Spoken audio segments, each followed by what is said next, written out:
Hello and welcome, Rocket League fans. We are here. We are live. Little Week 6 NECC action coming at you. I'm FBI Tugboat. I'm here with my man Novanta. I tried. That was on point. I There loved you it. go. It Hey, was I like great. It it. was like I like it. There you Novanta. go. Hey, come There you on. go. And as you can see between the two of us, we have our head hair distributed very differently, right? I got a lot down here, a little bit up here. You got a lot. I love the beard, man. I love the beard. Hey, man, you know what? If I can't grow it on top, gotta grow it on bottom. Hey, there you go. Get it how you live. We got a whole bunch of undefeated squads playing on this first match and second match, right? Let's talk about this first one here first, right? Mount Union taking on McGill University. McGill coming out of Canada, of course. So that does make this an international Rocket League matchup here, Navanta. Yeah, it's international incident, but you hit the nail on the head. Both these teams have not lost a series all season, so something's got to give. Oh, yes. Oh, yes. Now, Mount Union, we're getting, I guess, confirm on their Week 3 matchup, but I'll run through, the University of Mount Union, if you'd like to go through McGill University and kind of how we got here, right? Sure. University of Mount Union coming in here. 3-2 win Week 1 against the Queens Golden Gales. And this is going to be this lineup here. That's Twist, that's Candy Guy, that's Finding Cade. Week 2 was a 3-1 victory over Northwood Black. Week 3, we're still not getting scores for them quite yet. Week 4, 3-0 over OTSU Esports. Week 5 last week against Siena College. That was the Saints. That has been rescheduled. That's an unfortunate thing, having things rescheduled, but that gives you a little time to think about your opponents a little bit more. That said, the record is officially 3-0. But they're not to be outdone. McGill University has a lineup ready to go as well, but they also are 5-0, not dropping a series without having any of their games rescheduled. Right now, you see the lineup right there. Lucky Man, 268, Bry, and 50 Adderall have a little bit around the horn of the different years in there, senior, juniors, and sophomore represented. The team went through Fanshawe, OTSU, Ottawa, Siena College, and Queens Golden Gales en route for their 6th win, but they have themselves a challenge in University of Mount Union. Yes, they do. Yes, they do. Both teams coming in and having pretty similar standings in Week 1 and Week 2. A narrow victory in Week number 1, 3-2, then kind of finding a little bit more of their footing in that, a 3-1 victory for the University of Mount Union. That was against Northwood Black. For McGill, that was against OTSU. And both of these teams, of course, coming on in from the Challengers Red Squad. As far as format, this is the great esport of Rocket League. Not a whole lot of change there, right? 5-minute quarters, best of 5, and this is your regular season. Nobody getting eliminated here today, but I can guarantee you one team will be finding their first loss after this, because you can't tie in the great game for Rocket League, Navanta. That's right. You know, when it has a situation about momentum, you want to make sure you have the longest winning streak possible. So we guarantee that both teams are coming out swinging. Absolutely. Up, man, trying to get this one started. 6 seconds into this one, that'd have been a very, very quick first goal. Add now down bottom. This is the orange squad, Mount Union. Wait, hang on. Did I get that right? I always get the colors mixed up, like on the left and right side. It looks like the orange side, the yellow side, McGill versus the blue side, Mount Union. Got it. Iggy, back on over to this one, Mount Union. Still trying to get something going now. Right side pop play. Twisterella over. Now inside. Orange doing a good job of kind of keeping this one out. And again, McGill right side. Orange now a shot over. Barely getting to it. That's Iggy. Well, the thing I liked about the aggression here on the McGill side, you look at Bry having to basically get an opportunity on a silver platter to do a shot on frame, and I got a feeling Bry felt that shot was going to be blocked away, but it does have a little bit of dominance. It says, look, we're ready to shoot things when we have the opportunity, so don't drop your focus, because they're going to make you pay for more of a punishment strat here today from McGill. Exactly. It's going to be that stress test play in game number 1. Classic action here. Both teams kind of feeling each other out so far, but no scores on boards quite yet. Again, 2 undefeated squads coming on into this one. Cade across the middle, trying to line up with his teammate Addy with a really weak middling pass, and then gets hit by teammate not once but twice, and that almost leads to a first strike there for this blue squad, for Mount Union. Well, kind of a comedy of errors there. It was kind of a bumping your teammate, but then everyone coming back on defense in a one unified formation. I'm not sure tripling on defense is the best course of action, but it worked out for them, and that's why we're still tied at 0 apiece. Yeah, one of those things that, if it worked this time, oh well, definitely don't try and recreate those situations. An up and down situation, and Finding Cade plays it. I think there's a technical own goal. We're not really going to count that, given that you really had to play these regardless. You had to go for that defensive stop. Regardless, Finding Cade just can't quite get to it. Right off the bat, that shot was defying in-game physics. I thought the crossbar had that one. It did, but this time the crossbar was a little bit more helpful. We have our first goal of the game. Absolutely. Twisterella getting the first touch on this one. Iggy over to it, and Addy, I think, purchasing the second. Yes, that's 2 from McGill in the past 15, 20 seconds here, Devonta. Yeah, how we say this, when you have these two teams are equally strong, there's a bit of a spat of no one scoring. When the worst person breaks a deadlock, it comes to come in bunches. And McGill gets a second one in rapid succession, tit for tat, pat, pat. Yeah, well, we don't know this in Las Vegas, but when it rains, it pours, right? That's going to be true for McGill so far. 2 minutes into this one and 2 scores again. About 20, 25 seconds, something like that. Looking to get it going again. McGill, no reason to let the foot off the brake right now, or let the foot off the pedal right now. Yeah, why not, man? When you have an opportunity to really put the stun into your opponent, knowing full well that they can taste defeat if they don't switch up their program, why not do that? Get those goals in bunches, really put down that shoulder. That's what I was saying at the top of the game. There really was an opportunity here to have an easy goal to be knocked away, but this really establishes dominance of your positioning and possession, and that's why McGill is reaping the benefits now. Yeah, it kind of seems like Mount Union has gotten a little bit less offensively as well. Maybe that's an issue of burning boost to get to these balls or what, but Mount Union really just not has spent a whole lot of time in this offensive third as much as their defensive. Finding Cade trying something here, meeting on the other side. It's lucky. Not going to get anything going, and now a full shift onto offense leads to a third score here from McGill. This one's going to be Bry's first. Also got an assist on this. 102 kilometers an hour, too. Pretty fast. Well, yeah, you got beat on the shot, but the rebound there should not have happened. It was kind of a missed time from 2 cards on the blue side, and now you're looking at 3-goal deficit if you're Mount Union. You got 2 minutes to make a dent in that, but it has to happen now. It has to happen soon. Iggy coming on over to this one again. Finding Cade not willing to give this one up yet. I mean, yeah, 2 minutes, 3 scores, definitely possible, but the past halftime, the pressure is always going to be on these kind of situations, Devonta.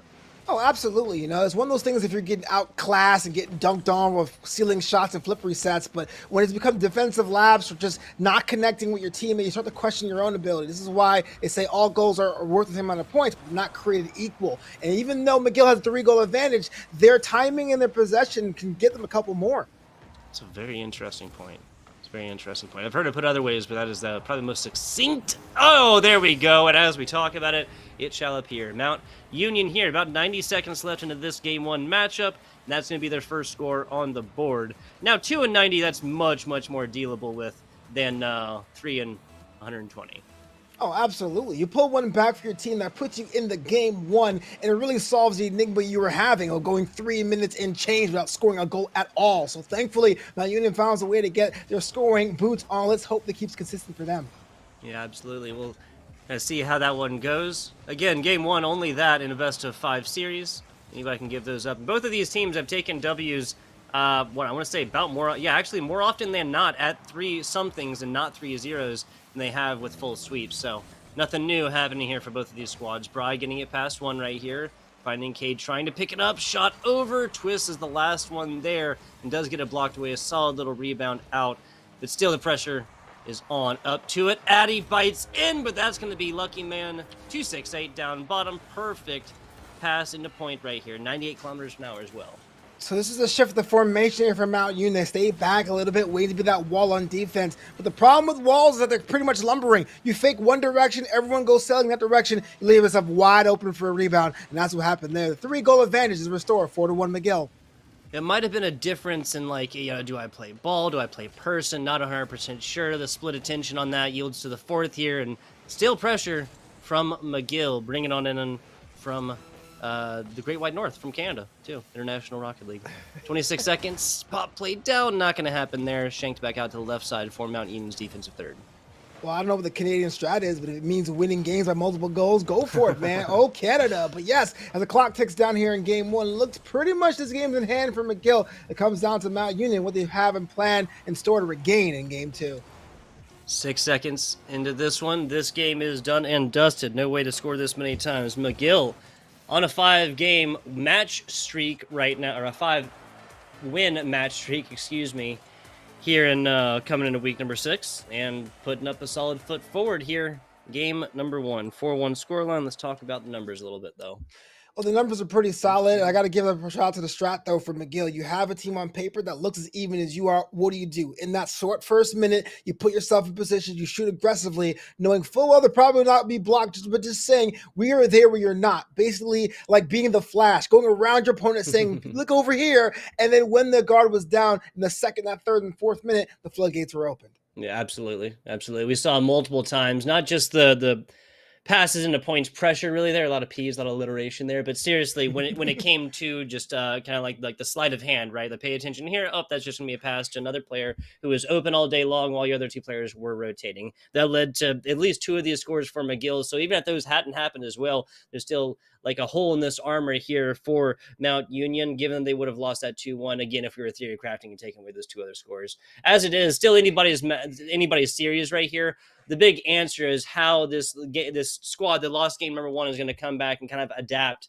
to what they learned from game 1. It's more information than what's important score-wise from game 1 when you're talking about the rest of the series. Absolutely. And if you're McGill with the game in hand, do you repeat that strat that worked so well, that position, that aggressiveness, or do you try holding everything to put your defense on the back heel again? This is where strategies come into play here. Game 2 with best of 5, and it starts right now. It does. Nobody really wins this one off the top. McGill kind of bounces back on over. Oh, International Rock. Oh, you know what? I was going to say International Rocket League. I can't remember the name of this map, though. Forbidden Temple Day. There you go. Yep, there you go. My man. Oh, a shot over down bottom. Lucky almost putting up the first one here. Now that's going to be Addy for McGill. Once again, McGill just comes through with the kind of cleanup plays, right? Lucky has a fantastic shot. After a really, really weak takeout attempt from finding Cade, that's just taken right over the top and put down bottom. Yeah, it was kind of a bold move to go over the top of that ball. If you missed or whiffed that one, you put yourself way out of position, but doesn't matter if you score there, right? McGill opened the scoring really early this time, 1-0. Absolutely. Absolutely. Looking really confident bringing this one out of the defensive third. As I say that, finding Cade just got taken away for a shot earlier, almost does the exact same thing, and 12 seconds later against Mount Union, or against McGill, excuse me. Yeah, we're seeing a little of that ping pong action there. I'm not so sure about that strat, Tugboat. Yeah, especially this early on right here. I feel like engaging in that sort of game is only asking to have a team go up a little bit farther. That's a much less like predictable situation, and not something that a team down 0-1 with a minute of this game wants to engage in. Absolutely.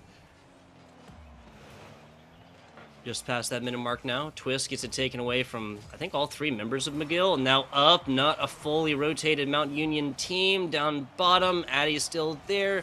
Pop play up. That's going to be pretty slow as it was getting to it. And Lucky now putting it over. Bry from up top, or from the middle, hits it across top bar and angles it down. 2-0 now inside of McGill. Talk about confidence there. Usually if a team is not feeling confident, that third person, in case Bry, would drop back and wait for the counterattack. But you're scoring way more than your opponent. You're a bit more brazen with your shot attempts. That right there is all swag, and it works out for them. 2-0. This does. Ooh, Lucky man beating feet to get to this one, and does. Now bringing this one out. Twist on the other side. I think might have been coming off of a demo respawn. Not 100% sure, but still was there regardless. 3 minutes 18. This ball has not spent very much time in the middle. Past like 30 seconds or so. Now bouncing across there. Iggy trying to pick this one up. Twist on the other side. Iggy now a shot down. And this one is finding Cade. Like he watches it roll across his front left right here, but not really able to get anything going on the other side. What a pinch play. My God. McGill now at the third, 117 kilometers an hour. I will believe it. That will be our fastest goal on broadcast today, people. Well, don't call me toxic, but I definitely would have spammed calculated after a shot like that. I had no idea I was going anywhere but bottom 90, goal 3, goal straight for McGill. Yeah, exactly. You got to take credit for those when they happen, right? Yeah. Like just like we drew it up. Exactly 2 minutes into game 2, I'll coordinate with this guy, get a crazy pinch. I mean, if that's close up, you're looking at like 150 kilometers an hour or something like that. The fact that this travels 2/3 of this pitch and still ends at 117 is just insane. Twister looking pretty swell right now. Mount Union, just like that, gives up the best offensive look they've had in, we'll call it 90 seconds. I'll take that. Hey, you know what? Improvement is all about incremental changes, right? You look That's at true. Mount Union halftime here in game two. Their scoring woes continue. I mean, when they score, they have done it before, but it's come so few and far between. It's really been their Achilles heel because even when they beat the defense, you can't find a way to put it past the net. I think that's also kind of indicative of the difference here. We see two and then a third Mount Union player not that far away from goal, and still Bry for McGill almost takes this all the way, beating out one, almost getting past two. Third would have had a look and a smell in it. No chance of a touch, though. Yeah, that's just kind of a thing where bad luck begets more bad luck. If you're Mount Union now, forget trying to do something See, this is fancy. what I'm Just protect That's your what house. I'm talking about right there. That's what I'm talking about. Mountain Union, I think this might be a little bit like, okay, so Kate is off to the left side trying to pick up boost. Twist is on the right side. Now, where is this last player? Where is Iggy coming across the middle right here? I think maybe trying to cheat up to get in a position for offensive, but just like that, I mean, I guess at this point, really the idea is just to pour it all into offense, because if you lose by 4, you lose by 10, you lose by 1, like you were saying, the result is going to be all the same, especially in a game 2 that puts you on series point. It's one of those things where like no one did anything incorrect individually, but combined it was like a cascading perfect storm, which really says more of a breakdown in comms. And I wonder if there are live comms here from Mount Union, because a lot of times these intent of these plays make sense. Is that no one where it needs to be the insurance policy, to be that second shot, to be that rebound. Yep. Cannot agree more. Cannot agree more. Mount Union looking to get fully on the offense. Soon enough, McGill will not really be playing against Mount Union. They will simply be playing against the sand in the hourglass here, Navanta, the chronological resource left, the time, right? 60 seconds left here. These are brutal situations for Mount Union if they're looking to not go on to match point going in to game number 3.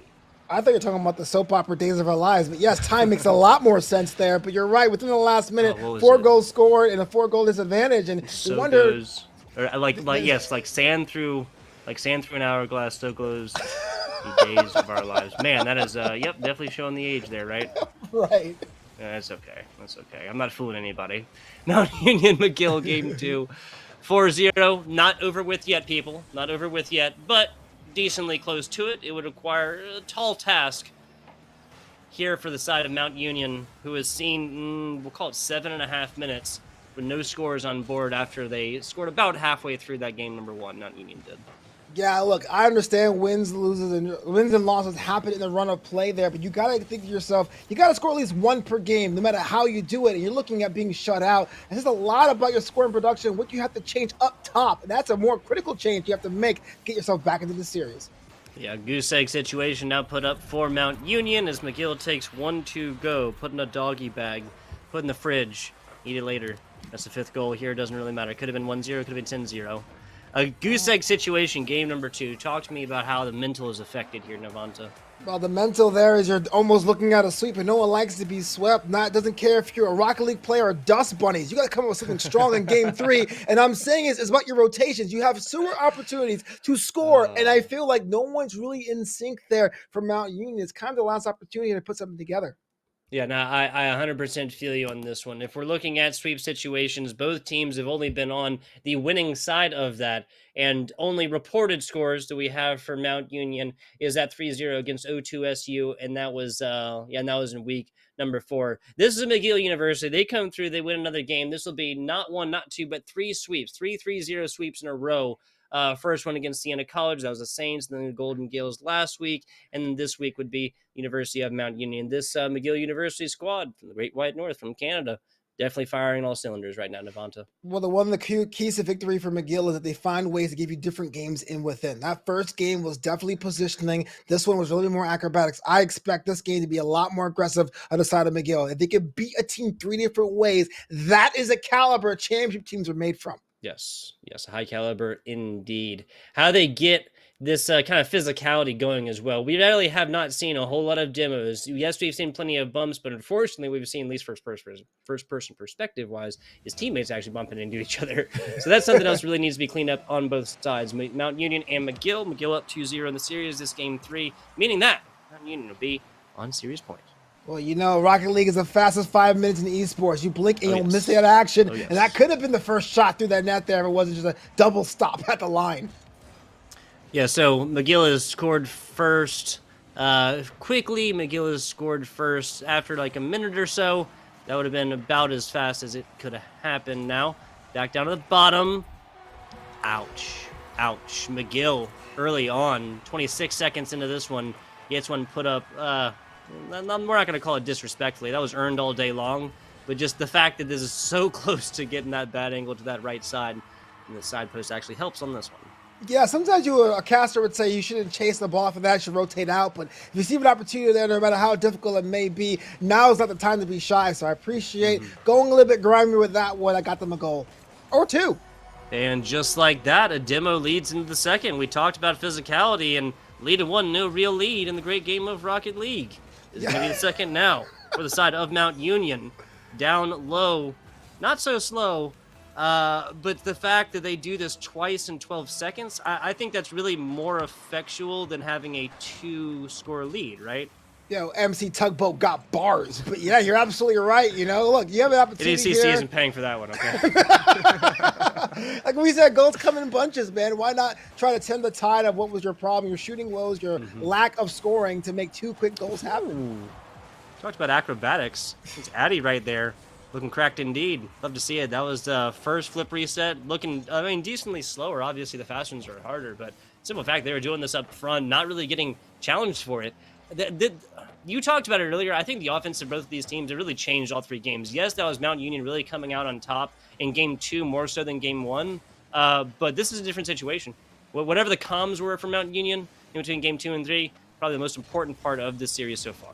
Well, absolutely. They got 2 goals pretty quickly, but those were pretty much crimes of opportunity. You have 2 challenges here as maintaining a lead and finding a way to manufacture a goal coast to coast, because you really can't rely on just picking up garbage on the side of the road to make sure you have a chance of winning. You got to find a way to make your own score opportunities happen. Oh, and almost on cue, we get the fireworks out there, at least cut in half there, talk about. My goodness. The heat-seeking missile, Lucky Man right here, right? Jesus. That was just disrespectful, right? Gets the hit on, didn't even have to hit ball again, and then just goes for player, boosting through the air. I mean, getting an aerial demo is hard enough as it is, and the fact that he did this one coming into ball before the touch can even happen is just absolutely fantastic. Replay that one later. I'm sure we'll be on. The gloves are off, it seems, to these 2 teams. Physicality's out here in full force, and when you have aggressive play like this, you got to make sure your defense is short up. It's almost like a boxing match analogy I love to use here at NECC. You can do haymakers if you want, but you got to keep a hand by your temple to protect your face.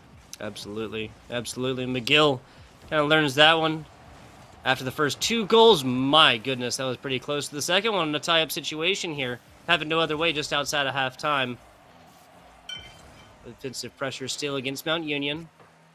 McGill trying to bring this one out. No, excuse me. Mount Union flips it all the way around. Gets up to it. Addy hits this one off the ceiling and not really much more after that one. Mount Union now finding a bad rebound here and on their defensive for the second. Looks like both teams are pretty much putting everything forward both ways. The people are defending with authority and try to score with passion. Doesn't say much for any kind of composure here at Tugboat, but does make for exciting Rocket League play. That it does. We just watched multiple McGill members just burn everything into offense, and then Bry get bullied on this left side. Back on out to it. A bounce up and down, and I think that was Lucky Man doing everything themselves.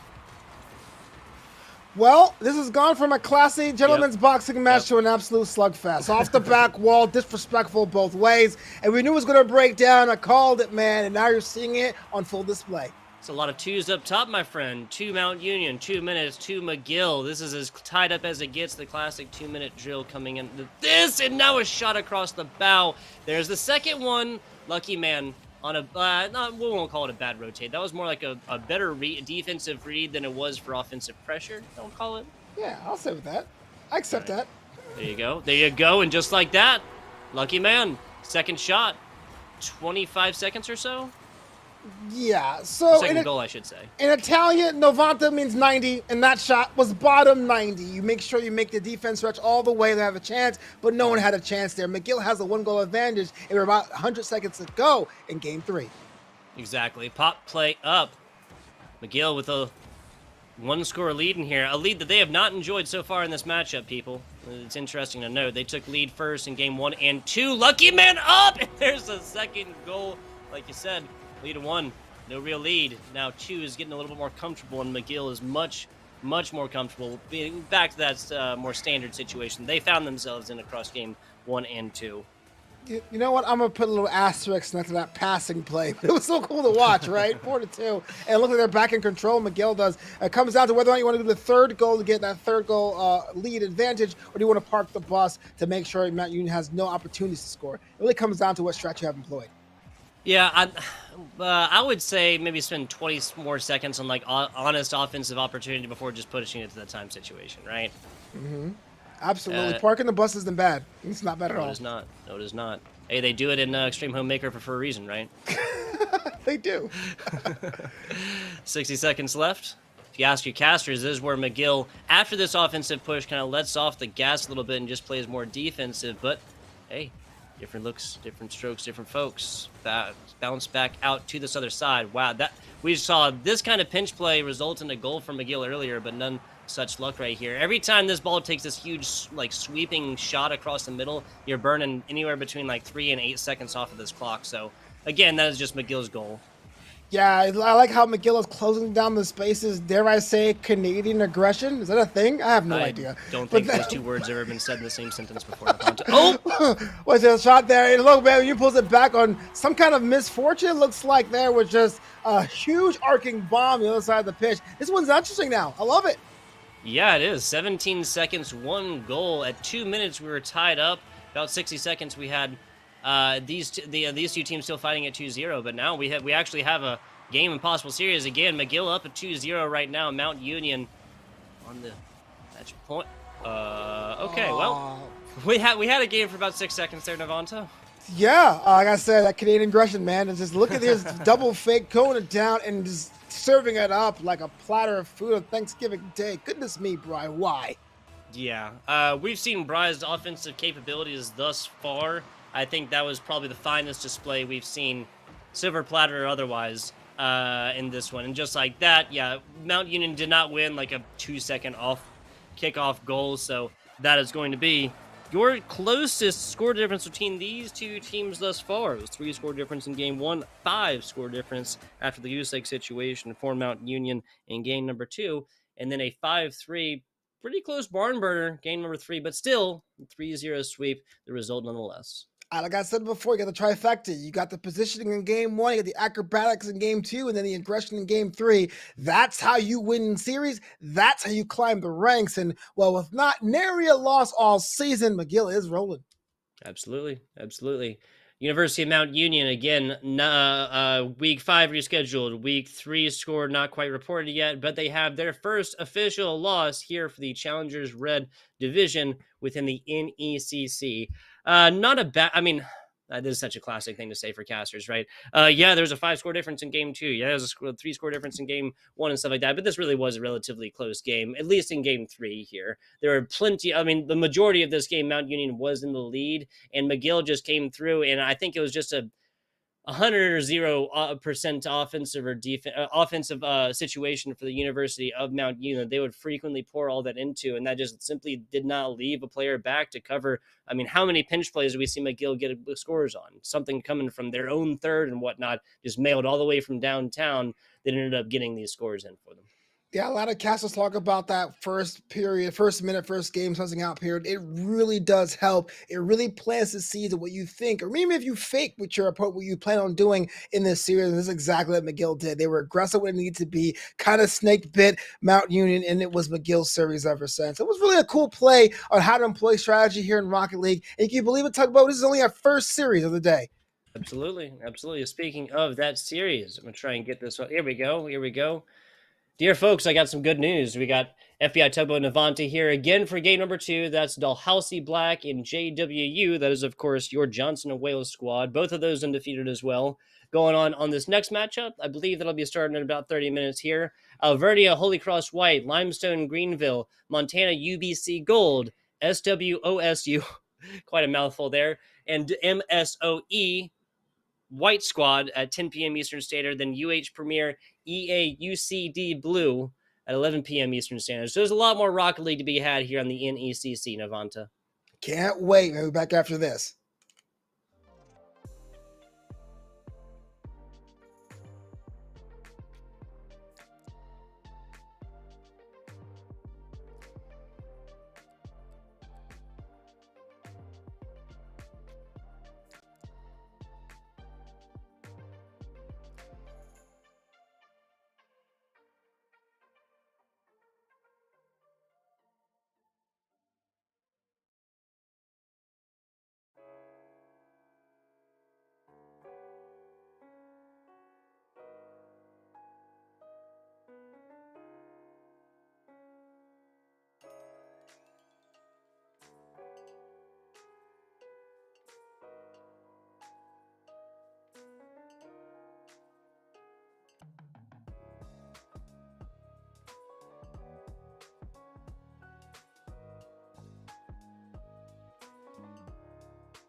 Hello and welcome back. Little collegiate Rocket League action coming at you for match 2 of like 8, something like that. A whole lot of Rocket League coming at you here for the NECC. I'm FBI Tugboat. I'm here with my man Navanta, and we got Dalhousie Black and JWU. That's Johnson and Wales University, the Yellow Squad, doing battle here in the Emergents Yellow Division.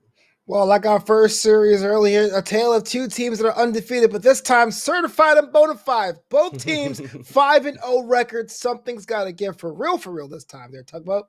Absolutely. We just watched your Mount Union team go down in a 3-0 sweep against that was, McGill earlier. Little international Rocket League action then. A team coming in from Canada. Little international Rocket League action here in game number 2 with Dalhousie Black coming in from Canada.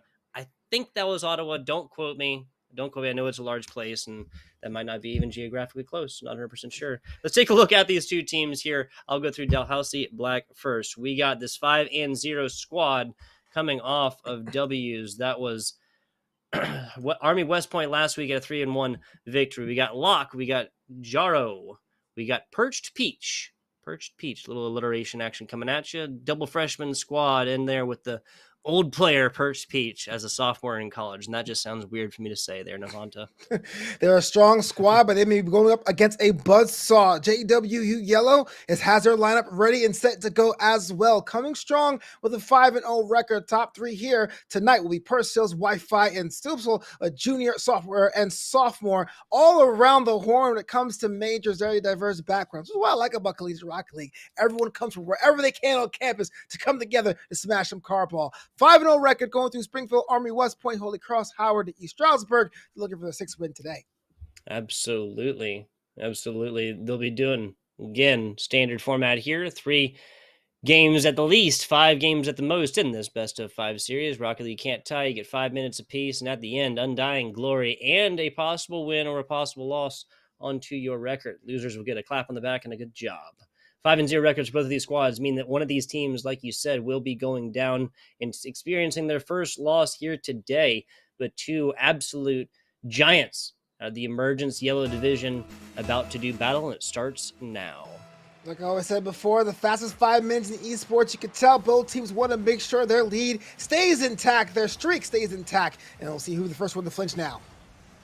Absolutely.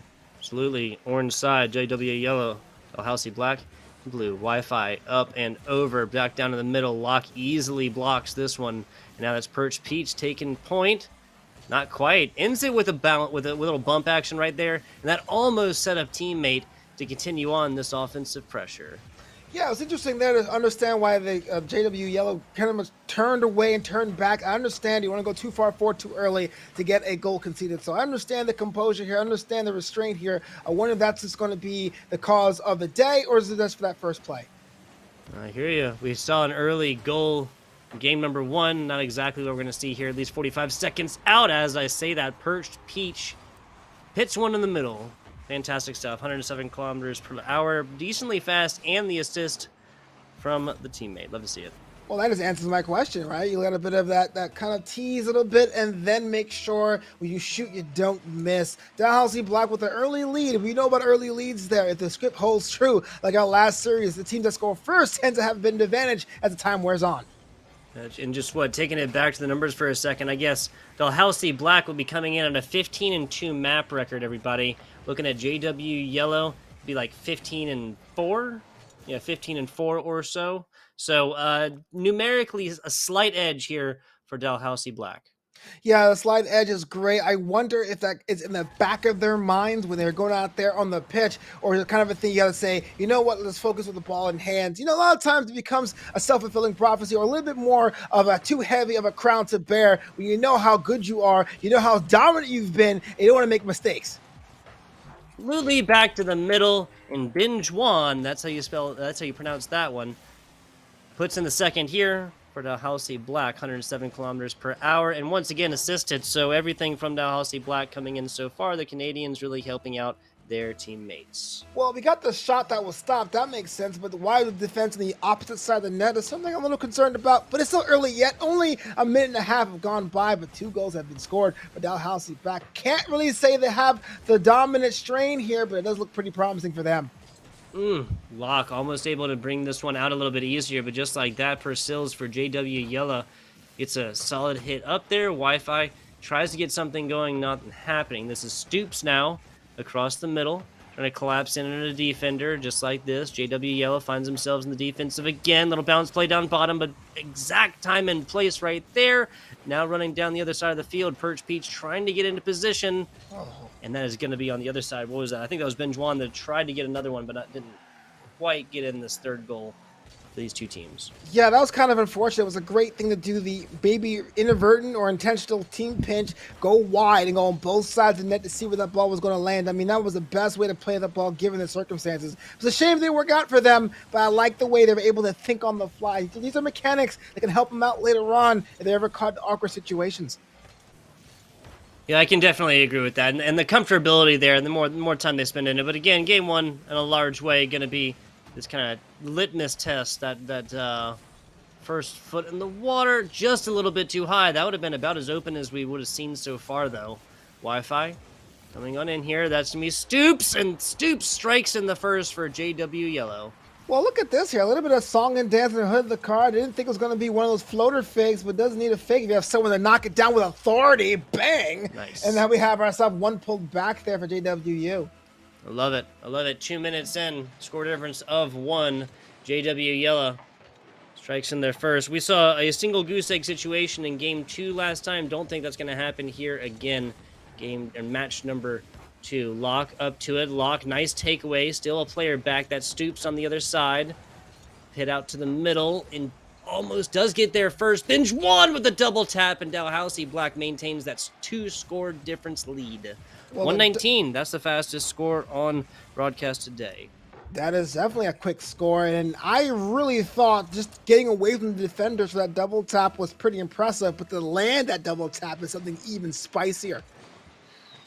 Yeah, and that's just, you talked about the aerial acrobatics earlier. I think that's really, really showing up for this Dalhousie Black squad. Back to the middle. Perch Peach easily takes it across, then plays the defender. No demo, none necessary, though. A shot to the middle. Benjuan almost able to pick this one up. Not going to happen so easily. Benjuan back to the middle. And now on his goal is Locke taking this over, trying to get out to Perch Peach, but I think he just lost boost there at the end. Wasn't really able to get this like more of a horizontal shot. Ends up vertically. Now back to the middle, shot over. That's just a little bit too wide. Defender comes out, gets a couple touches on it, and then demolished for his actions. I thought that ball was going to go in, but sometimes the net has other plans, and just be able to sail over your defenders makes you say, you know what, you can't put down your guard where I'm around. Just being annoying sometimes can shift the tide in your favor. Well, yeah, I mean, also getting these demos in is a huge mental factor. We talked about that one in match 1 as well. Simply getting these going and making it known against this opposing squad that you're always, got to be on the lookout, got to be watching your back for these demos, especially when you're on defense. It's just, again, just another thing they have to think about, which is never going to be bad for you. Back to the middle. Perch Peach tries to. Not going to happen. The offense here for Dalhousie Black still on. Well, a 2-goal advantage isn't really much of an advantage, especially how it goes and comes so fast here. Ooh. But a 3-goal advantage may be a little bit more secure there for Dalhousie. Yeah, especially with the amount of time left on this. 27 kilometers per hour is rather slow as this one takes a bouncer right across the middle. That's just unfortunate. Stoops kind of gets like a front row seat to that one. Perch Peach gets another assist on this one, 17 seconds to go. It's possible, but very unlikely for JWU to come back at this one. Yeah, you know what's unfortunate there for JW Yellow. Doesn't mean you played bad or anything. It's just that the game came out, you employed the wrong strategy, and now it's time for you to regain. As the clock ticks down here, Dalhousie Black wins game 1. Rounded out 4-1 victory. So 3-score difference. The beginning of like a middling score. You lose by 1, you lose by 2, something like this. Those are relatively close games. But the simple fact that we saw a JW Johnson and Wales Yellow squad, or Johnson and Wales University Yellow squad, only get 3 shot attempts. 3 shot attempts Novanta. And that throughout that entire game number 1. I think that's the real big difference here, as opposed to the 3-score difference. Yeah, it seems that every time that JWU had an idea of doing that small ball, which is usually the thing you want to do as a countermeasure to give yourself the confidence to shoot up pitch, you had someone cut off that space, head them off with the pass, just being in front of I dropped my pen. Being in front of everyone in the run of play. That's what kind of makes Dalhousie so great. They're so annoying when they're on defense to any other team with the ball, but when they have the ball back, they find a way to score. That's been the difference. Exactly. And the communications there definitely showing up between both of these teams. Like we were kind of talking about this match one, I really want to see how the offensives change here in game number 2, because both teams going to be communicating about how they want to face against this onslaught of offense earlier. And that's wow. Okay. 2 seconds. That's going to be the fastest time-wise, the quickest goal, I guess I should say. So far, that's Wi-Fi connecting. I love it. That's what we get. We're sitting here as casters. What are you going to do to regain? And you blink and they score. Why not? That's how you do it. You score. That's Rocket League. That's Rocket League. Looking for a second shot at this one. Pursills goes up. Almost teased it up for Wi-Fi again. Not going to happen. Pursills shot across the middle. Johnson and Wales University find themselves in the lead for the first time in this matchup. Wi-Fi trying. Gets up to it. Now Binge One playing it across the side. Nice double tap right here to get it past Stoops. Now he's forced to hit the full rotate here. As an easy defense from Dalhousie Black. Now Locke turning into offense. Binge One almost able to pick this one up and turn it into scores. That's going to be Perch Pete. Cue the Jaws music. Oh. Just a little bit outside, and the bite does not land. Oh, man. So many times you see everyone go up. You're thinking, this is going to be the one. This is going to be one. Anticipation seems to be the name of the game here. I wonder if pulling all these angles is the best strategy, especially if they're having difficulty putting that past the net. Ooh, talk about passes into nets. Locke sends this one down. Defender is forced to field it not once but twice. Once in air and second time against the ground. Solid hit again. Defense for JWU not giving up so easily. Pursills, no, it Stoops. Pursills against the back. Stoops to the middle. Love to see it. I just let out a sigh and said, well, that was another goal opportunity wasted. But there you have the insurance. That's an important thing. A lot of times people have ideas of putting shots on goals, but you want to be a secondary option in case there's a kind of a lazy clear, in this case, a wall bounce. And that's what became a goal out of nothing. 2-0 JWU. Minute 15 into this one. Solid lead here. First time that Johnson and Wales has enjoyed this lead against Dalhousie Black, but this is just game 2. Game 2, this is definitely going a different way, though. So, I got no predictions here, people. Bounce to the middle. Almost picked up. Locke wisely playing this one back, and just like that, Dalhousie Black, until Pursills gets involved, looked like they were going to be taking this one to offense, and that's about as clinical as he got. Well, that was a shot on frame. We're seeing a little bit of a helter-skelter scoring and defensive formations from both these teams. Really the sign of aggression or even frustration, depending on how you're looking at the perception here. Because also demos are coming out now, and it's 3 minutes to go. It is game 2, a 2-goal advantage for JWU and for Dalhousie Black. What worked for you in game 1, that kind of rat-a-tat offense seems to have dried up, and I think they're trying to figure out a way to break this new defensive formation of JWU. But I think it's just so weird to pin down. It's so weird to ascertain what they're planning. It's kind of like a blob on a ink blot test, my friend. Yeah, like what do you see? Because I know what I see. What do you see? Right. Dalhousie Black, what I see is individual play when they definitely need to get teammates involved a lot more here. We just saw, I believe that was Locke, trying to, just a really, really weird kind of pop play up, and easily defender's gonna play this one, even when there's another defender back. Just like that, it gave up the offense until about 10 seconds ago here. Locke now back on out to this outside, picks up a side boost on his way, looking to escort this one. Binge One gets a weird touch on it, flanked out the outside, and Locke is forced to retreat and rotate. Well, sometimes retreat makes the most sense. You got to make sure that you don't give up these goals due to being over-aggressive or over-passionate. And even though we're within the witching hour, that could have been easy a third, but the woodwork decided otherwise for JW. This one's really been all them. They have had the possession, they've had the control, and now the time is working for their favor. The witching hour, where wins turn into losses and losses turn into wins. I love it. I love it. 100 seconds left here. Nobody is able to pick this one up until Pursills just kind of gets it put in the pocket for him. 90 seconds. Perched over. Tries to get it to Locke and gets interrupted by not one but two Johnson and Wales defenders. little stare down right there on the outside.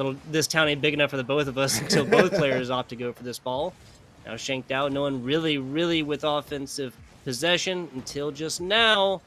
Nice little setup coming in. Persills doesn't really get a handle on it, though. Fortunately, I'm missing a little bit of that urgency from Dalhousie Black, especially for day one or game one, but seem a little lackadaisical. It's almost like they're okay with being down by 2. Maybe have plans to regain in game 3. Yeah, I mean, we just saw a 3-0 sweep as casters. We obviously want as much Rocket League as possible. Game 4, at least situation would be purchased if this Johnson & Wales University squad does take this with 45 seconds to go.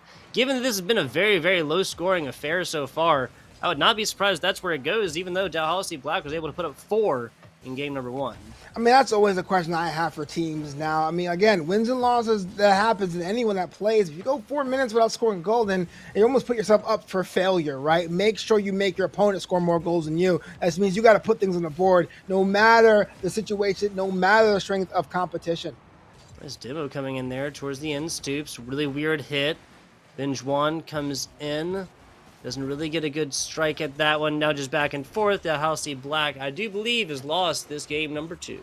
Well, that's what happens here when you have a plan and then your opponent goes, all right, we see that plan. We raise you more strat. Here we have a situation after 2 games. We're tied at 1 game apiece. Let me ask you this, Tugboat. Who has the advantage of leading into game 3? I have to say Johnson & Wales, given the Rocket League is so much a game of momentum, especially given they put up that goose egg and or they forced the goose egg against Dalhousie Black in game number 2. If this was a 4-0 situation in game 1 where Dalhousie Black had taken the lead in game number 1, then I really think that it really just would be a toss-up completely. But given that they took him a game and forced the goose egg, the 0 score from the opposing team, got to say Johnson & Wales.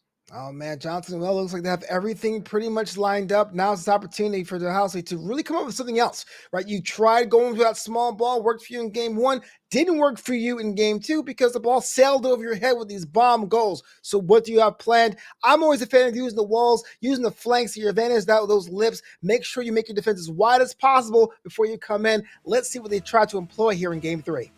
Yeah, I'm fraught to try and predict anything offensively wise. I'll tell you what we saw earlier, and that was the change from more like passes and plays, like what they would call it the change from the change from coverage into man coverage. Peach Perch, though, makes that a non-issue very early on this one. Well, you know what I like about low-hanging fruit? It's easy to pluck. Perch Peach makes quick work of that. Opens the scoring 1-0. Absolutely. 6 seconds into this. And would you believe it, people?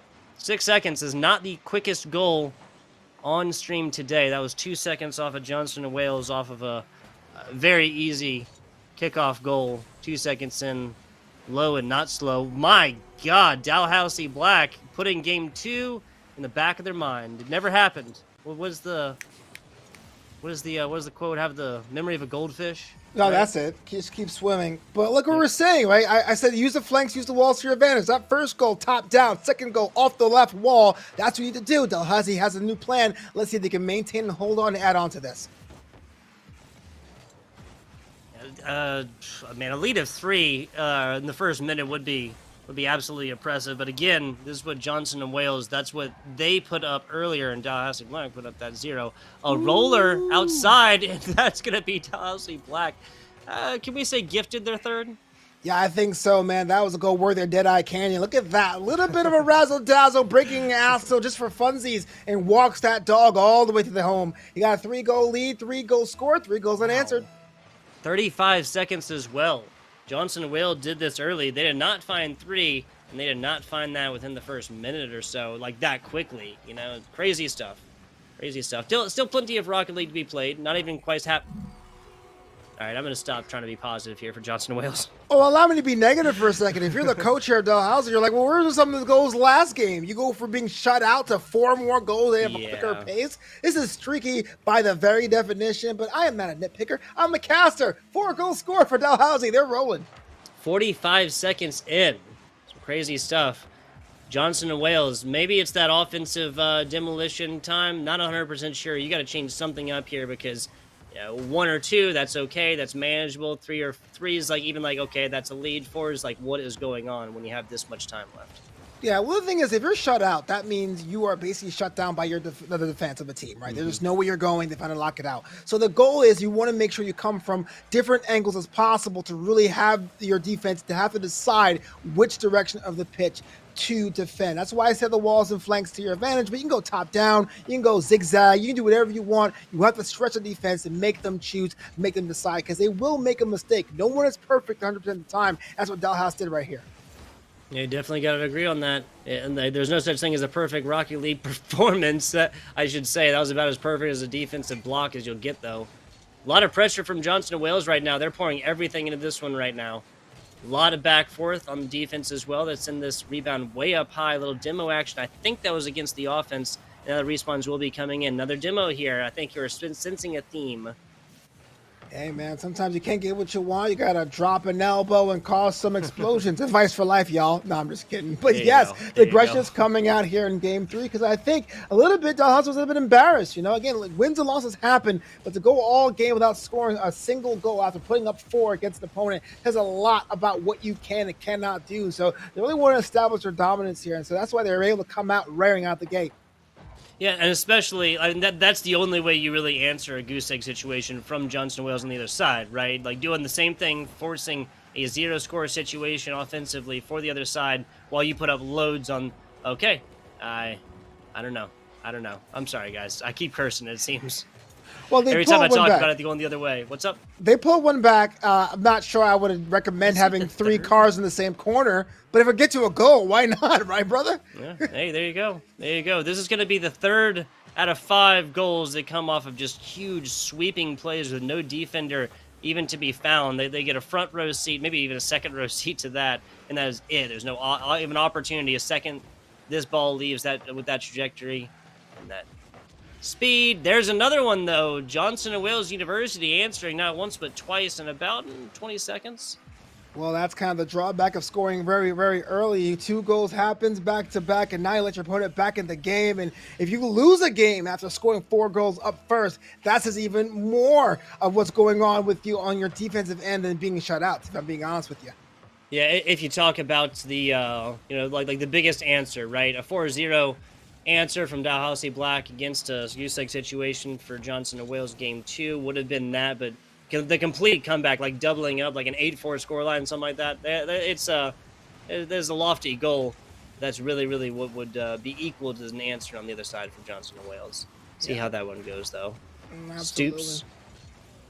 Letting this one out to this left side, bouncing up almost to it, but that's going to be Purcell's regardless. That's Dalhouse Black going on a 4-score run and then answering Johnson and Wales 3-score run.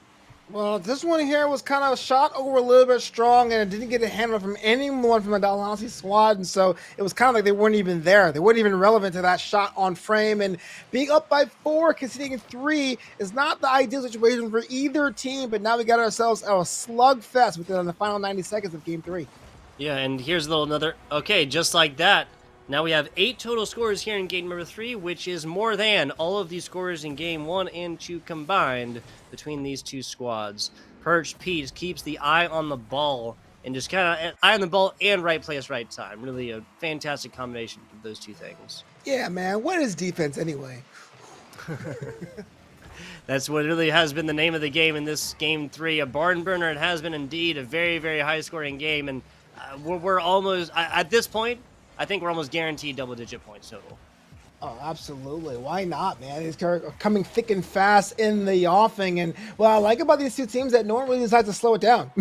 We're getting scores after scores after scores, and Wi-Fi pulls within 1.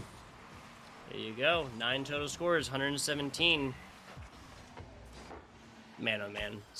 Just like literally watch this one, and Dalhousie Black just simply didn't have that defender back. Like you were saying, there's been triple-up commits, offense, defense, everywhere on this pitch the past 3 minutes and 55 seconds. Yeah, it's kind of a human element of Rocket League. You know, it's all precision, but sometimes you want to really impress or show out or, put your eyebrows down or sit forward in your chair, and you have this aggressive play style, and that's great, but you always have to have someone back to stop these. You got to anticipate maybe the ball going a little bit harder than you anticipate to cover the other side of the net, to stop second opportunities or other opportunities like that. That could have easily been 5, but you got the crossbar, got a hand of it. Yeah, there was almost a tie situation. 35 seconds into this one. Johnson and Wales ain't giving this up quite yet. Lock, solid hit back out. Perch trying to redirect with this one to the middle. Low and slow. But Lock takes it away and sends it running down this other side. From the corner and down. Stoops getting there to interrupt it. Back on out to this left corner. Trying to pick it up is Perch Peach. It's Wi-Fi out to the side. Lock tries to connect. Can't quite get it. Redirect comes just past the car of Persil's. And a lower, and that's Dalhousie Black, I think, just took this game. 6 seconds left, 8 seconds left, that was up. Well, I typically say a 1-goal advantage isn't really an advantage, but I saw a 4-goal lead almost evaporate. So that goal late was definitely important for Dalhousie Black. 8 seconds to score 2 goals is not impossible. Let's see if it happens, but it'd be a good thing to have the insurance. Yep, Dalhousie finally slows it down a little bit. That burns all the time off of this one. 6-4, might be 7-4, might be 6-5, doesn't matter. Gonna be the same result. Dalhousie Black striking back in game number 3. So the name of the game here was just composure. It felt like a lot of times both teams decided to say, we'll get defensive later. It's all good. You have these running scoring streaks. No one really takes the time with the ball to slow things down. Not saying you have. I'm not a Rocket League purist. If you want to go wild, go wild. But there's no way I would ever have a coaching job in the world if I say, if you score 4, you concede 3, you're doing all right. Yeah, I can completely agree with that. And we're just talking about halftime, the first half of this game as well. A 4-score run for Dalhousie Black, a 3-score answer back from Johnson & Wales University that ends out at a 6-4 total. But the second half, like you said, just kind of slowed down a little bit more, or at least on paper, numerically, that's what we would believe right there. Pace of the game, not saying that one whatsoever. In game 4, I got no predictions. Yes, Dalhousie Black has the lead right here, but this has literally just gone back and forth every single time. Yeah, which makes it good for Rocket League. Of course, in this league, Emergents Yellow, these teams are undefeated, so you know it's going to be an even battle, but the kind of battle I didn't see coming a mile away. And wow, just as we get started, Persil's opens the scoring. Yep, that's going to be Johnson & Wales University striking first in this. 136 kilometers per hour. I'm not sure we're going to get a faster one than that. 119 was the fastest one earlier. Wow, what a bomb, a rocket, if you will. And, well, I don't know how to call this topsy-turvy series, but I got a feeling it's going to be a lot more than 1 goal scored in this one. I would love to see a 0-1 game in game number 4 to push it to a game 5. That would just be so interesting. And then again, just completely flip scripts as far as what is to be expected, given that we just came off of that double-digit total score in game number 3, that 10 total score, 6-4 lead for Dalhousie Black. Yeah, Tallahousee's probably looking for an answer here after having 2 games so far where they were just throwing up an onslaught with goals and have been dry before. Trying not to go back to that one to make that any more competitive for them as we get into the first minute of play here in game 4, excuse me. Yeah, game 4, extra Rocket League purchase here. No sweeps happening, even though both of these teams have come off of 3-0 victory sweeps past week or so. Back on out to this outside. Perch, Peach just kind of waiting, just playing their time, trying to pick a little boost on the outside. Get in position and get looking good for this offensive push. Again, yeah, super slowed down in game number 4 now. We would not have seen Dalhousie Black wait for this shot at all at any point in game number 3. I think both teams had that idea. They saw themselves getting kind of wild. They probably were sweating a lot when so many goals were going by, and they both said, let's slow down the pace. And it's almost like we go to a stoplight and you think the person's going to race you, so you just let off the gas. You're just easing the car past that line, and I think we're seeing a little bit of that now here. Still 1 goal separates these 2 teams. There's a lot of time to put more on the board, but yeah, I love to see a defensive classic. Why not? Stop right here, binge 1. Lock out to it. Lock gets it over, and now bottom right. You called it that perfect 90. I forget exactly what you called it earlier. Well, like I said, my name is Novanta, and that right there is lower Novanta. What a chip over your defender, bottom 90. That's what makes anyone in that vicinity try to stretch. But again, no one saw it. They were frozen. They were in place. We are still a tie game. Yes, sir. It's 1-1 now. Perfect positioning on the shot earlier here for Dalhousie Black on the tie-up situation. Back down in the middle. Good job getting this one out in the source of danger for right now. Perch Peach across the side. Perch Peach actually connecting with teammate, but it's going to be Lock. I think Johnson Wells might have been paying attention, seeing that offensive mishap between the 2 Dalhousie Black members, and forgot this was 3-on-3 for a second. Lock almost took that one to the bank.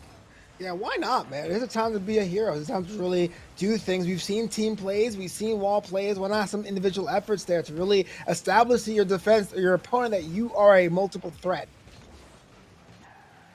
And Locke has really been showing up offensively as well. This has been Dalhousie that's doing a great job with the team play so far, but Locke really has been picking this up offensively so far. Now Locke on the defense, easy takeaway, block to the outside, but that's a perfect redirect back onto this middle for the Johnson & Wales yellow squad.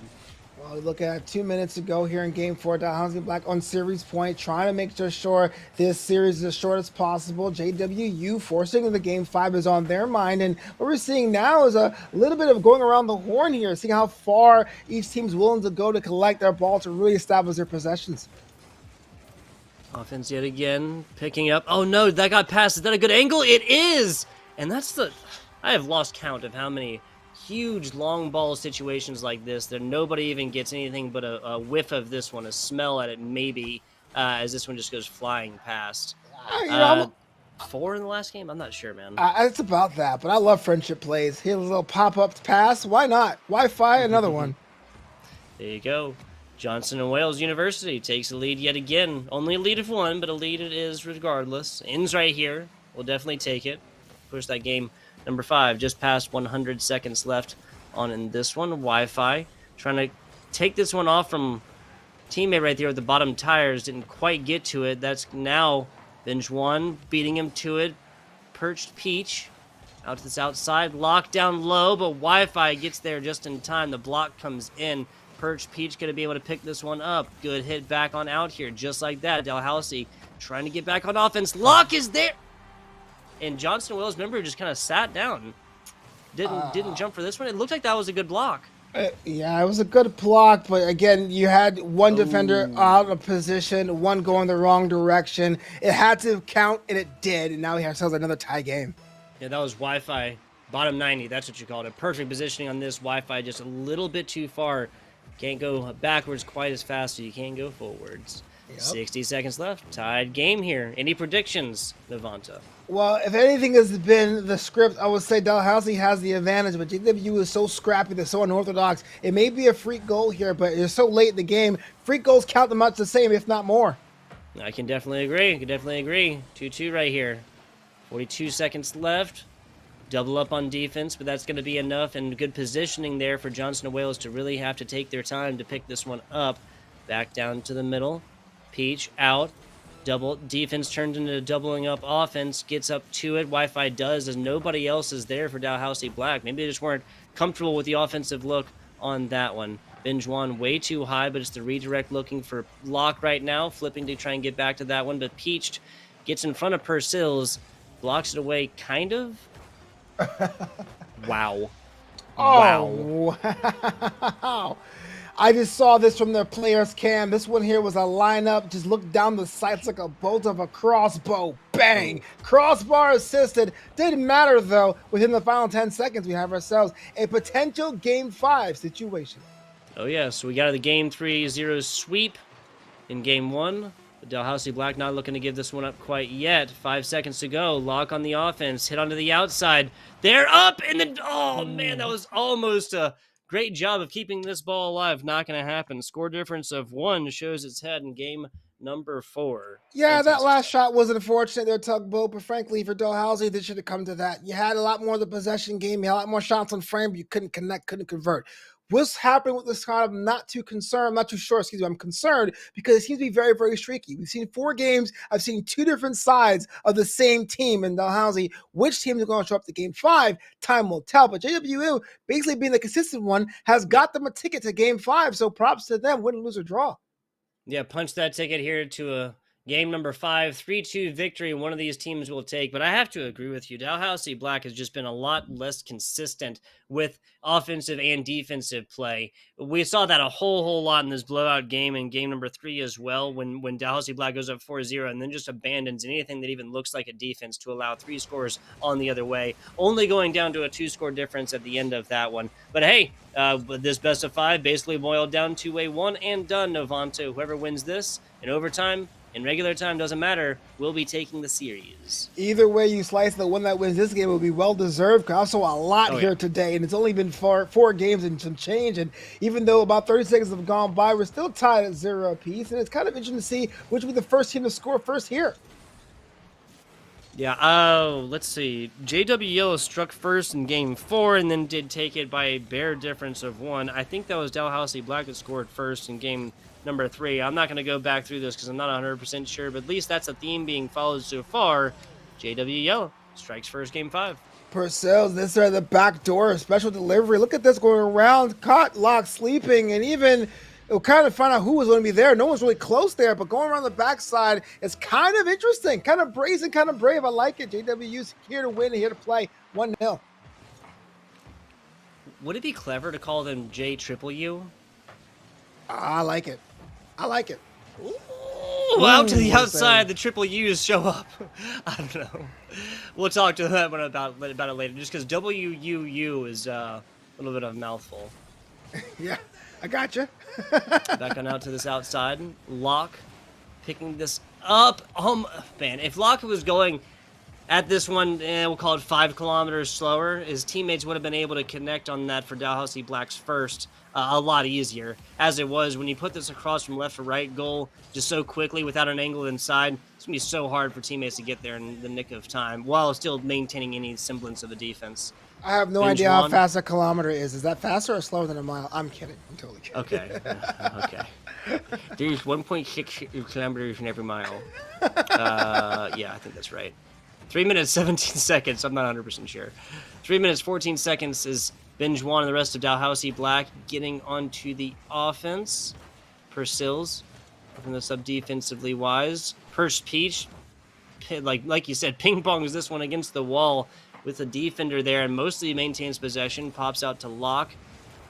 They try to get it in, but it's Binge Juan that strikes in here. Little pass play on in. That's his second shot, and Binge Juan connects. Well, this one here is a little bit different than the goals we see from Dalhousie. This was kind of like just a gritty goal, being defense, being in that drink, being in that corner to pop it out and coming above surface. And I wonder if they're going to go back to that, manufacturing their own opportunities, or if they're going to go back for more of the whimsy of the early games.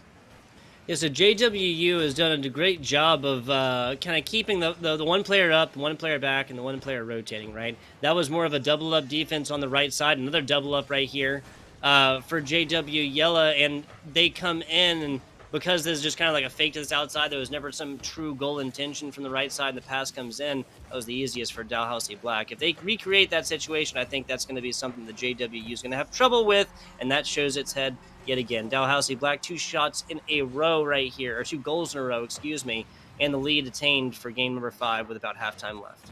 Well, these are the kind of goals that Dalhousie landed in, those goals where they scored a lot and often. I guess this team is ready to go. Maybe, perhaps, don't want to jinx it. Halftime, as you say, 2-1 separates these two teams, and Dalhousie's using the backboard to their advantage. Yes, they are. Yes, they are. Pursills gets an epic save on top of that one to the outside, and JW Yellow back onto the defensive right here. Binge Juan. So we were spectating for a second, but really just got a second to rotate, pick up boost. Lock middle side. Pursills block again. Pursills been showing up on the defense, been saying their name a lot. So now Stoops popping this one to the right side as members of Dalhousie Black try to cover this one up and now bring it out, but boost starved they are. Double up on the defense back here. 1 player left on Dalhousie Black's D side, and that's going to be an easy one for the tying factor for the yellow squad. Got to give props there. It looked like Purcell's got the credit for it, but it was a little bit of that Soups kind of just song and dance and breaking axles to really put the defense out of position. Granted, Purcell's was there to make sure it was an emphatic goal, but the hard work was done by them. Team plays are not necessarily passes in the midfield. That counts too. 100 seconds left here. What counts left here is how much offensive pressure you have left in the tank, right? Whichever, this is a true tied-up factor. 90 seconds left here. Just nothing. Both teams have tried so much here. I think you kind of have to, like while there's so much going on, try and maintain and kind of think, what worked beforehand? Let's try that again or something. Because if you just play Rocket League, just play reactive Rocket League right here, then that team who does that is going to lose. Absolutely. Yeah, a lot of times about they say reading plays is great, not knocking that. But you got to create your own destiny, create your own magic. And that was a shot on top of the bow, but the crossbar denies it twice. And I like to say you got sometimes you got to take control of what you want, what your Huh. team wants, what you want to do in this series. Yeah, I'm really, really surprised that was not a goal right there. Everybody just kind of turning attention onto Boost for a second while this ball was dangerously close and open.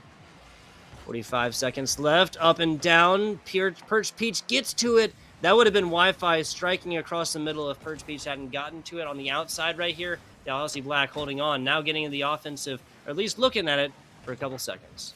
Well, a couple seconds is an eternity in Rocket League. There's a tie game, and we all know that these late scores and theatricals can happen. So nobody wants to be the one to make that first fall or to flinch first. But you can tell a little bit of desperation sinking into both teams here, as just shots are coming from all over the pitch. Lock with the block. 13 seconds away from an overtime situation in a Game 5 situation that has been incredibly close and incredibly back and forth. Like, this is not like a sweep or reverse sweep situation at all, everybody. These games have been going back and forth as much as they can, momentum-wise. Grounded ball, overtime in game number 5, Novanta. Well, we got ourselves the golden goal situation. The stronger teams at a disadvantage in overtime. That's Dalhousie Black, because once you have a weaker team, they're able to try things that you may not see coming. JW Yellow has the element of surprise in their favor. So long as this goes on, the more it favors that blue side, which means you're JW Yellow, you got to strike first.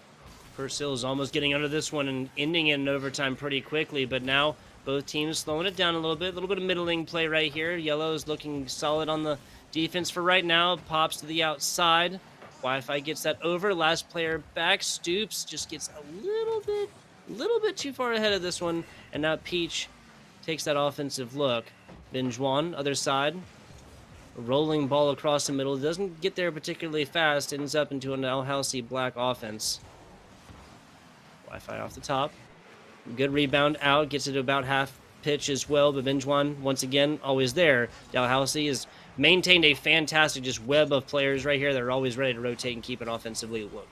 Yeah, that's good for them. I kind of wish that was a little bit more of even distribution around the breaks, because if there are situations of a poke goal, like you saw there, there's almost a half car step behind to get everyone in position on defense. It may become the Achilles heel, but it may be nothing. Over a minute has gone by in this overtime period. We're still tied at 2 apiece. JWL is looking to make this an emphatic comeback or upset, even though both teams have an equal record going in. To me, it would be an upset based on strength of play if they're able to do it here in overtime in game 5.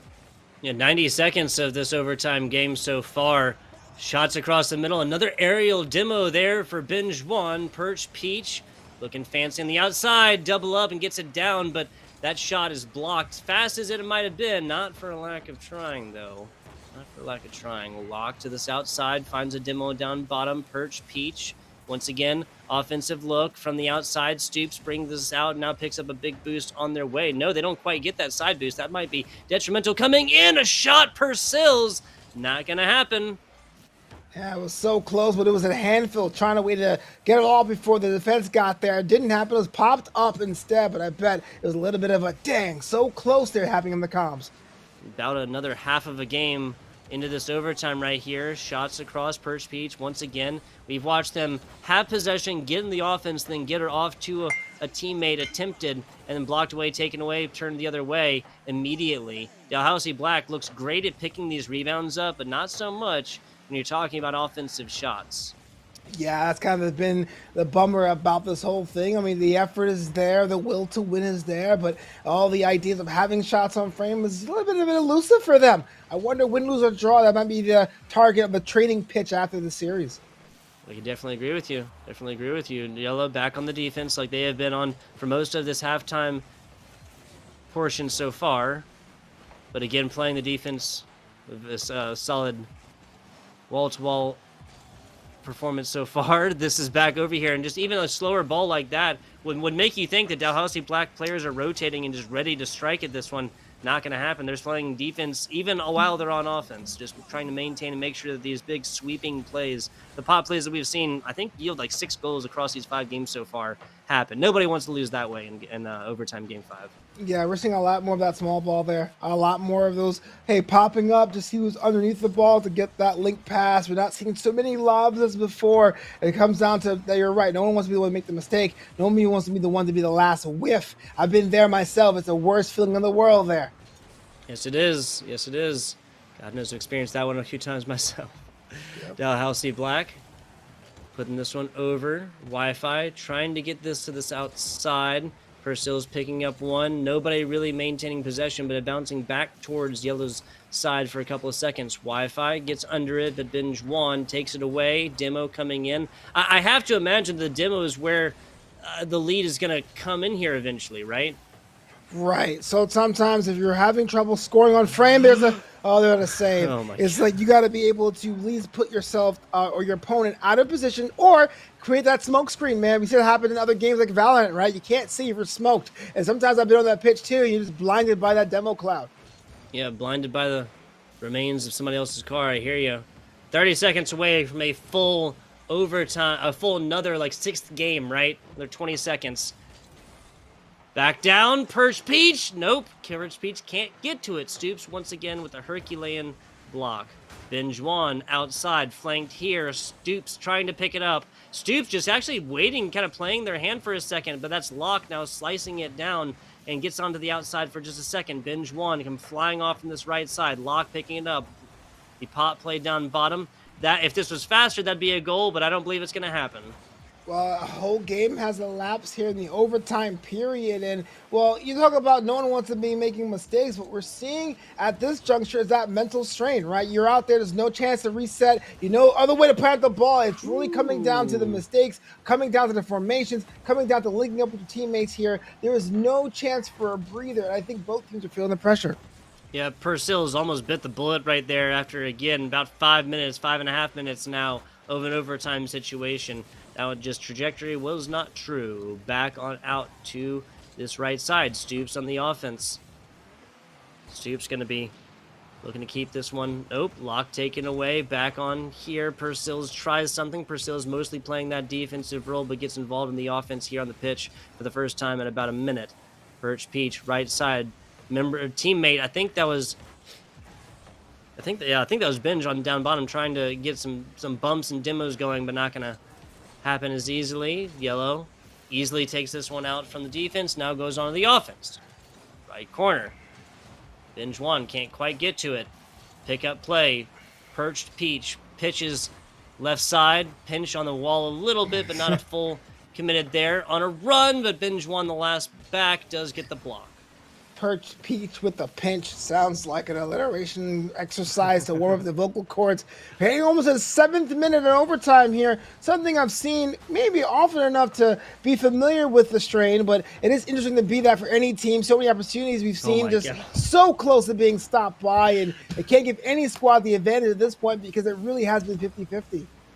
I hear you. 7 minutes. That's what we're about 7 seconds away from. Wi-Fi almost gets this one, but it's just rocked up and down yet again. Purcell's looks like he has a perfect angle, but I've learned better in this Dalhousie Black, Johnson & Wales University Yellow Squad overtime so far. That's also looking good, but again, I shouldn't have got my hopes up. Yeah, that right there was a lack of concentration. That comes in with that fatigue of being in an overtime situation. That comes with the fatigue of not having the ball planted. It really doesn't happen too often when you have an open net like that, or ideally. But when it does, you kind of wonder what that means to have yourself a golden goal situation in your hands. That added pressure, also being on stream, kind of multiplies. And it's going to be hit right here. And there it is. Purcell's finally 7.5 minutes into this one. They drop game 1. They take game 2. They drop game 3. They take game 4 by a score difference of 1. They take game 5, ending the back and forth constant, and a 7.5 minute overtime, a 12-minute Rocket League game. It was indeed. Novanta, I have casted it with nobody else. Well, thanks. I appreciate that. Look, it comes down to consistency wins the day. Dalhousie is a fabulous team, a flashy team, a funner team to watch. But the story about the tortoise in the hair? That tortoise wins the race. And that's what JW was. It wasn't as great to watch as far as the excitement. But you know what's exciting? Winning! They are still undefeated after 5 games today. Yes, they are. 6-0 are your Johnson Wales University yellow squad here in the Emergents yellow division. Dalhousie Black, the squad up from Canada, does not find the dub like their previous Canadian brothers did in game number 1, and going to be dropping on down to 5-1, which is not a bad look by any means conference-wise, and plenty of playoff contention still rise in their dreams later on in the season. This is not a dream ender here by any means, them facing their first match loss. Yeah, it's unfortunate for them, but you know what? There's always time to regain, and you can still win the entire thing with a loss in your column. Just make sure it doesn't become a habit. You'll be fine next week and good to go. Don't make it a habit now. Don't make it a habit. There's those habits you make in college, right? Those bad habits you make in college. Yeah, for now. After a long overtime game 5 situation, we're running pretty close to time here, guys. We're going to go ahead and wrap this one up. We got a couple other casters bringing you that Alvernia University and Holy Christ White matchup next. That's starting, call it 10 minutes. Navanta, you got anything else for the good people before we tell them goodbye? Stick around because there's more Rocket League action coming up. Absolutely. FBI talk about Navanta. Catch you guys later. I want to give a shout out to our production staff. That is Zolex, that is Tofu. Anybody else TO or production wise here that's been working for the NECC, we do appreciate you. We're going to go ahead and get on out of here and get this next match started. Thank you guys for watching. Stay tuned.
everybody, and welcome to the NECC Rocket League once again. My name is Bass in the Past, joined alongside by none other than Hypheria. You guys had Tugboat and Novanta, but now we are here for the latter half of the night, and I don't think we're technically closing it out, but we are bringing some more Rocket League action to you here as we have Alvernia University versus Holy Cross White. I'm excited to get into this one. How are you doing to kick off the day, Hypheria? I'm doing brilliant. I tuned in for a little bit of that overtime, and well, after seeing that, of course you have to be doing phenomenal. That was a spectacular overtime, and I hope we can nab one of those for ourselves. Ooh, I'd love to get some overtimes here. We got a long day ahead of us, folks, but before we get into that long day, let's have a look at the matchup we've got coming up here. Like we said, Alvernia University versus Holy Cross White. We've got some lineups to go through here. Starting off with the side of Alvernia, we have got X4 Pro, Valence, and Qatar. A very strong squad, and well, coming in here with a record of 4-2-1.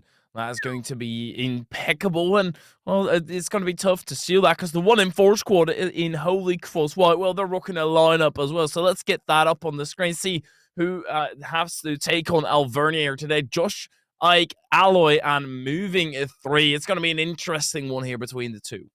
It's going to be a really, really interesting one here, especially considering, like you said, this is not a team that is necessarily coming into this one as strong as their opponents here. Holy Cross White are currently 1-4 overall, and the unfortunate thing is that there's a little bit of overlap in some of the teams that these guys have played here. Now, the good thing is that the overlap actually does make this a little bit more confusing than it does explain anything when it comes to these records here. Holy Cross win 3-0 versus Thomas Esports, the one team that they have been able to beat all season long. And then you look on the other side, Alvernia barely beat them out in a 3-2 battle. But meanwhile, on the other side of this one, UMass Amherst, they win against, Alvernia wins against them 3-1, but Holy Cross can't take a game. So there's a little bit of interesting stuff going on here in the Emergents division. I feel like we've talked about this before, Hypheria, but this really is a division where everything is up in the air. It's going to be great. To look at a record like that, obviously you can't really divulge anything from that information properly, but 1-4, you have to get moving. You have to be off to a great start. And well, this match has started as well. Alvernia versus Holy Cross White, and it's Alvernia has to take a bit of a back stance, but Valence already getting into the attack and ripping that first shot. It's not going to necessarily count as one, and it was relatively easily defended by Holy Cross White, but the counterattack quickly squandered as well. Quickly squander. But again, it's game number one. We're going to see a lot of this, a lot of quick jumps, a lot of teams playing a little bit more sporadically than they would normally here. So 30 seconds into this one, I'm not necessarily surprised to see Boomer Ball as this one just goes back and forth across the pitch.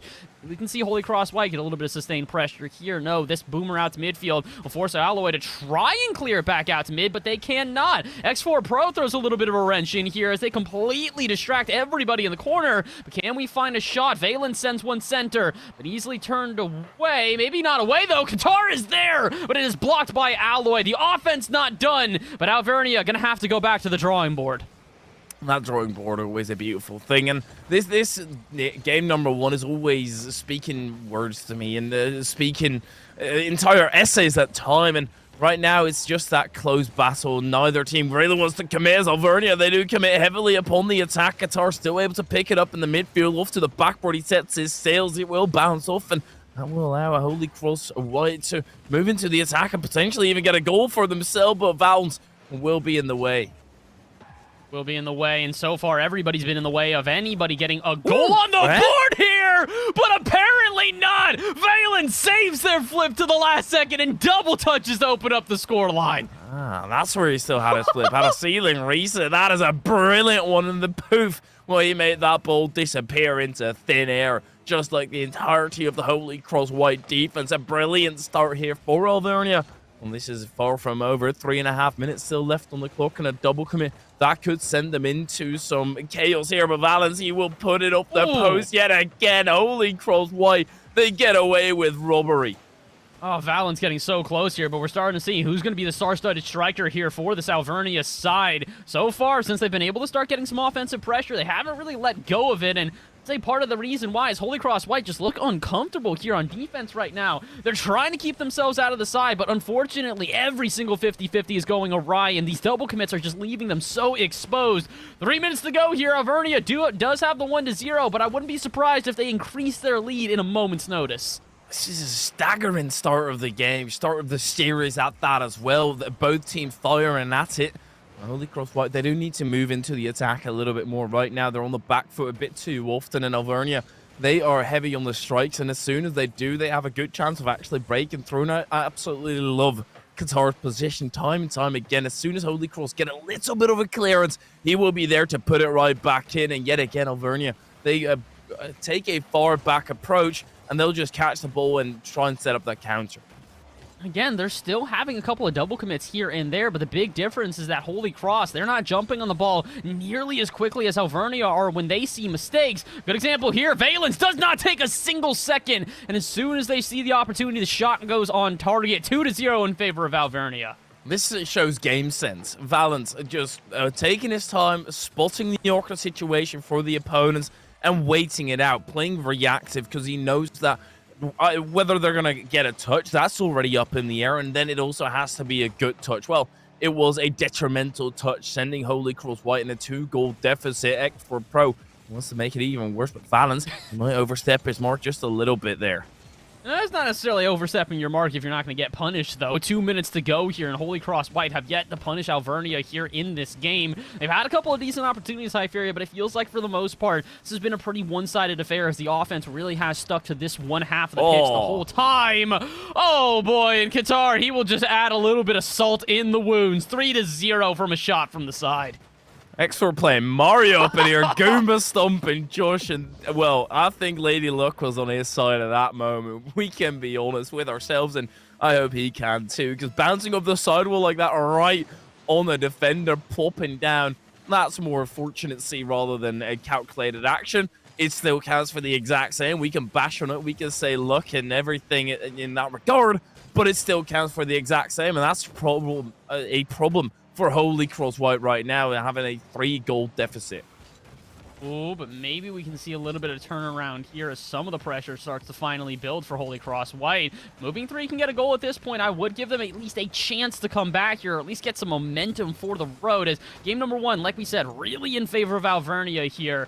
First time we're seeing them under pressure on defense, though. Can they actually do anything? No, Alloy can only get a 50-50 out of midfield, and it's barely a 50 at that. As Valence just takes this one out of the side, I'm thinking that they've wasted enough time to secure them this game. 45 seconds to go. They can technically get a couple of goals here, Hypheria, but I don't know if they have enough time to make a 3-goal swing.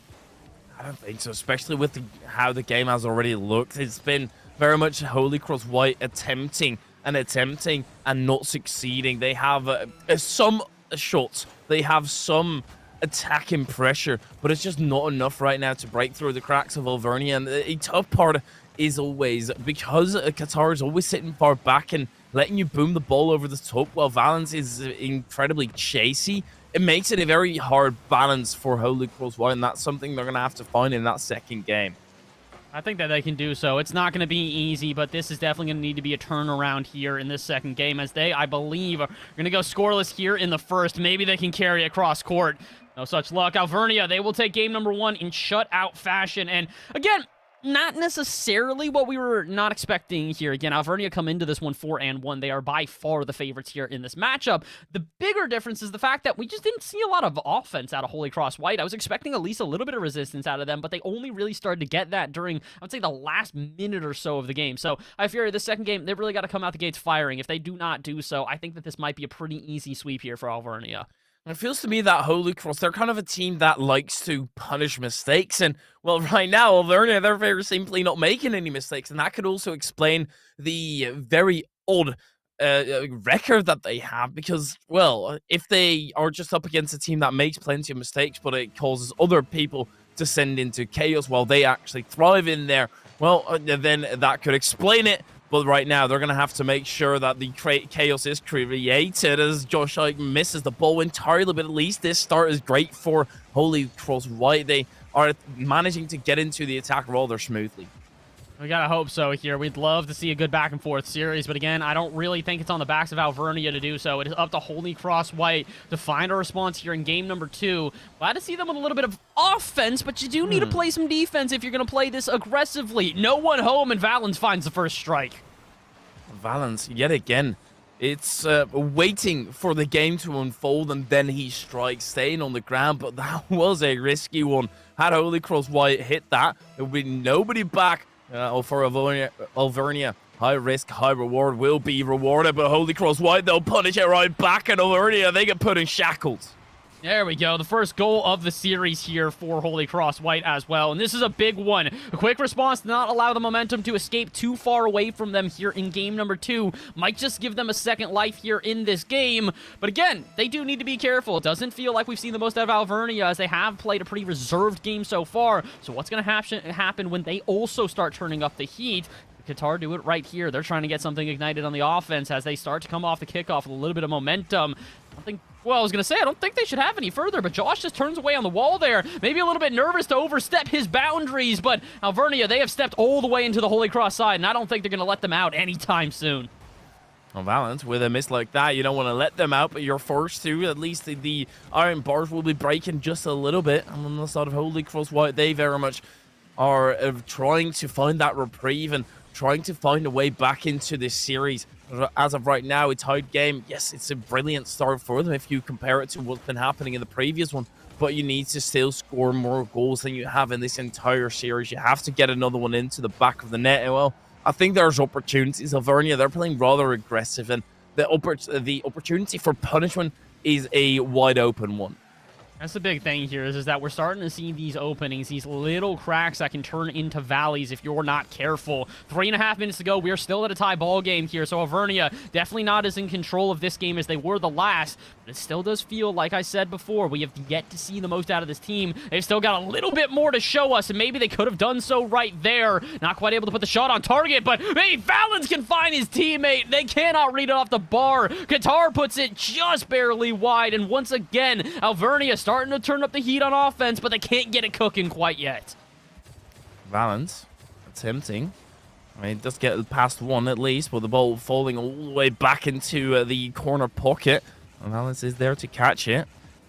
Tries to get past Alloy, but will manage to make the defense sturdy for now. Alloy launching that ball in between. The turnabout is fair play, so Holy Cross White, they're sending it into the attack. Qatar missing out. Josh Ike with a good clear away, and this could be an opportunity for Holy Cross White, but the Valence already back and miss on the backboard though. Ooh, that's scary.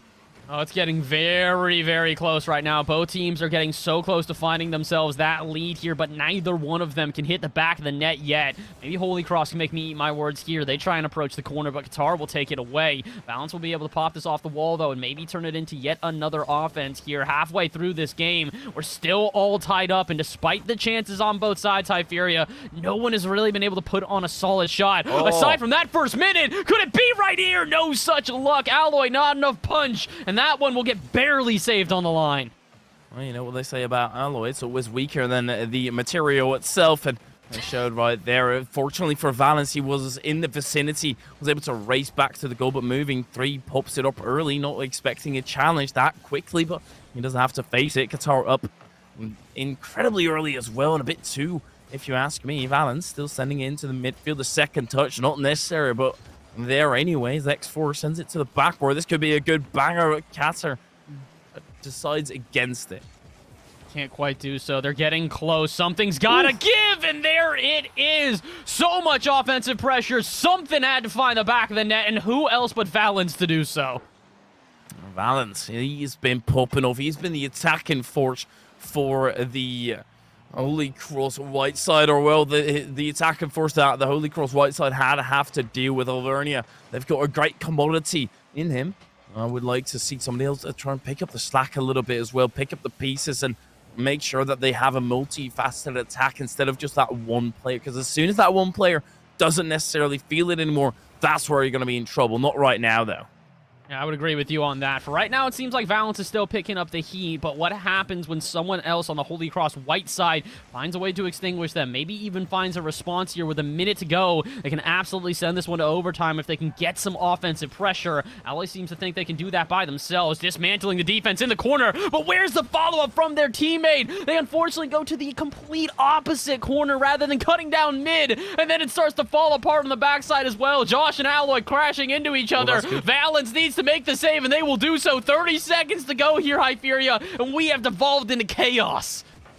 That chaos needs to be ruled by Holy Cross White. They need to get a grip on it, and they need to step on it at the same time. Time is running out, and with 20 seconds remaining, that is definitely not in your favor. They do move into the attacks. Holy Cross White, they've got a good thing going for them, but that is not enough just yet. Valens, he's been so impeccable and so important for Avernia, and yet again at the dying seconds of the game, I feel like there was a Holy Cross player sitting still in the net. Alloy, he's just going to pop it to the ground. The ball still stays up. Long clear over the top, moving 3 close to the gap, but that's going to hit the ground, and Avernia, they get their second.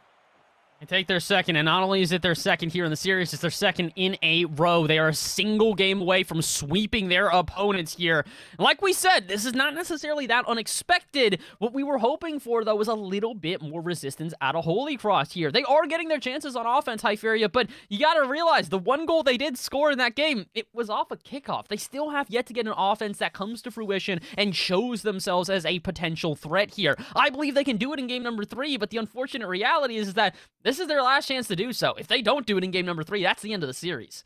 It's just so unfortunate, but it feels to me that they don't have enough venom in their attack, which is incredibly unfortunate to see, but it is something that you can create. You can try and be more poisonous into that attacking end and create a little bit more oomph behind all your attacks, because right now it seems like they're a little bit flat-footed and trying to wait it out, have a look at what the current standings are on the defensive end, and then you're already too late. Rocket League is a game of instinct, and right now they don't have the killer instinct, but Holy Cross White, they could create a right off of kickoff again. Unfortunately, they miss out. I believe in them to do so, though. I'd have to agree with you. If they can find that instinct real quick, the ignition here to just get this entire coal train a-chugging, believe in them to do so here in game 3, but they've got to do it the entire time here, as we've got almost 5 minutes on the clock, and so far we've been going back and forth. This is an open net, though, or not quite. X-Fort Pro just barely able to get back to this one, but it does look like Avernia are getting, I'm not going to say too comfortable with the ball, but they're making very wide rotations right now. I think that they're trying to play with not too much of an aggressive offense, but if they are going to play this sort of open with rotations, holy cross, this is the time to start putting shots on target. And they're putting a lot of faith in Avernia or in a specific player as well on the side of Avernia. Well, that player is coming up right here. Valens, he has been the star of the pitch right now, but as soon as he's not in defense, that could make awkward troubles for Avernia, but they managed to squander in, squash that opposition coming at them. Holy Cross White, they still try and set it up, but well, the star-studded striker and star-studded defender is already back in that defensive end. Valens was an attempt at the attacking side of things, and doesn't manage to get anything through. There he goes, though. Up the ceiling he goes, and, well, just the crossbar was scathed. It's not necessarily the best touch out of moving threes there either. I think he probably should just let that clear go all the way to the other side, because instead it now just goes back into the hand of Avernia as we get into a ping-pong match, just booming clears back and forth. This could be something, though. Qatar not able to make the touch, but where's the follow-up? No one in the center there, and again, Holy Cross White. These are the opportunities we are talking about. Avernia are playing a good rotation, but it is a rather slow rotation. It is very methodical in the way that they are acting, so if you can just be a bit quicker than them, cut them in a single rotation, you can find an opening and punish one of their mistakes. They're not making a lot of them, but in a game of inches, you have to make sure that every single touch counts, and Avernia, they will not. Holy Cross with a great defense. That was immaculate. Well, moving 3 would be even greater if you now actually get a attack going, but instead moving 3, unfortunately, the touch was backwards. The next 4 doesn't clear his direct opposition. Valens, he will indeed do so. It's all the way back into the Avernia half, and they need to find a pocket of space yet again. X4 is going to try and set it up, but Alloy quickly catch it. Valens dives over the top, and now Alloy could have a phenomenal chance, but moving 3, already moved up too aggressively. Another shot. Valens is on the back end. He will be able to clear it off the line, fish it out of the net, but moving 3 still tries to set it up. Qatar with a miss. X4 very expectant of it, though, yet again, and they go into the center. Nobody there for Holy Cross White. Oh, you gotta love this, though. This is what we were hoping for out of Holy Cross. They may not be able to get these shots on target, but they are absolutely putting up way more resistance against Avernia than in games previous here. They're making it difficult for them to not only move into an offense, but to sustain that pressure, something that Avernia were doing a really good job at before. And these booming clears, they may not seem like it's a big difference, but they are. This was something we were not seeing out of Holy Cross before, so with just underneath 2 minutes to go, Holy Cross absolutely have a chance to get back into the series with a win here in game number 3. But in order to do so, Hyperia, I think you and I both know the sad reality, which is they need a goal that doesn't come off a kickoff. That could have been the one. The shot goes goes wide, and Holy Cross again still go scoreless here in game number 4. Or excuse me, 3. You know what? The games don't matter because Alvernia, they're going right back to the usual. Valence the score. The aggression here to dive in so incredibly early. There was a player threatening a demo, kind of sectioning him off. But you have to take a little bit of time to actually have a look at the current standings and realize that Valence, he didn't have a comfortable position, but that doesn't matter anymore. What's happened is already in the past, and you need to move past this. Alloy gets into the attack. Holy Cross White, at least they've got nothing to lose. Backs against the wall, and you're going to have to fight your way out, and that might already be done by the hands of Alloy. It's going to be stopped at the goal line. At this point, it's a good phrase we like to use is when losing by 1 is the same by losing by 5. And at this point, you gotta send the house if you are Holy Cross. Get in your opponent's face, get aggressive. But here's what happens when you get a bit too much. Overcommit at midfield, the next 4, he will strike. They're always so connected with each other on the side of Alvernia, and well, they seem more hungry, and the hungry wolf will run the furthest. Alvernia, it has been a long stretch for them. 3-0. Very likely, and it's on the horizon already. Now it just needs to be lights out for Holy Cross White, but they still have fight left in them. They're not done just yet. We're going to move into the attack for a potentially one final time here, because as soon as Alvernia close out or score another goal, that might as well be it. I mean, it might as well be it at this point here. Again, Holy Cross, the only goal that they've been able to score so far throughout the series has come off a kickoff. Aside from that, scoreless in game number 1, scoreless here in game number 3. Unless they can maybe find something here. 30 seconds to go.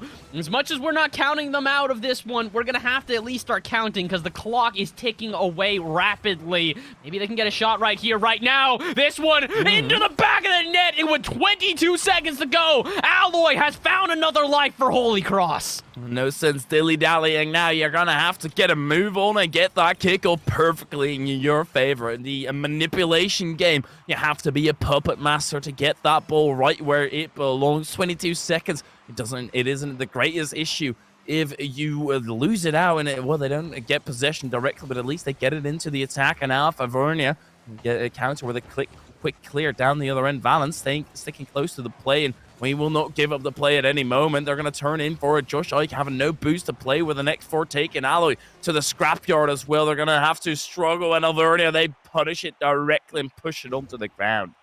And there it is, Alvernia. They take their 3rd game in a row and sweep Holy Cross to send them packing for their 5th loss on the season here. Holy Cross, they gave a really good effort here, but unfortunately, Alvernia were just a bit too much to handle. Again, kind of goes to show you, game number 1, scoreless. Game number 2, they finally get on the board. It's a 1-goal ball game. Game number 3, they make it a one-goal ball game again. Man, that is a tongue twister there. Yeah, at the end. Make it a 1-goal ball game with only about 30 seconds to go. So, I feel like we say this a lot. It's a sweep that shouldn't have been a sweep here. Holy Cross White really did look incredibly good. I think the one thing that held them back, though, High Fury, is that offense just needed a little bit more firepower. And I think that's why we can have a very solid argument as well as to why it should have been a sweep, because that attack really hasn't been there, and that's the main focusing point that they're going to have to try and get a closer look on coming into the next week. Because 1 in 5 right now, the playoffs might already be out of hand, but you still want to improve. You want to keep that defense spick and span. They've just not really managed to do so, unfortunately, but that's the way the cookie does crumble sometimes. It does indeed. So they'll have to try again in the future here. So we will also look to the future as well. We've got another lineup coming up, or another matchup coming up in just a couple of moments here. It's going to be Limestone University versus Greenville University when we come back. We're sticking here in the Navigators White Division. It is going to be a battle and a half, but like we said, it's a battle for the future. Stay tuned. We'll be right back.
Hello, everybody, and welcome back to the NECC Rocket League week number 6. Once again, my name is Bash from the past, joined alongside by none other than Hypheria. And Hype, we are here on our 4th game of the day. Yours and I, our 2nd game, of the day here, as it's going to be Limestone Esports, Limestone University versus Greenville University, the orange squad, as we drop down into the Navigators White Division. And this is an interesting one. On paper, this is probably Limestone Esports to take. They're 4-1 on the season right now. They've taken 3 wins in a row. Last week, technically a forfeit for a win for them, but still a win nonetheless. But Greenville, they come into this one 1-4. Now, normally you'd say, okay, obviously, one-sided match. Not so much. Greenville Orange, 3 of their last 4 losses were in game number 5. This team on repeat has been so close to getting their 2nd win, just not quite able to do so yet. And then if you start interlooking those wins against each other or those losses, well, Greenville, they won a 3-0 against the Pioneers, where Limestone, they only won in game number 5. And another one would be Midway University, where Greenville lost in game number 5 and Limestone won in game number 5. So even though this is a 4-1 team up against a 1-4 team, it just seems like the coin has not been flipping in Greenville's favor. It really hasn't. It's been very close here so far for Greenville, but today they're going to have to try and prove that they can get a little bit further than just close. Can they take that win? We're going to have to find out, but first, let's find out what the rosters are here today. Take a look over at the Limestone Esports side to start us off. It's going to be Tyre Wright, Antone, and Stoney here to start us off, and again, as we always talk about, nice to see the mixture in between upper and lower classmen. Isn't that also Post Malone's name? What? Stoney? I think that is, yes, I believe that is also one of his albums. You are correct. That is, yeah, Okay. I don't know how you managed to pull that reference out. I'm both impressed and disgusted by that. I But feel like you know that's what? your general vibe within me, so that's very fair. Let's have a look at Greenville's roster as well, see whether we can make some references there as well, and I think we can because, well, the Bassmaster, you're about to get dominated here, mate. Too many people with Bass here in this league at this point. The good thing is that this time they're pronouncing it right. Bassmaster, not Bassmaster. Well, we'll find out. Maybe they'll tell us afterwards that it is being pronounced incorrectly. But we will find out. It's Smokescreen, Bassmaster, and J-Pro here on the side of GU in Greenville University. But again, this is a trio that really has to step it up here today. This is a large roster on the side of Greenville University. They have 6 potential students here. So these 3 today, they have to represent their university well and try and find them their 2nd win. Exactly. The 6-man roster, it is always great when 3 people somehow manage to drop out due to unknown circumstances, but it's not necessarily great for that chemistry, and that's something you always have to take into account, and that's also a potential reason what could have established that 1-4 record. You might have some players that are not necessarily meshing so well together, who are then forced to play together because they want to attempt to improve their playstyle. But right now, you have to put your best squad together, the people who mesh the best together, because it's time to win. That's the unfortunate thing here is that no ifs, ands, or buts are going to be able to save you here today. Your season hasn't necessarily gone in the favor that you so desire, but there is still a chance at playoffs if you can recover right here, right now, before we get to the very end of this one. I believe in them to do so. I know that they can, Hypheria, but now it is up to this squad to try and get this done. Limestone University versus Greenville University. We're about to hop into game number 1 in this best of 5. Like we said, this one on paper should be going to Limestone, but at the same time, Greenville have been too good. We cannot count them out by any stretch of the imagination. Paper burns way too easily to be reliable of a predictor, so I'm not going to go according to the paper whatsoever. And I'm going to say this actually goes to game numero 5. I am heavily reliant on it and expecting it at the same time. They seem so incredibly close, and it does seem that they whip up and down and left, right, and center. But right now, it is only one way, and that is Limestone versus Greenville. Game has started. 5 minutes on the clock, as usual. Let's see what they've got here. Game number 1, as we say every single time, is going to be a feeling out period here, especially considering that we have dropped a division, which means we might see a little bit more chaos on the pitch. How about 2 crossbar shots to start us off? Is that enough chaos for you, Hypheria? You know, I'm a very particular person, as you might know, and I have a very acquired taste, and I usually would prefer if it's 3, but, you know, 2, I guess, will have to do the job. And Tone, can he rip it right through the center? Then Greenville, their defense is still holding strong. That crossbar not needing to get involved, but yet again, there it is. And that is Mighty Choir Tate's perfectly satisfied. Oh, how about the counterattack into not a goal as well? I was going to say, this might be able to give you a little bit more, I don't know, pizzazz? I'm not sure what the word to use at this point here. Unfortunately, we really have devolved into chaos as we are going end to end, but no one finds a shot on target. How about the own goal that is pinched off the bar and out? It's a beautiful save, but it's a save that should have never arrived, as usually game number 1, teams play a little bit reserved. Wait a second before really throwing the house at each other. There was no such hesitation here. Apparently, they've got multiple different properties they can throw at each other. The collapse of the housing market will be happening yet again, and the collapse of the crossbar surely is going to be happening at some point as well. Stoney racing back in time, and Bass, I've got a challenge for us right here in this series. We can't make a punt about Smokescreen. How about that? It's not going to happen. I mean, I'd like to try, but unfortunately, well, you know what?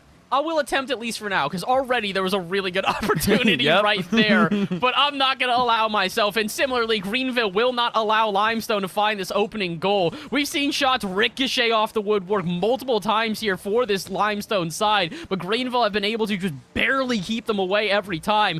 3 minutes to go here, though, when a breakaway play. Maybe Antone can make me eat my words, not if he gets distracted in the center, bumped and bruised around, and we might just have the opening goal, but not if it's off target again. Greenville, another booming clear, but they cannot put it on net. There have been too many instances where Limestone are continuously on the attack and Greenville get a lone clear over the top. Surely that's going to be the way the opener goal falls as well. The first blood might just be drawn in that particular regard. But right now, the musty failed. Limestone still have possession, and Greenville, they're being incredibly defensive, sitting back in that goal and waiting for Limestone to make that mistake. With Smokescreen gets it through, but Stoney still incredibly prepared. We are halfway through this game, and it feels like both teams are starting to settle down a little bit here. We're not necessarily as volatile as before. A good example there is Stoney puts a shot on target, but it is easily turned away by the Greenville defense, who is just waiting on the line for that eventual shot. It does feel like the chaos has at least dissipated a little bit. It's not completely gone from the pitch, but it's just lessened, and maybe that can allow us to find our opening goal here. 3 minutes into this ball game, Greenville starting to build up an offense, but they only send 2 players. They keep one back just in case a breakaway play happens, and to be fair, with the amount of breakaway shots that have just gone booming over center, I don't really blame Greenville for playing this defensive. Sometimes you gotta take that defensive stance to try and figure out your opponent a little bit more, but Antone taking a defensive stance there will allow him to lose possession, or will cause him to lose possession rather. Stoney taking it along the side, and no congratulations for me right there. The pinch had failed. It's alright, we'll be in the vicinity at least to pick up the pieces, and Tone trying to get it to the back where the touch weak, and Greenville should be able to pick it up. All right, so let me get this straight. Smokescreen jokes not allowed. Puns about Post Malone songs and stuff, completely viable. Is that what we're rocking with here today, huh? No, I just fall apart sometimes, and, well, I turn cold. There's no option anymore, and I got to make certain words rhyme, and I have them be connected somehow. Sometimes there might be an innocent pun in between. Is that really such a big deal these days, Bass? I don't know. I want to try and kind of continue on top of the puns, but you know what? It's okay. The player we're talking about will show up anyway. Stoney to make us end our words and also to open up the scoreline. It's No. Yeah. Don't make a pun. No. I don't know. He drove that through like a Bentley, but it wasn't a smooth ride whatsoever. It was very tough. There were a lot of bumps in the road for Limestone, and I'm not too sure what was going on there. As Greenville, their stellar defense has been cracked now, and the seal broken. That could allow for a lot more drops to trickle on through. I would imagine so. I'd like to hope so as well. I'd like to see Greenville find a quick response here, but instead, they're starting to feel the pressure as more shots come through here from Limestone. 30 seconds to go. It's technically possible for them to break out, but they need to do something spectacular. Doesn't really look like they're going to even be able to break out quite yet. Sent back to the corner. Stoney going to beat out the player there. This is an open net. Is anyone there? Eventually, Tyrite will be there, but somehow Bassmaster will make the save. 10 seconds to go, and Greenville find one last chance at an offense. Can they get out of their half? No such luck. This goes to the corner, and Limestone will barely take game number 1. Greenville, unfortunately, come up with zilch in this match, and it's due to that defensive performance. Sure, it works great to try and fend off the opposition time and time again, but it's looking rather morose for them right now. They're not breaking out properly. They're not breaking out efficiently enough, and you really need to have that efficiency if you're going to be adapting in such a play style where you're more defensive, because you need to take every single chance that you get. That's the big thing here is that you really cannot squander chances here. When we're starting to see that the defense is getting more prepared, when they're being able to turn away these shots without as much, I would say, fatigue in their defense, where you don't necessarily see the booms get lackluster over time, I'm starting to think that maybe we're going to need to see the offense get a little bit more explosive and maybe also just be a bit quicker to the ball. We've seen a lot of these boomers that go on target. Someone makes a save, but there's no follow-up touch from a player, or by the time the follow-up arrives, someone from defense is prepared. And I say that on both sides. For both Greenville and for Limestone here, it feels like they had opportunities that went awry. So let's see. Can one of the teams be a little bit more opportunistic here in game number 2, or are we going to see another low-scoring affair? I will say, I do like that this has been a close series so far. Hey, Feria, this is what we were hoping for.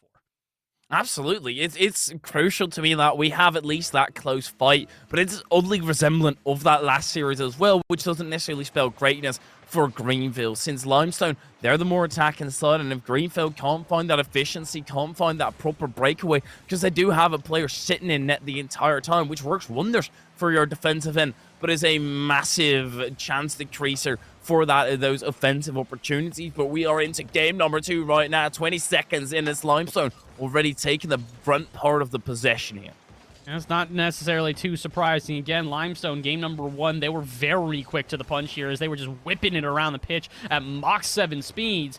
This time, a little bit more methodical. They still do have the offensive pressure, but they're not necessarily rushing to the ball too aggressively. Part of it might be the fact that Tyrai was not really prepared out of midfield there, so they will give up a lot of offensive pressure. But again, no second player for Greenville there. A booming clear goes from corner to corner, and rather than sending a second player to try and keep that offensive pressure up, it will have to happen out at midfield. Uh-oh. And a little bit of chaos happens out of midfield as well. Stoney going to take advantage. Fakes out one and finds an open net, and Limestone back to their scoring ways.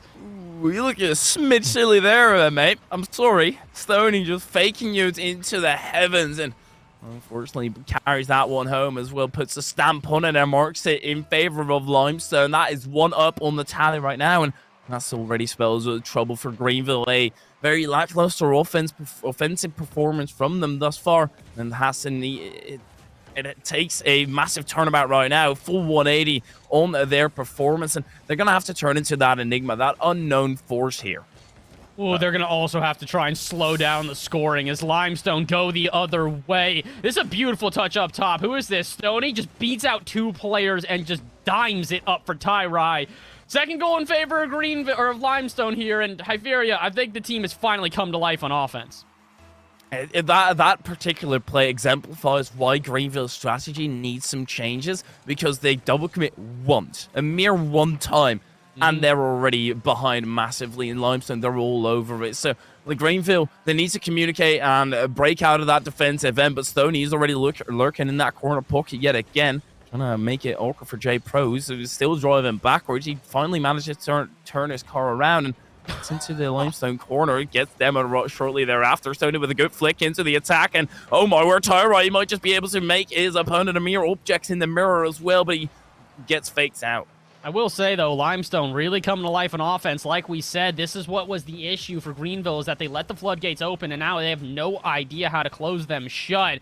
They're still getting these boomers out to midfield. They are relieving pressure, but when it comes time for a clean transition, it feels like they're still kind of stumbling over each other as they try and figure out who in the rotation should be the one diving at these balls. Speaking of diving at the ball, where's the follow-up touch? Smokescreen can't quite get to that one, and Greenville, once again, will let an opportunity go awry here. And Antone, he will not on the other end, or maybe he will. That's it. Just that's barely off, and that's a cross-court counter for Greenville.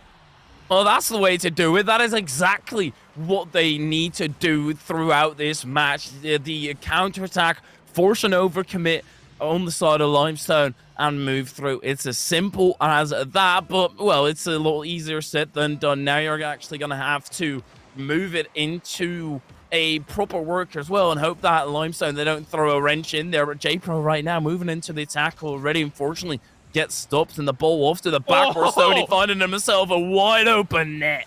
Okay, Stoney. All right, so they decided, listen, you guys want to try and make it so that this is a competition of stunting? How about I do it on the other end here? Flicks it into the back of the net at mock speeds as Bass just barely tries to get back, but he will not do so. 3-1 in favor of Limestone here, and now we're starting to see what I believe is the real potential out of both teams. If Greenville can be just a little bit quicker to the ball when it comes to these follow-up shots, I think we're going to have a real series on our hand, my friend. Well, they still need 2 goals in this particular game. The ball off to the backboard. Apple doesn't fall far from the tree, and Anton tries to eat it up right away. The goalmouth won't have any of it. Just a smidge off to the right. Tyrai 6 close to the play, but J-Pro only manages to get it past, well, not even further than the midfield line, and they're already under attack. They're about to get eviscerated. The ball is double tap, but it's yet again slightly off to the right. That's a BM moving into the attack, and already Limestone are back. Their defensive rotation, they know exactly how they would lose this match on the side of Limestone, and they're preventing it. That's the big thing right now, is it feels like Limestone are just trying to make sure that they do not overexpose themselves and give Greenville yet another cross-court shot that lands in the back of the net and makes this a single-goal ball game. Because with 90 seconds to go, if Greenville can find that single one, they can find themselves an ignition that starts this engine and revs them into a tied ball game and potentially an overtime. To be honest, they kind of need that as well, High Fury. If they do not win this game, that'll have to be a reverse sweep against Limestone if they want to try and take this. So they've got about 70 seconds to do so. They've got an offense building here, but can they find a shot? Smokescreen to put it to the corner, but where is that follow-up? It will not be found. And as Anton clears out to midfield, he finds, oh my word, I was going to say a little bit of relief or pressure, but a pinch might just take that relief away for at least a second. Stoney, lucrative 50, but it will be picked up shortly thereafter by Smokescreen. Off to the back where they set their sails, and Anton going to the ceiling. It's a risky play, but it works out for him. Make sure that he has the consistency on it. Greenville now back on that defensive end. Stoney is going to go for an aero play yet again off the ceiling, and Limestone, this is so much time off the clock. The ball trickles all the way down deep into the Limestone half, but they were able to pick it right back up. And Greenville, they have yet to be able to set up a proper attack here, and they're already under intense scrutiny in their defensive end. They're trying their best to hold on here, but again, that's not what they need to do right now. They need to break out of their half. We talk about kitchen sink mentality. Now is the time to show that more than ever. Losing by 2 goals, losing by 5, it is a loss nonetheless. And for Greenville right now, they need to prevent it, but they cannot. A 4th goal goes in, and the curtains will lower as game number 2 goes to Limestone. Do you reckon if you say to anybody random on the street, have you got the kitchen sink mentality, that they know what you're talking about? I mean, yes, they know what I'm talking about. They've probably never heard someone call it the kitchen sink mentality unless they exist within esports or competitive sports in some sort of fashion. Because, I don't know. For some reason, I feel like even when I was at my hardest, doing homework in high school, really struggling to try and keep up with it all, it was never like kitchen sink mentality, kitchen sink mentality. Yeah, I'm going to say that to people now. Like, hey, bro, you got the kitchen sink mentality, homie. Greenville, they need that kitchen sink mentality right now, though, my friend. No matter what, we may make fun of it, but the unfortunate reality is that this is where Greenville stand at this moment. They need a reverse sweep against Limestone if they want to take this one. So let's give it a little bit more common of a phrase. That never say die attitude. That they need right now. And that as well. They need every single chance that they can get. And, well, they need to have their fans rally behind them as well. So make sure you show your support for them because they are in desperate need. Currently 1-4. And I will want to say, just like the previous series, if you go 1-5, that's it. That's your playoff chances basically over. You need to pull something massive out of the bag, but you already need to do that right here, right now. A reverse sweep on a team that's gotten the better of you time and time again. Good luck will be the only words that I can utter. That's the unfortunate truth here is that we've got nothing but... We've got advice. We got a little bit, but again, it's the same singular thing. It just feels like the team needs to be a little bit more poignant when it comes to their offense. And in addition to that, they just need to be careful because their defense, in the momentary lapses of judgment, will they'll double commit or they maybe will boom the ball a bit aggressively rather than trying to carry it out of their half. It leaves them exposed. In Limestone, they take full advantage. The question is will they do that for a 3rd game in a row? Time to find out. Greenville playing for their lives, and unfortunately, Limestone, they will already plunge the first strike. 1-0, 6 seconds in. Oof. That's just unfortunate. The bounce that BM was expecting, and they're going to have to start it from a deficit. They're playing the game on hard mode, I guess, but it's not really time to set it to that difficulty for Greenville. They've had a tough time already. At least the kickoff somewhat in their favor. Stoney already on the correct side. The pre-flip landing close to the ball, so able to recover his aerial mechanics. Anton taking a smart avenue as well. Instead of cutting straight through the center, he takes a wide turn and makes it a bit more awkward for the counterattack from Greenville. It's a little bit awkward, but is it enough to, I was going to say, stifle their momentum? Apparently so. That's a fantastic demo, as all of a sudden, this one I was going to say should get off the limestone half, but the defense looking uncomfortable right now. Booming clear after booming clear, trying to find some sort of connection. A good passing play will finally alleviate that pressure, and limestone can move to the other half, but for a second there, they did look a little bit exposed. But speaking of exposure, Greenville have to send all 3 players at that ball, so it should not turn into a counterattack. Maybe the demo can make me eat my words, but no such follow-up from Smokescreen. A minute into this one, and it does feel like the pace of play has upped itself pretty significantly, Hypheria, but that could come back to bite Greenville. Barely able to make the save, but it is a scary scenario as they are getting forced into their own half. Brilliant pop-up by Stoney thereafter as well. And Limestone, they're able to continue their offensive stay. Antone engaging in that 50-50, just winning outright. Maybe even the dish happening as well, but they will be shot by the Butler. Now, that's a BM bringing it down to the other end on the silver platter to his teammate, perhaps, but nobody's there. Nobody's in the vicinity, and they all miss out on a brilliant chance. Now, Stoney has to eke out the defense, gets past one and pops it into the box yet again. Nobody home there as well. And Greenville get away with a decent opportunity here for Limestone. But Stoney, he wants to amend it himself off to the backward, sets his sails, but it will be punctured here by Greenville, and they can't break through for Limestone. Oh my word, this attack is ridiculous. Something's got to give, but not right now for Greenville. Oh, they wish something had given there for Limestone. They would have loved a little bit of an extra safety net, but they cannot find it. 3 minutes to go here. They'll have to settle for a 1-0, and they will keep it that way, at least for the moment. Greenville gets scarily close to finding themselves an equalizer, but the shot goes barely off target. This one's going end-to-end right now, Hypheria. This is what we were hoping for out of Greenville, but they do need to be careful. It feels like Limestone have had their opportunities, but just haven't struck yet. So as we get down to halftime, they need to make sure they do not concede another goal. They will not right there. Bassmaster to put it out to the side, and we clock down to halfway through game number 3, and Greenville still technically have a chance here. And that's the crazy part. Even though if you look at the game view and take a step back, have that bird mentality, to just look from above and have the entire game right in front of you, it looks so massively in favor of Limestone, purely due to the offensive pressure in Greenville. They're keeping themselves in by a bit of benevolency of the Rocket League gods, I guess, and a bit of fortunate seeing that defensive end, but also stellar defense. We can't credit everything to a act of God or an act of another power. It is also them stepping up. That's the big thing is that while Greenville may be making these minor mistakes on the back end to leave these openings, they are very quick to close them and not allow a follow-up touch out of Limestone. The issue is that they now need to start finding those follow-up touches on offense as well. Again, this game, as we mentioned, for all the games previous, they have found themselves good initial shots, good initial pressure. When it comes time to send that second player, they either double commit like that so they don't have anyone available, or they're not there in time. That time they get there in time, but so does the defense. But wait a minute, where's the defense on the follow-up? Limestone get it out to the corner and then decide they don't need to play any more defense. Well, they've been sent packing. It's as simple as that, breaking through, and a brilliant 50-50 right there, forcing it underneath, and Greenville, they've just tied it back up, and this is one of those frustrating scenarios for Limestone because they probably feel like they should be 5-0 up right now. Instead, it's a 1-all tie scenario, and they're going to have to move into the attacking end where they've had such trouble already breaking through up to the backboard, and nobody is there. But that's it's a double tie right, still banged it through though. Oh, my man came flying through the sky like a jet airliner, and oh my, is it going to help out his team once again, dusting the defense, finding another goal, and putting them back on top. Limestone University are currently a minute away from sweeping Greenville here and taking their fifth series on the season, but they do need to hold on. Greenville have been getting closer and closer to finding these goals, or maybe they'll just demo the defense out of the way, find themselves an extra goal for security, and they will not. Breakaway play here. Bassmaster's got time and space, but neither him nor Smokescreen will find a touch. 50 seconds go here, Hypheria, and Greenville, you gotta be careful. Double commits at this point are gonna cost you.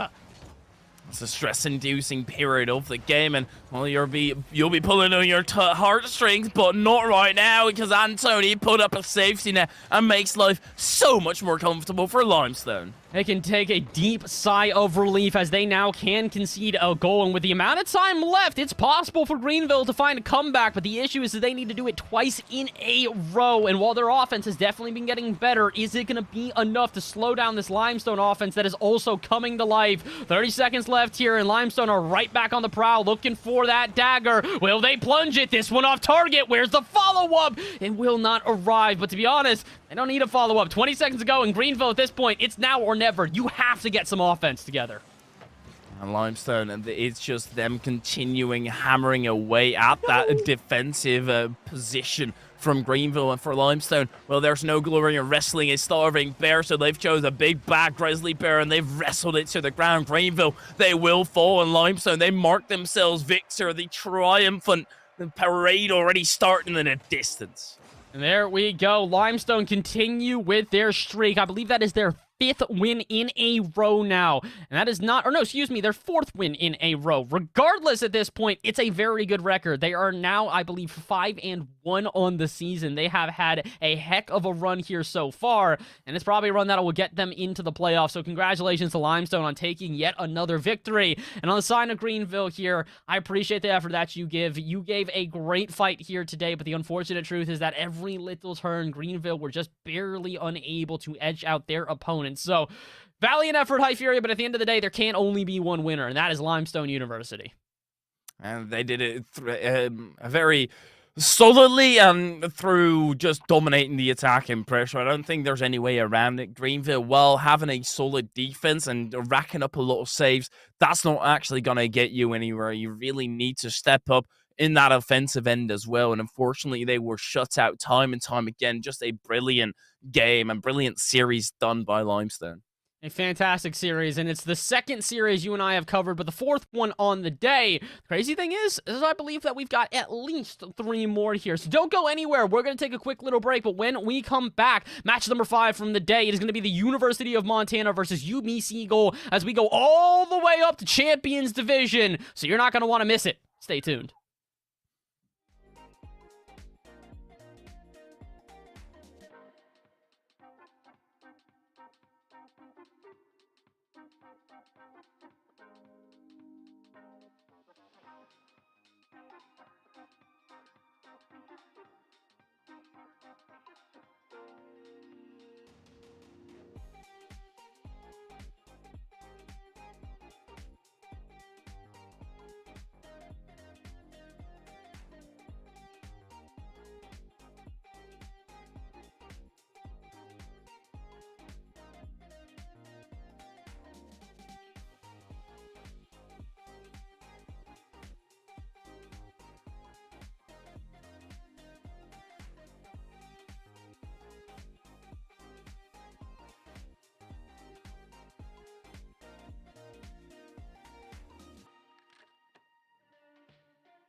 Hello, everybody, and welcome back to the NECC Rocket League week number 6. Once again, my name is Bass in the Past, joined alongside by none other than Hypheria. And Hype, we are back again, my friend, and we go to the very tippy top of the mountain here as we get to the champion Cyan division, and it is Montana versus UBC Gold. We have got a matchup and a half on our hands, my friend.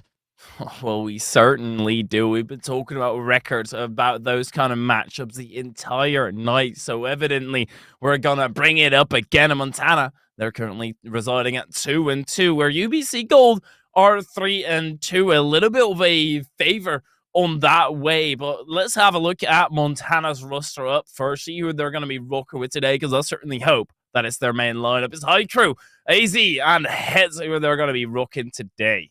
Oh, this is a great lineup, and it's a very storied lineup as well. Montana, one of the first teams here in the NECC, and since they got here, they've pretty much been in the top division the entire time. And it's been with this lineup. High Crew, Heads, and AZ have been around, have been in this iteration before. I believe they went with one of the three of these guys as a sub last season, but now they come here with this trio, with this three, ready to go. And like we said, a storied trio at that. Senior year here for Heads and High Crew, meaning this is their last semester playing in NECC, playing in Collegiate Rocket League in general. So they've got a lot to prove here today. But on the other side for UBC Gold, they've got a lot to prove as well. Their trio here today are going to be Ski, Frodo, and Fervent, which another storied lineup here is Ski going into their senior year, but a little bit more time for these guys to develop than on the other side. Especially with Frodo and Fervent still so young, being able to maybe get another ringer in, because there have been a lot of collegiate signings these days, and especially if you're already closing in on the top, you want to maintain that position. You have a certain prestige to uphold. But so we've talked about the records and what they're currently standing at. We haven't really cross-referenced the matchups just yet, and that does make it very interesting. UBC Gold, they've won 3-0 against Alabama Crimson, won in Game 5 against Purdue, where Montana, they lost in 4 games against Purdue and got swept by Alabama Crimson. So in that regard, there should be, on paper, a favorite in this matchup. They should be, but again, it is very close, especially considering the fact that Montana don't have the result against the Ottawa Braves yet. They had to reschedule that one. Meanwhile, on the other side, UBC taking a 2-3 loss against them. It is kind of hard for us to try and really judge these teams, especially considering it's been a long season so far. We're here in week number 6. It's been over a month since either one of these squads started their season. So let's see, can they start off the game right, though? Guess game number 1 here in this best of 5. This is going to be a back and forth of legendary proportions. Hype. Well, let's see who comes out on top. That's back and forth, but Montana, they at least will land the first blow. And UBC, they managed to maintain upright. And seems like the map is having a lot of inklings to change into the new map as well, and trying to turn animated. Sometimes it has existential troubles, just like we humans do. That happens on occasion here. Rocket League is not a perfect video game, and the defense of Montana is not perfect either here. Own goal to start us off, and, I mean, listen, it's a beautiful own goal. It's an own goal, though. Yeah, a great dish in from AZ, and, well, they're able to at least get a lead on the side of UBC Gold, and coming into this, I do think it's important for them to start off right. Montana, it's unfortunate we're going to have to keep on moving, keep on trucking through, and that's exactly what they do as they move into the attack. Frodo, he fishes it out with the volcano. Just barely able to do so here, and 40 seconds into this one, we're going end-to-end with just barely being able to make a save each time. UBC are holding on to their lead, but it is a very narrow lead at that, and Montana are looking to equalize with every single touch. Finally, Frodo will bring this one out to midfield and on to the other half, but it only stays there for about a second. Montana throw it right back into this half yet again, and UBC continue to have to play defense. Double commit there could have left them a bit exposed, but not quite yet. Although this one, it could be something. Into the back of the net it goes, and yet another one in favor here of Montana. That is a brilliant equalizer. Montana do seem like they have more thought-out goals than UBC do right now. Albeit only one, there's a lot that we can derive from that position, but then they slack on defense, and Fervent, well, he's not going to let that ferment, and he's going to take that opportunity. And back in favor of UBC, it goes. Fervent and Ski, a duo we're going to have to be very careful of here today, as they have both already gotten involved, and I don't believe this will be the last time 3:41 left on the clock. Plenty of time for Montana to get a response here, but also plenty of time for UBC to possibly tack on a couple more goals. This one feels volatile. Again, it's game number 1. Not necessarily too surprising, but we really are going end to end, and there's no sign of stopping in sight. Montana, they can't dwell in the past. They already have to forget about those goals, but they might have to face another one here. UBC, they're going down the wrong end? Or... no, that was... okay, Heads' orange card threw me off massively, but that's just a good goal. My man's got some sort of custom decal on. I don't know how on earth he managed to walk into this one with an orange and red car. But, hey, listen, decal's a decal. Goal's a goal. Montana may trick us, but they can't trick the scoreboard here. 3:20 left, a 2-2 ball game. Plenty of time for either one of these teams to find themselves a little bit of a solid lead because, like we keep saying, this is very volatile. Neither one of these teams has been able to solidify themselves as the victors here yet. Heads will get back to that one, but I don't know how that even arrived in the first place. What on earth? This entire game, this entire series has been chaotic, has been frivolous, and, well, they will be breaking through. Montana, they charge ahead in the lead, but in an odd way yet again.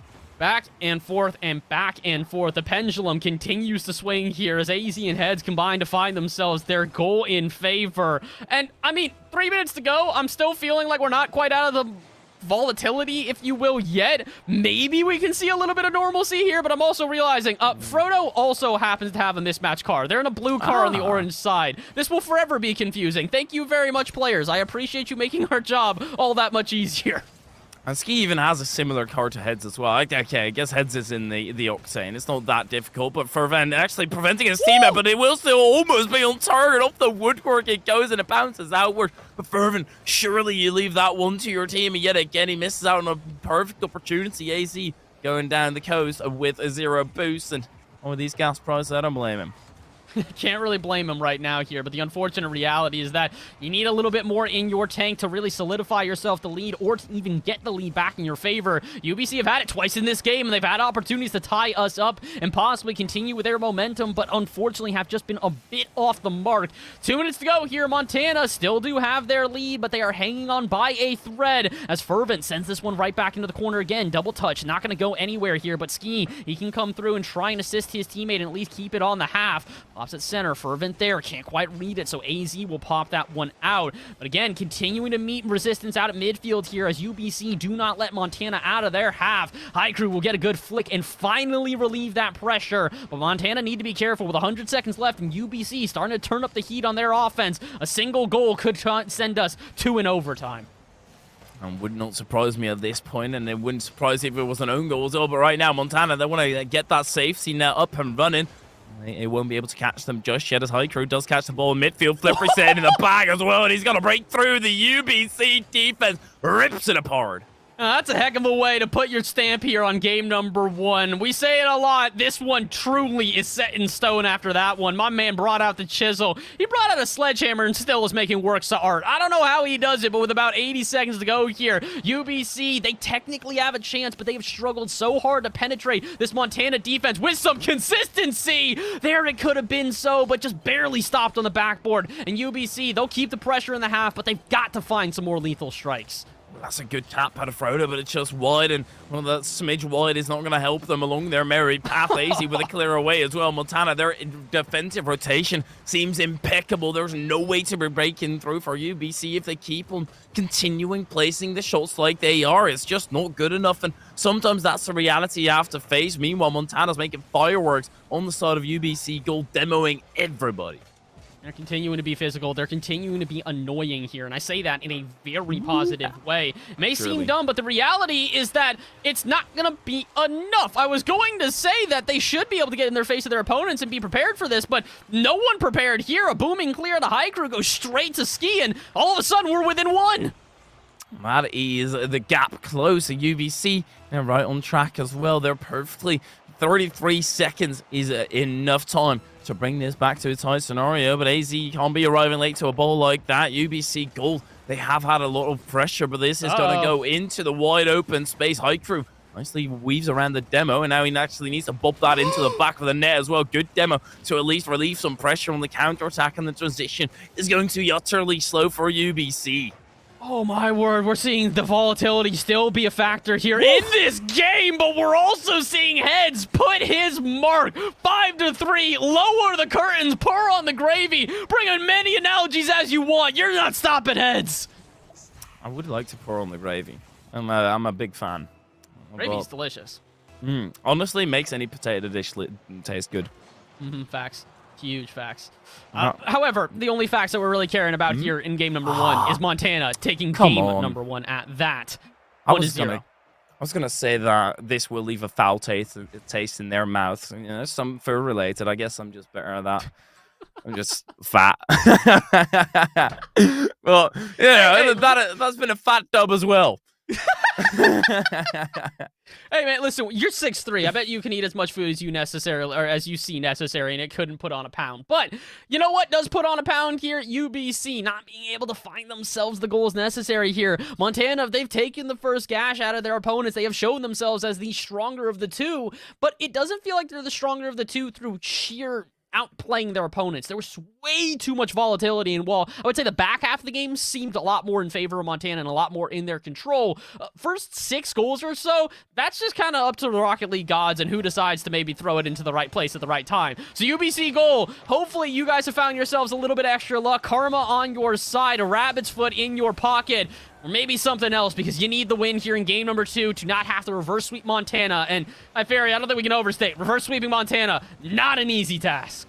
UBC, they're coming into this as the favorite on paper as well. Montana, they've scrunched the paper up, thrown it out the window already, proven a point in game number 1. But UBC, they want to prove themselves as well in game number 2. They're pushing onto the attack, still not breaking through. And this is getting ridiculous right now. The UBC Gold defense, or attack rather, their confidence must be sinking in their boots because they just don't find a way through.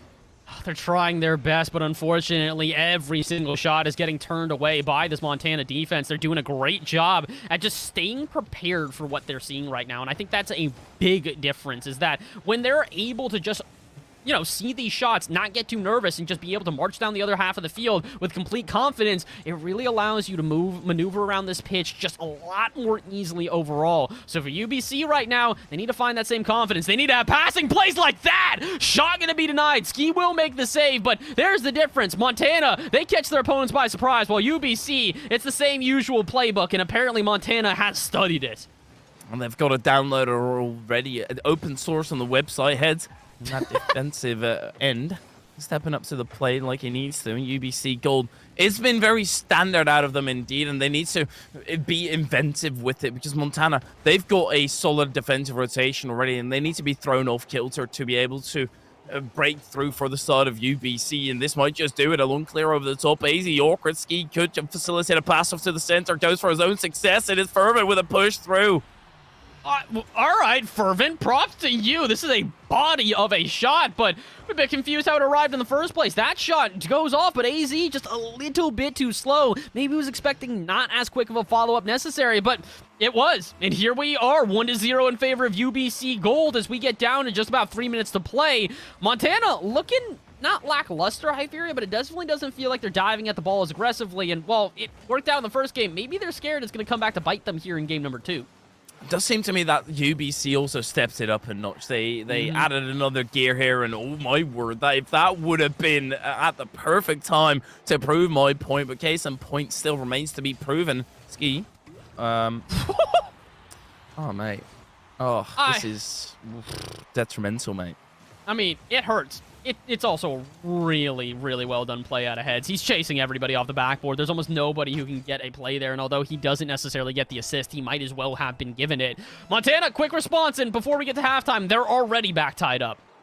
It's not even a response from Montana. It's literally UBC choking on their words and unfortunately not uttering a single one on that defensive end. And it's unfortunate. It happens. You have to move on. It's unfortunate, but this might just propel them into that vehement position of we need to not look like chumps. We have to pull through and we need to win, because otherwise that own goal, that's going to make the difference. I don't want that to be the case.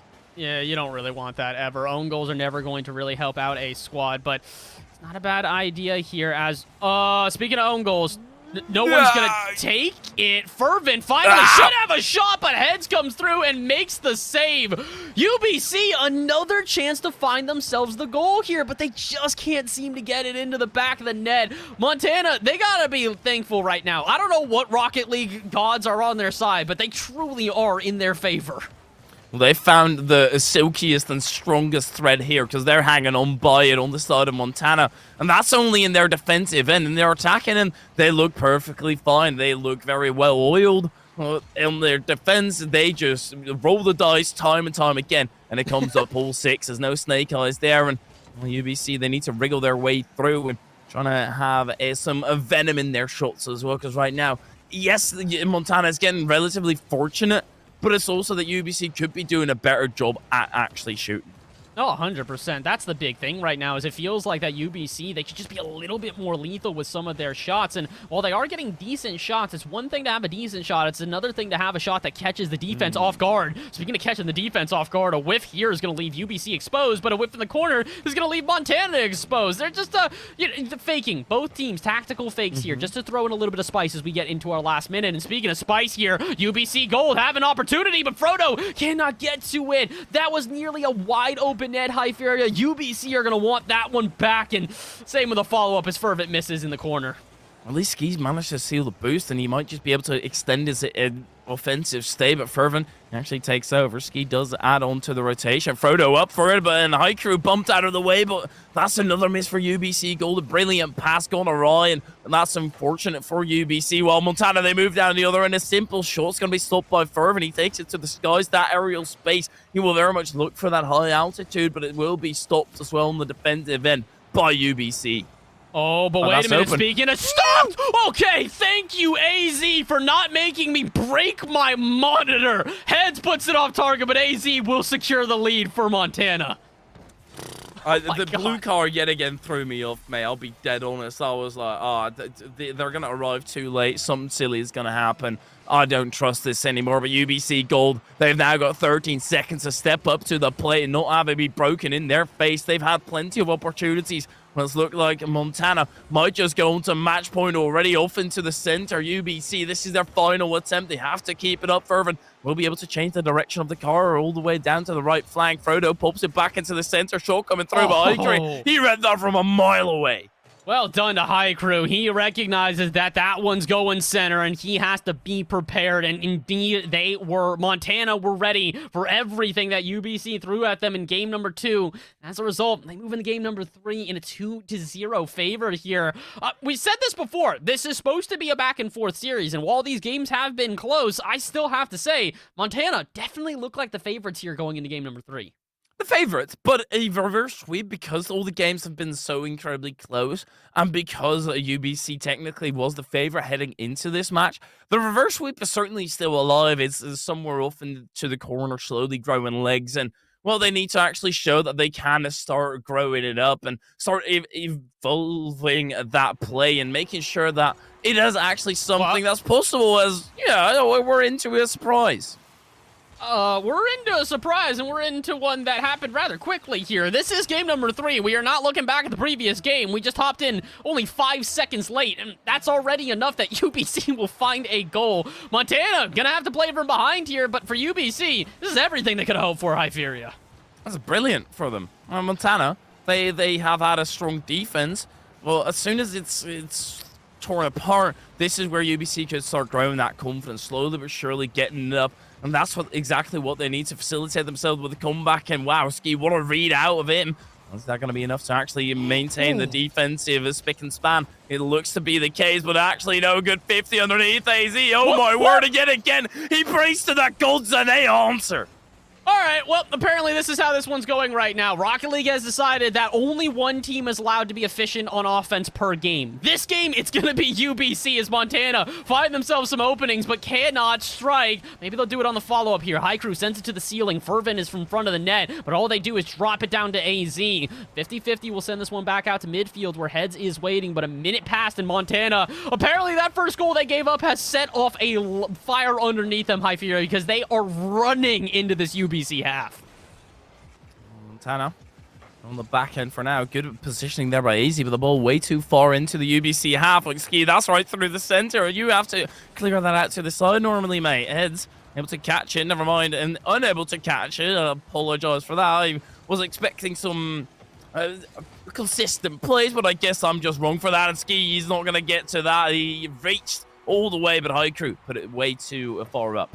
Yeah, this was about inevitable. We saw this so much pressure coming out of that Montana side that something had to give at some moment for UBC. They're very much still in this one, but 3.5 minutes to go. It feels like UBC no longer are in control of this third ball game like they needed to do so, and I really do think that it was a necessary thing. UBC have got to find themselves a little bit more control over this pitch. It feels like they are booming the ball into open space, hoping they can facilitate some sort of offense, and then it just gets taken away by Montana. So 3 minutes to go here. Again, double commits like that are what have me scared. UBC, you cannot afford these little misses. It will cost you, and it could cost you the series as a whole.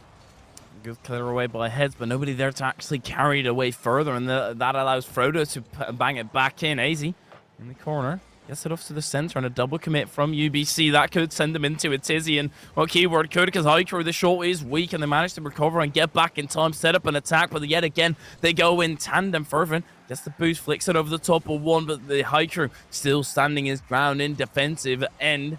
UBC, they don't manage to break through just yet, but it's only just about to cross halftime.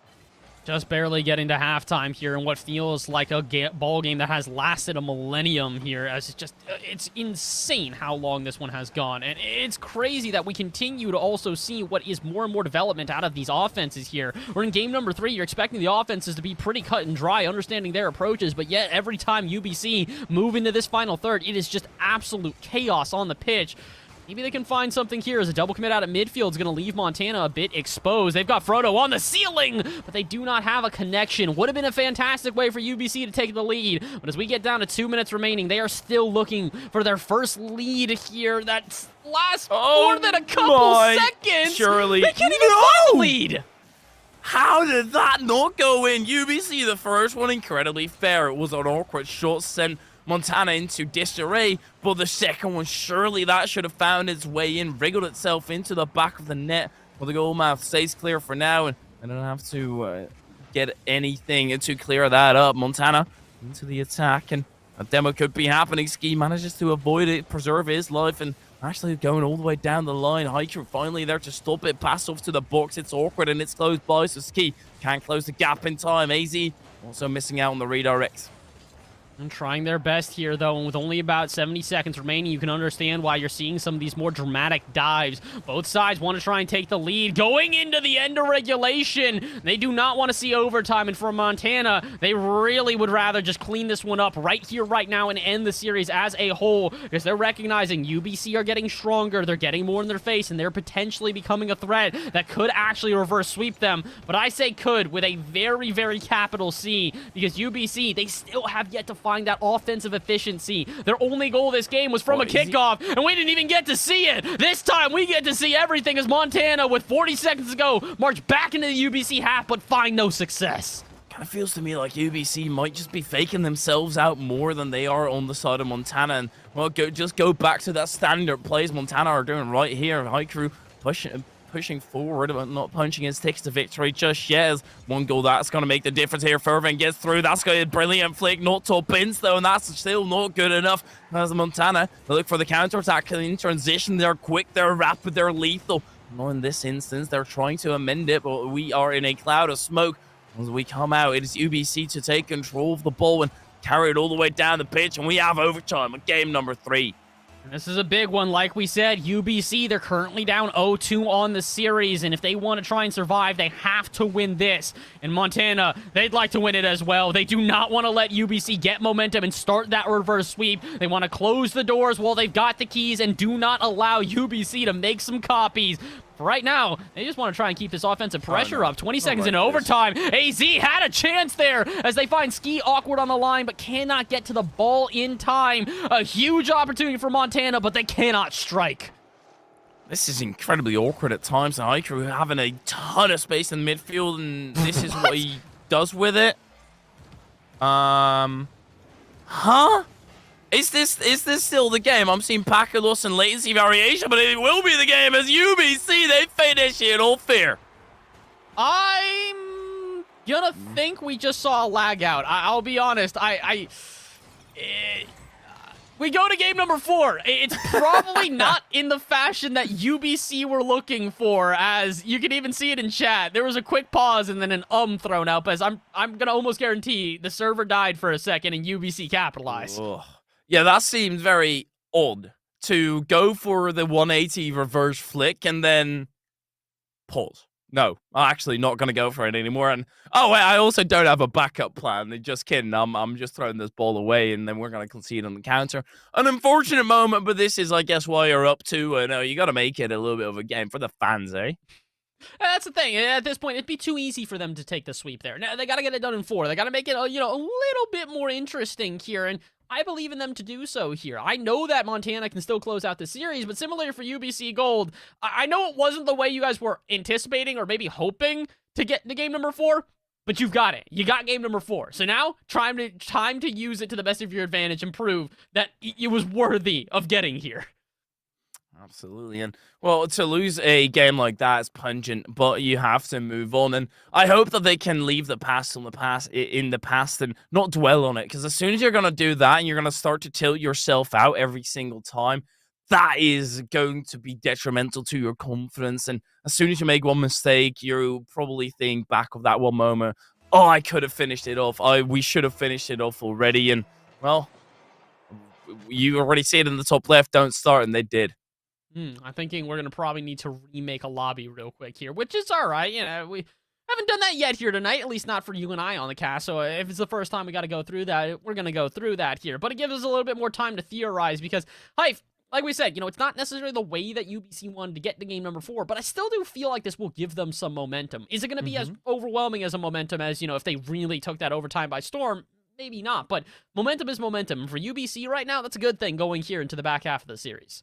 Yeah, exactly. And they might just go for a little car switch as well. That's always a brilliant option. So that is something to bring up morale as well. So to try and go for that would be a brilliant option, but not necessarily one you want to delve into too deeply because it is all a facade in the end. It's not necessarily a guarantee that you're going to start playing better.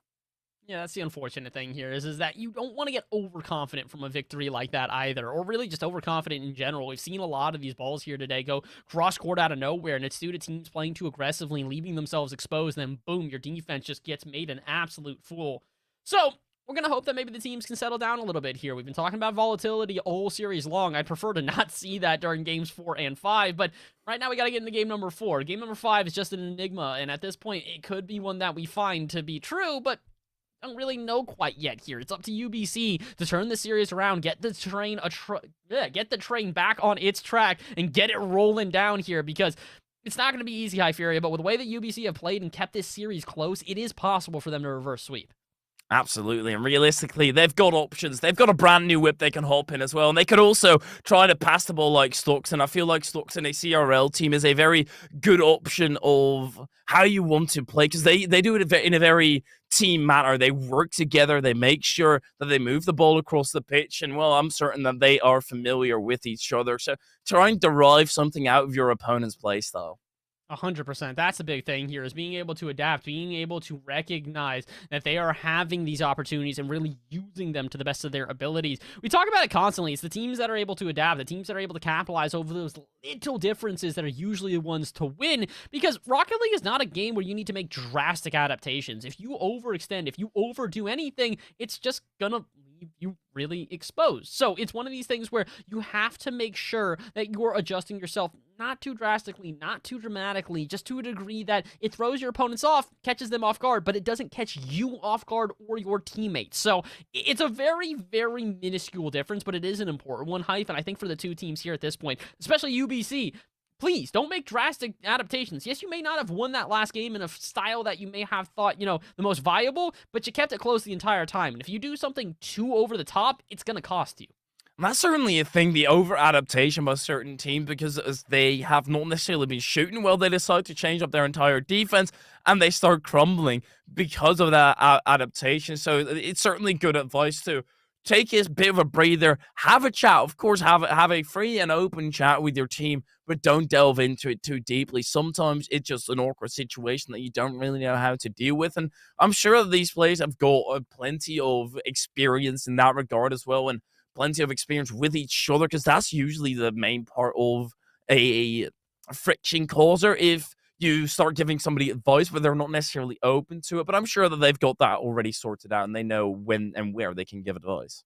I'd like to hope that their coach is also the one that's doing this more than anything else. I do appreciate when teams are able to really communicate amongst each other and be able to find some of their differences in between the rounds. But again, that's why we got coaches. It's why we're here in collegiate. It's why you have a really good network around you that allows you to do this type of stuff. So we're going to hopefully have a good network around you and I as well, High Fury. Our guys behind the scenes are trying to make sure that we run through all the technical difficulties and get this game underway as soon as possible. But in the meantime, why don't we just plug a couple of things here and there? Never mind, I was going to say follow the NECC channel, but how about you follow the game instead? Game number 4 underway, Montana versus UBC.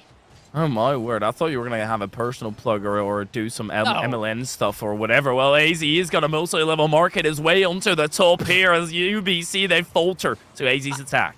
I don't know if that's necessarily how those work, but good enough. And yes, we're going into game number 4, as High Crew asks in chat. I can understand if there's a little bit of confusion, my friend. We get into the game, and similar to how UBC came out of nowhere with a goal, Montana will do the same in game number 4. That's how dialed in they are, right? They don't necessarily think about every single game. They just play until somebody who actually is paying attention leaves the lobby, and they think, oh, is that it? Oh, my word, this is going to be a goal. Yes, this is just trickling on in. No, Heads actually didn't accelerate the ball. Oh, no, that is incredibly unfortunate for Montana.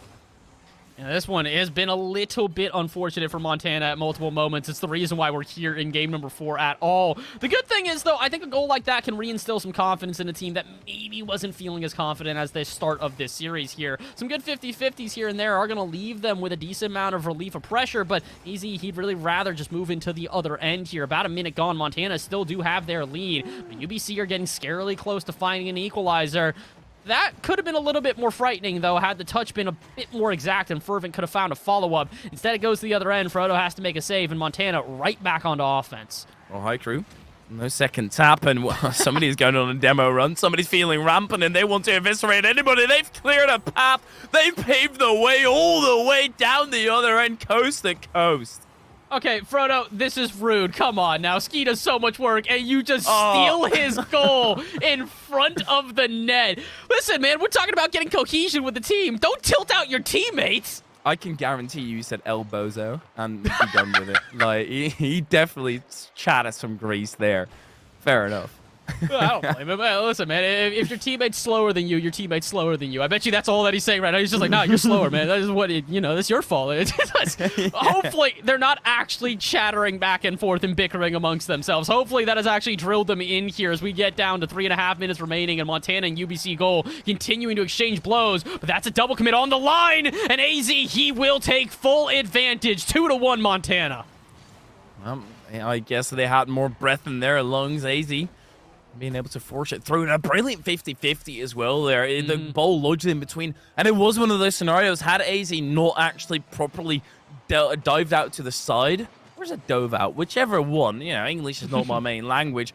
He did it perfectly. That's what I'm trying to get at, and UBC, they will trail by 1 yet again.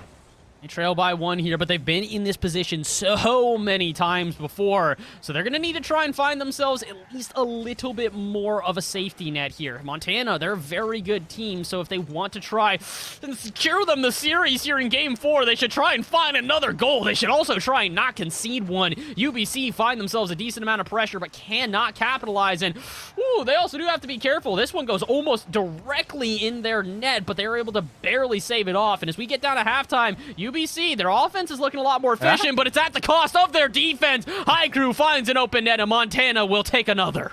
The caster curse yet again, or, well, is it a caster curse when you say their offense is looking efficient and they concede? I guess not. I guess it's just a simple 3-1 for Montana. on that kickoff. It needs to be a belter for UBC. They have to break through and start getting some air under their wings to manage that flight properly into that comeback position. They have set the first step, but right now they're looking like their legs are about to be swept from underneath. I believe them, I believe you as well, High Fury. I'd have to agree, but the unfortunate reality here is with half the game remaining, Montana cannot set anything in stone here. Oh, or maybe, no, they cannot! They have the chisel in their hand, and rather than putting in just a little mark to further it, they crack the statue in half, and all of a sudden, UBC find themselves a chance back here in this game. A 50-50 from AZ will restabilize Montana for at least a second, but Montana, you can't let those opportunities go. They're trying to mend it. They're trying to fight it back and not make themselves look like chump. That's a good shot. That's perfectly bottom corner. iCrew, that is a brilliant shot. Oh, this looks such a standard shot, but I dare you to go into free play and try this one. Out of 100 times you try, you'll get it maybe once or twice. That is a high-level play at that, and it's a heck of a way for Montana to take the lead. 151 to go here, and UBC, you're going to need a stunt like that if you want a shot at this one. Probably even more because they've got less time to do so. They don't have anything to play with. Everything needs to be perfect as Frodo gets into the attack, but about to be in a squabble with iCrew, and iCrew, I'd say he won out that 50-50, sending it into the hands of AZ. UBC, it just seems like they've crumbled, losing out on every single 50-50, and Montana, they're looking so incredibly solid, not relieving any pressure and making sure that the ball stays in a secure spot where they don't have a big risk to take. You can see the nervousness with UBC here. Their touches are so heavy. Every single time that they do get towards the ball, they boom it incredibly aggressively. Could work out for them, though, if they can read this one. But two of them off the woodwork. The first one, I'll allow it. It makes sense. The second one probably should have hit the back of the net. And unfortunately for UBC, probably isn't going to be enough. A minute to go here. They need a miracle, I fear. They need 3 goals in quick succession. Maybe they can find one here. No AZ to turn it away. With 50 seconds left, we're seeing as the closing seconds strip down here. The curtains may arrive, but can UBC find an encore? The trumpet's blowing in the distance. It is time for victory for Montana. It has been delayed by a tad bit, but it's seemingly getting closer and closer. And at this point, I want to say it's imminent. UBC not getting that goal as well. And also AZ still holding on to that defensive and just being a nuisance. Doesn't want to give any hope and just crushes the rebellion right up in front of your very eyes. I gotta give credit. AZ, he's my MVP for this game by far. He's made 1 million saves on the line, and it has led Montana to find a victory here in game number 4. It's a bit poetic. Game 4 and they score 4 goals. Better keep it that way. And also don't allow UBC to find one for the road. And they will not. UBC may find one, but they also only find a single game. And Montana will take the series. Going all the way from A to Z and taking the W with them as well. Montana, they managed to eke out the victory here, 3-1, and in a solid way as well. That game number 3 was a bit of an odd one. It was a bit of a doozy, the way how it ended. A failed 180 flick turned into a counterattack and a detrimental situation. But just in general, that has been very resemblant of the rest of the series. Just pure and utter chaos. Hey, listen, chaos is nothing that we're ever going to shy away from here. I don't think that we have the official, names of each of the, or what was the word I'm looking for, acronym here for the NECC. So let's just say for now that these C stands for chaos, as I always do whenever there's a C in any sort of name here. Chaos? Chaos doubled. It's too much Never chaos. ending chaos. I like that. Never-ending chaos. 2 times the chaos, because that's the amount that we have here every time that we play. The good thing is, Hypheria, the chaos is not done. That might be the end of our Montana versus UBC series, but not only do you and I have some games to go here, we've got a long night ahead of us, as we are only going in to our 7th match of the night. When we return, folks, it's going to be, I believe, or actually, excuse me, 6th match of the night here. It's going to be SWOSU, Southwestern Oklahoma State University, the Bulldogs versus MSOE, the Milwaukee School of Engineering. So do not go anywhere. We've got multiple series to go here, and you are not going to want to miss it. Stay tuned. We'll be right back.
Hello, everybody, and welcome back to the NECC Rocket League Week number 6. Once again, my name is Bash from the Past, joined alongside by Hypheria and Hype.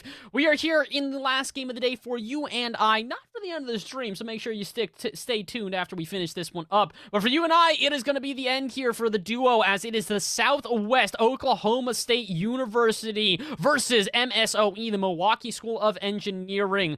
And this is going to be an interesting one here because, again, another one of these ones where, on paper, probably should go to MSOE. They are 4-1, dominating most of the competition here in this division, but you can't count out the Bulldogs either. They're 2-2. They've taken a couple of wins here and there, so maybe today is where they can stand up and really get that big win that pushes them towards playoffs. I wasn't paying attention. I was looking at the camera very menacingly. I was being very, I was asserting my dominance to the audience. Yeah, sometimes you got to do that. Sometimes you just got to. I refrained myself from growling and hissing, so you should be happy with my achievements here. So we're gonna have to take a look at the achievements from Bulldogs and MSOE as well. What they're gonna be coming out with and who they're gonna be coming out with as well. Let's see who the Bulldogs are gonna be fielding here today. Let's find out. Let's go take a look at the lineup here and maybe make sure that we don't let Hypheria get back on screen again. It's going to be Baco, Kobe, and Astro Boy here. And this is a nice one. I like this. A little bit of a mix. We've been seeing a lot of, just sort of mostly upperclassmen, mostly lowerclassmen. This nice little in between. 2 sophomores and a junior right in the middle here for everybody.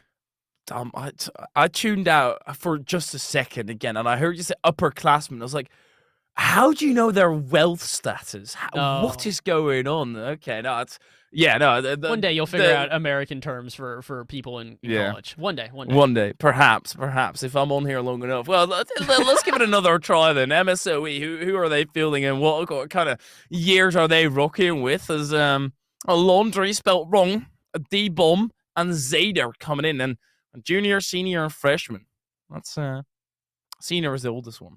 Yes, correct. You did get that one correct. And for the folks at home who maybe don't know the way that this goes, freshman, sophomore, junior, senior. And here we have listen, man, I got to make sure that I say it. I got to make sure I pronounce it enough that you can even keep up with this one, Hypheria. Okay. And well, we got to keep up with the rest of the night here, as it's going to be the Raiders versus the Bulldogs here in another best of 5. Like we have said many times previous here, this is going to be another good back and forth, but it really is going to be on the underdogs here in the Bulldogs to try and prove so. They are 2-2 on the season, and while I do believe in them to be able to take this one, they really, really have to step up. Oh, absolutely. They need to show themselves. Well, we already had an underdog story in the previous series, so they should be able to do it again. And here we go. Swoopsu versus MSOE. 5 minutes on the clock as usual. And it's an underdog story. It's a Cinderella story. Now you actually need to add the sparkles to it. See if they can do so here. It's going to be an interesting one. And just to sort of give people a little bit of reference here, SWOSU, we're going to refer to them as the Bulldogs, their mascot. And for MSOE, they are the Raiders as well. Unfortunately, a little bit of, I'm not going to say convoluted names here today, but they are a mouthful, to put it simply. So let's try and see if we can condense it to something a little bit more simple. And simple play, what we're seeing so far, back and forth, both the teams exchanging blows, but no one overextending themselves quite yet. Astro Boy will send this one to the backboard. Maybe we can see a follow-up touch here for the Bulldog. Shot on target, and Baco, he will open us up. It's a brilliant shot, posting in perfectly. And it's so good that the game doesn't even want to look at the first half of it, and doesn't even want to show Baco's acceleration into the skies, but perfectly arcing that off the post and in. It's an exquisite shot. That is the Bulldogs are in the lead, but they're looking to clap back on the side of the Raiders. Quickly stopped by Baco. He also proved to be a defensive force to be reckoned with. He's doing a good job so far here. It feels like both teams are really coming into this one very prepared. Usually game number 1, a feel and out period, but this time they are full guns blazing, continuing to go back and forth as we pass a minute gone here. Maybe we can find a response out of the Raiders, but not quite yet. That touch actually going to go errantly into their own half, and Baco will try and set up his teammate. Kobe just barely taken off target there as the defense just gets the littlest bit in the way. But that's all that's really going to take right now. It's a game of inches as we continue to have this pinball effect with booming clears to either side. Maybe we can see a relief here. No, Baco instead passes out to Zader. Luckily, Astro Boy will back him up, but scary scenarios here on the side of the Bulldogs. And the Raiders, they're pressing on and hoping that the defense of the Bulldogs just disintegrates, but they're holding steadfast right now. Kobe needs to be afraid of the challenge or the demo, and then it was the former one is the pass off to the center. Good shot by Astro. Still stops, and the Raiders are breaking out rather efficiently. Long distance shot. Kobe returns the favor and sends it right back to the sender as well. Baco into the corner. Wants to find a pocket of space. Found it. D-bomb. Nobody in the box. I gotta say, I'm a bit surprised right now. Like we said, the Raiders come into this one the heavy favorites with a 4-1 record on the season so far, but they really haven't been able to show that so far here. It's been overwhelming pressure out of the side of the Bulldogs here as they've just continually found shot after shot after shot, and when they are forced into their half, they don't look all too uncomfortable. So, oh boy, 2.5 minutes to go here. Almost a second goal for the Bulldogs as MSOE almost own goal, but just get away by the skin of their teeth. They might find response on the other end, off the post and out, and the Raiders come close to finding an equalizer. Oh my word, what they've been coming out with, a superb save and almost a monstrous tap off the backboard for the Raiders, but it has all gone awry and it's all gone big, and now they need to try and get it back in their favor. 2 minutes left on the clock, still plenty of time to try and do so, but the Bulldogs, they're not sitting still as well. They're trying to make their advance into the attack, caught by Kobe in the defensive end, all the way off to the center due to a 50-50. Oh my word, this is a problem for the Raiders. Not a good shot coming through, and D-bomb does get away there. The defense definitely looks prepared on the side of the Raiders. They haven't necessarily been caught off guard by any of the shots being fired against them, but they don't seem to have much of a response. Usually when you play this prepared of a defense, you've got an offense that is ready to go and ready to just get into action, get into gear within the blink of an eye. Instead, it still feels like MSOE are still waking up a little bit, maybe not necessarily playing as aggressive as they should. We talk about over-aggression often, but there's also under-aggression, and I think that's what we're seeing right now, is that as much as the Raiders do have potential to find themselves an equalizer, they're playing passively, not necessarily diving into this too aggressive. So let's see if maybe they can change that up. 70 seconds to go. Zader's going to try to be the one to start up this offense here. Gets it center, but Kobe will get in the way. Andre will put this in the back of the net. I'm sorry, what? He took him to the cleaners, mate. That's all that I'm seeing. Kobe.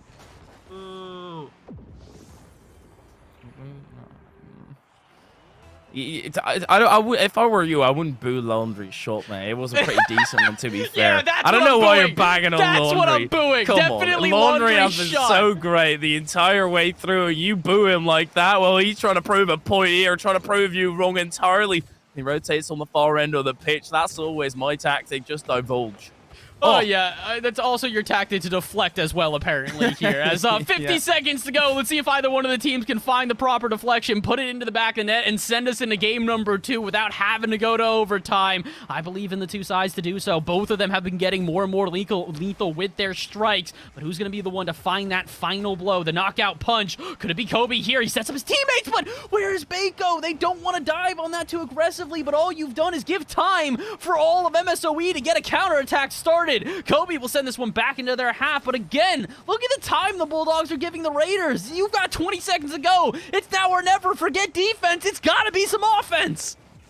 It is still tight to that overtime. It's on the horizon. It's on the prowl, but now it is the Raiders on the prowl. They're trying to throw mutiny on the side of the Bulldogs. And a free shot by D-bomb could just facilitate that. There was a touch there. The defense will stand sturdy. And a one-off shot, that's always superfluous. You need to have a barrage of shots. It was weak, but it wouldn't be rolling on target, but it touches the ground first. Then we go to overtime. Woo, scary overtime at that. It definitely looked like MSOE had a chance to close out that game. Oh, but speaking of close out the game, Baco on the other shot just needed a little bit more power, and maybe he could have gotten past that defense. Like we said so many times previous, the Raiders have been so prepared for every single offense that has been thrown at them. Even when chaos just unveils itself there in the corner, somehow they stand tall and do not crumble underneath the volatility. 30 seconds into overtime, we're still going end to end. Maybe MSOE can make me eat my words. This one high. Where's the follow-up? D-bomb there, and so is his teammate. Double commit, and Raiders probably should have been able to finish it there, but they'll have to play defense instead. The Raiders, they've been invigorated. At the start, they weren't looking too great in the attacking end, but they found what works for them now. They found their click, and well, D-bomb, he at least found a touch to make it a little bit more awkward for the Bulldogs. Baco patiently waiting, forcing out a double commit by the Raiders. Kobe down the left flank, taking a closer inspection. That's a miss, a touch by Kobe, and a misread as well. Still managed to find a touch in the end, but the breakaway from Raiders is imminent afterwards. And we are 1 minute into overtime, and the higher those numbers go up, the more pressure there will be on the players. Astro with a brilliant cutter, but will be shut down by D-Bomb. Shut down yet again, and that's unfortunately what we're seeing on repeat right now, is as much as the Bulldogs do want to find themselves an opening, every time they get close, someone is in the way. Someone is prepared to shut down yet another offense. They kind of need someone on the Raiders to make a mistake right now. If the Raiders give them an opening, they will be prepared, but they just aren't making those mistakes right now. This could be one. They send 2 players out to midfield, so Kobe by themselves should have a chance to break away, but not if D-Bomb gets in the way yet again. Interference, the name of the game right now, as the Raiders have found themselves so many stops to this offense on the side of the Bulldogs. We're almost 2 minutes into overtime here. This is only game number 1 of this series, Hypera. I have a feeling we're in for the long haul. Would not surprise me. D-Bomb, he wants to end it right here, right now. Taking it to the skies. Decent first touch, but the follow-up lack in. There will be a teammate in the vicinity to at least close that gap and get a second touch. Baker off to the center, passes it along to Kobe, but it was too far forward, so the opposition will also reach it. Baker, it's all the way into the corner. He can't cut it in field without the Raiders returning already. He decides to take a bigger path, a broader path, and it almost works. It almost works out, but again, you can just see the hesitation on sending the second man here for the side of the Bulldogs. They do not want to overexpose themselves. Meanwhile, on the other end, the Raiders have no fears when it comes to sending that second player. You can see why. They're bumping everyone into oblivion, causing disruption, causing chaos, and it's making it so difficult for the Bulldogs to find a center of gravity to balance themselves upon. 3 minutes into overtime here. Maybe we can see an end soon. Raiders, if you want to see the end, you got to put on some shots. Eventually someone will dive on the play, but that was a huge opportunity for them. This defense over the Bulldogs, it is starting to show its cracks. A double commit there to at least relieve some pressure for the Raiders from the transition. A good 50 by Astro, sends it down the field. Bako, the tap not going backwards, and that's actually a brilliant fake away. But the Bulldogs, they put it a smidge right, and they can't actually trail it down. Unfortunately for Laundry, dives underneath the play. Kobe did not expect it. Will still engage in that 50-50. Good demo as well. But now the counter-attack has started. That's going to roll on target. Laundry can't reach it. Nobody's there actually for the shot. It was not rolling on target, and I just lied. Yeah, it's a bit unfortunate here as we're starting to see the two teams are so reliant on these guys playing well that when a mistake is made, they actually aren't prepared for it. They're relying on these teams playing well. So even for MSOE, a huge opening there. Okay, that one a little bit less relying on the team being good. That is more just a missed opportunity, and for the Raiders, it could come back to bite them. But what about on the follow-up? Kobe makes the save. And yes, indeed, it will come back to bite them because we go into 4 minutes of overtime when the Raiders probably should have closed this one out. Bako with a brilliant 50-50 there and sending it all the way over the top, and the defense is struggling to break away. Raiders, don't make a mistake now. It's going to cost you dearly. It would be such a hefty price to pay, but the same count for the Bulldogs. And well, they're 4 minutes into this overtime in doggy life. That is about 3 billion years right now. And Zader, he could just end it right here, right now. Still not off to the crossbar. Surely this is it then with the crossbar. Tapped again, and the Bulldogs, they count their lucky start. Raiders still pressing on, but this is only game number 1. I thought that it was cats that have 9 lives. Apparently, it's the Bulldogs, and they will use their 9th in the perfect way. Kobe goes cross-court, finds a single player, and bodies them on the line. And the Bulldogs will take game number 1. Kobe just dunking on the final defender there, and that is such a blow to the morale, to the momentum that the Raiders slowly but surely were building up. They started to get more comfortable in that attacking end, and then to lose it out like this, ooh, that's going to be pungent for them. But they have to move through. It's painful, sure, but it's in the past and you don't dwell on it. And the big thing for both of these teams, I think that there's a huge thing to note is that these guys are not scared of going into a long series here. Last team that the Raiders took down, they did so in the 3-1 series. Last team that the Bulldogs took down, they did do it in the 3-0. They were rather dominant, but the game before that, or series before that, was a game number 5, and they had to start off their season with a 3-1. So these guys are starting to recognize that we might be in for a very long back and forth, as we've technically already played 2 games, but let's actually get into our official second game now. Well, I'll just get it out of the way right now before I do it at an important moment. I didn't want to. I probably would have otherwise done it at a goal or something. And I would have liked that. Come on. Listen, I like Say that that better. now. Yeah, but listen, I don't necessarily blame you for being hesitant after what was a laundry joke that just. We try to forgive and forget, you know what I mean? We forgive and forget. And part of the reason I want to forget is because it was a good pun. I'm not going to let you know that it was a good pun because then I'd be jealous. But, you know, at this point, I already am jealous of the two teams playing here because for some reason, they've given us the time to actually banter here. The slowdown in game number 2 is drastic. It's a completely different game view right now, and D-Bum with an easy carry out of the defensive end as well, searching for that ceiling, but actually taking off it too early, misreading the bounce where that ball was going to go. That's unfortunate for the Raiders. A good chance going begging, and they will try and get it back in their favor again. See if they can here, though. Just about a minute gone, and we're starting to see the two teams go end-to-end like we saw in game number 1, but definitely not as aggressive with these dives. Notice how much time Astro Boy has been given in the air here as the Raiders do not want to commit too heavily, and there is why. They know the shot will eventually come, so they're just going to wait until they have to play some defense. Speaking of having to play some defense, for the moment, I think the Bulldogs will. Zader's going to try and pop this back to the corner, but I actually, for once, might think that's a fake. He recognizes that the 50-50 is coming. His teammate, or excuse me, the opponent, is relying on the 50-50, so it gave some space, but apparently that space wasn't enough. They need to find themselves something else, and indeed, they will. Here come the Bulldogs, and here comes the first strike. Astro Boy shooting for the stars, reaching the moon and putting his team up 1-0. It's a stellar play here, and interstellar is what the goal explosion will portray. It's supposed to. They take the lead here and continue their dominance. They could even further it. Kobe, he takes off to the ceiling, puts it down low. Laundry is awkward, but he does manage to deal with it for now. Still, they're under heavy scrutiny right now, and the Raiders, they quickly need to break away. They do indeed, and they also break away from the myriad of puns that you were making. I gotta say, you're in your bag right now, my guy. Just every single one, lining them off. Start counting, you got 3 in the make of a single sentence here.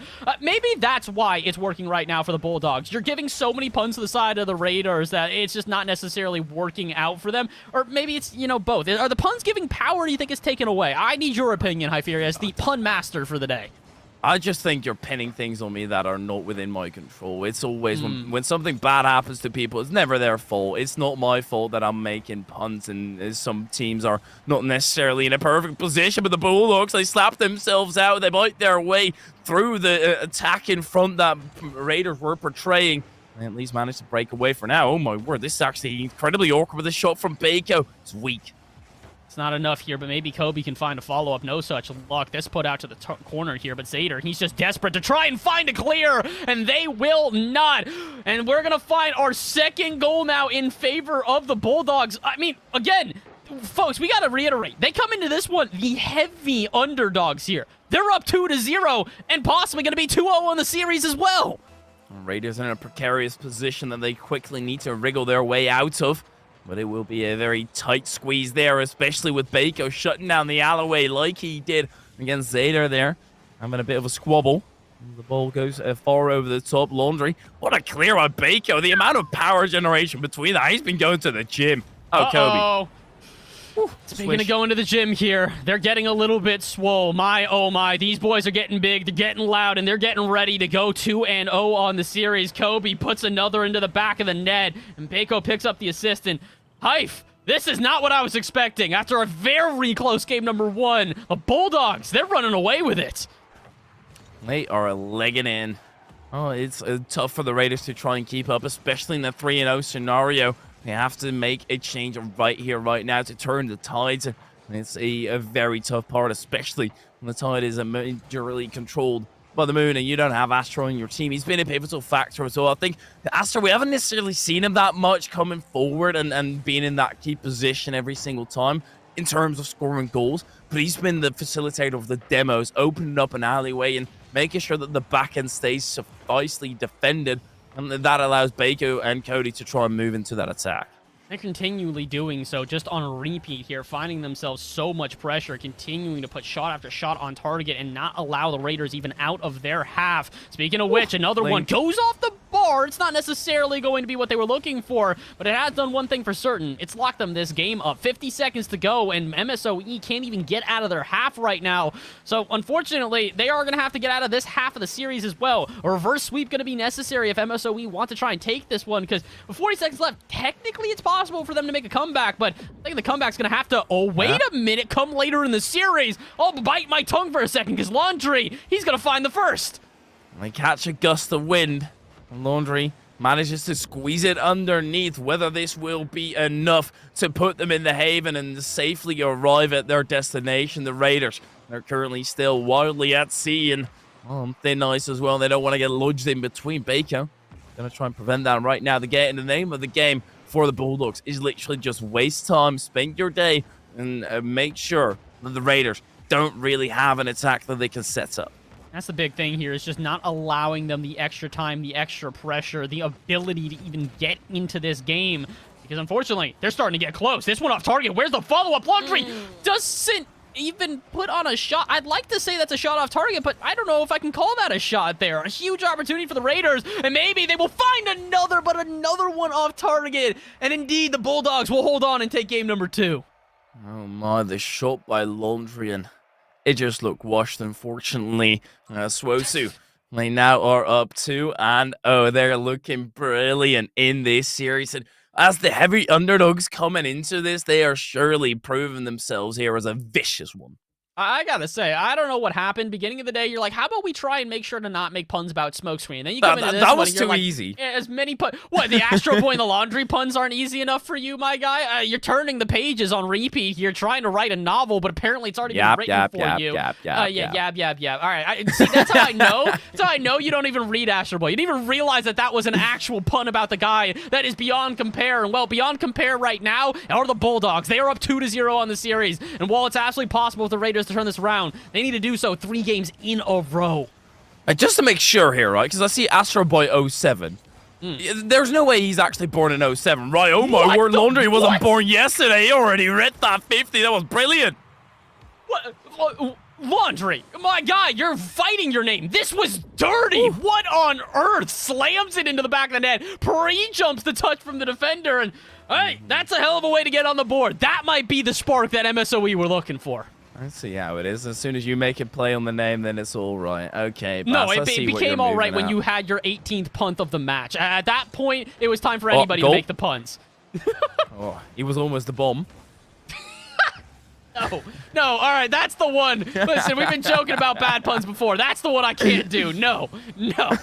Okay, fair enough. Well, Baco, I'm going to go into the attack and try and get something started. I can't anymore, mate. That 50 going all the way down the defensive pocket. What, you want me to just pick it? I'm still laughing at this entire thing. Nonsense is abound here. Maybe it's nonsense that'll work out in favor of MSOE White here. They need to find themselves some sort of response in game number 3. That's not the response they were looking for, High Fury. Open net, and even though the first attacker misses, somehow they still get the shot. Baco just faked it out. It's a brilliant fake out. Yeah. Let's just call it that. Kobe in a perfect position to capitalize upon that opportunity given to him by his teammate. That is brought to you by Baco TV. No worries whatsoever. Faking is on the menu today, lads. Yeah, obviously, it's a calculated fake, as we like to call it. What is it? A calculated whiff somewhere along the lines of that? It's a goal, is what it really is at this point here. Yep. And it's an equalized game with 3:45 to go here. Either one of the teams can take this one, but like we said, for the Raiders, it's all the more important because Southwest Oklahoma right now have currently found themselves a lead on the series 2-0. 90 seconds into this one, though, we're going right back to our usual, an unfamiliar territory, or actually a very familiar territory here for the Bulldogs as they are just putting on the pressure and not allowing the Raiders to break out of their half. Laundry will try and make me eat my words, but can't quite find anything besides a flick out at midfield here. Maybe his teammate can find a follow-up shot on target, and D-Bomb, he'll take the lead back in favor of the Raiders.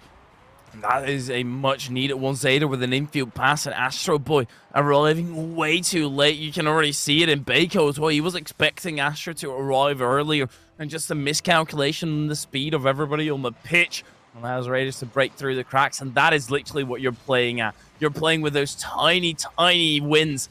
That is going to put you ahead. Cody to the backboard. Kobe rather. Baco takes over, misses the shot, but they might still stay in possession as Astor does win out on the 50. Indeed, they do stay in possession. Kobe with a shot. He's got a banging on target. I got to give credit to Astro on this one here. You can see he knows he's not going to be able to follow up his own touch, so let's just play some interference. Play the 50-50, run enough that Kobe can get a shot, and Kobe does exactly that. He plays the 50, Kobe plays the touch, and the two of them play a perfect goal up for the side of Southwestern Oklahoma. Can they find themselves a couple more goals, though? Will the Bulldogs concede yet again? I can't even finish my sentence, and Laundry takes the lead back for the Raiders.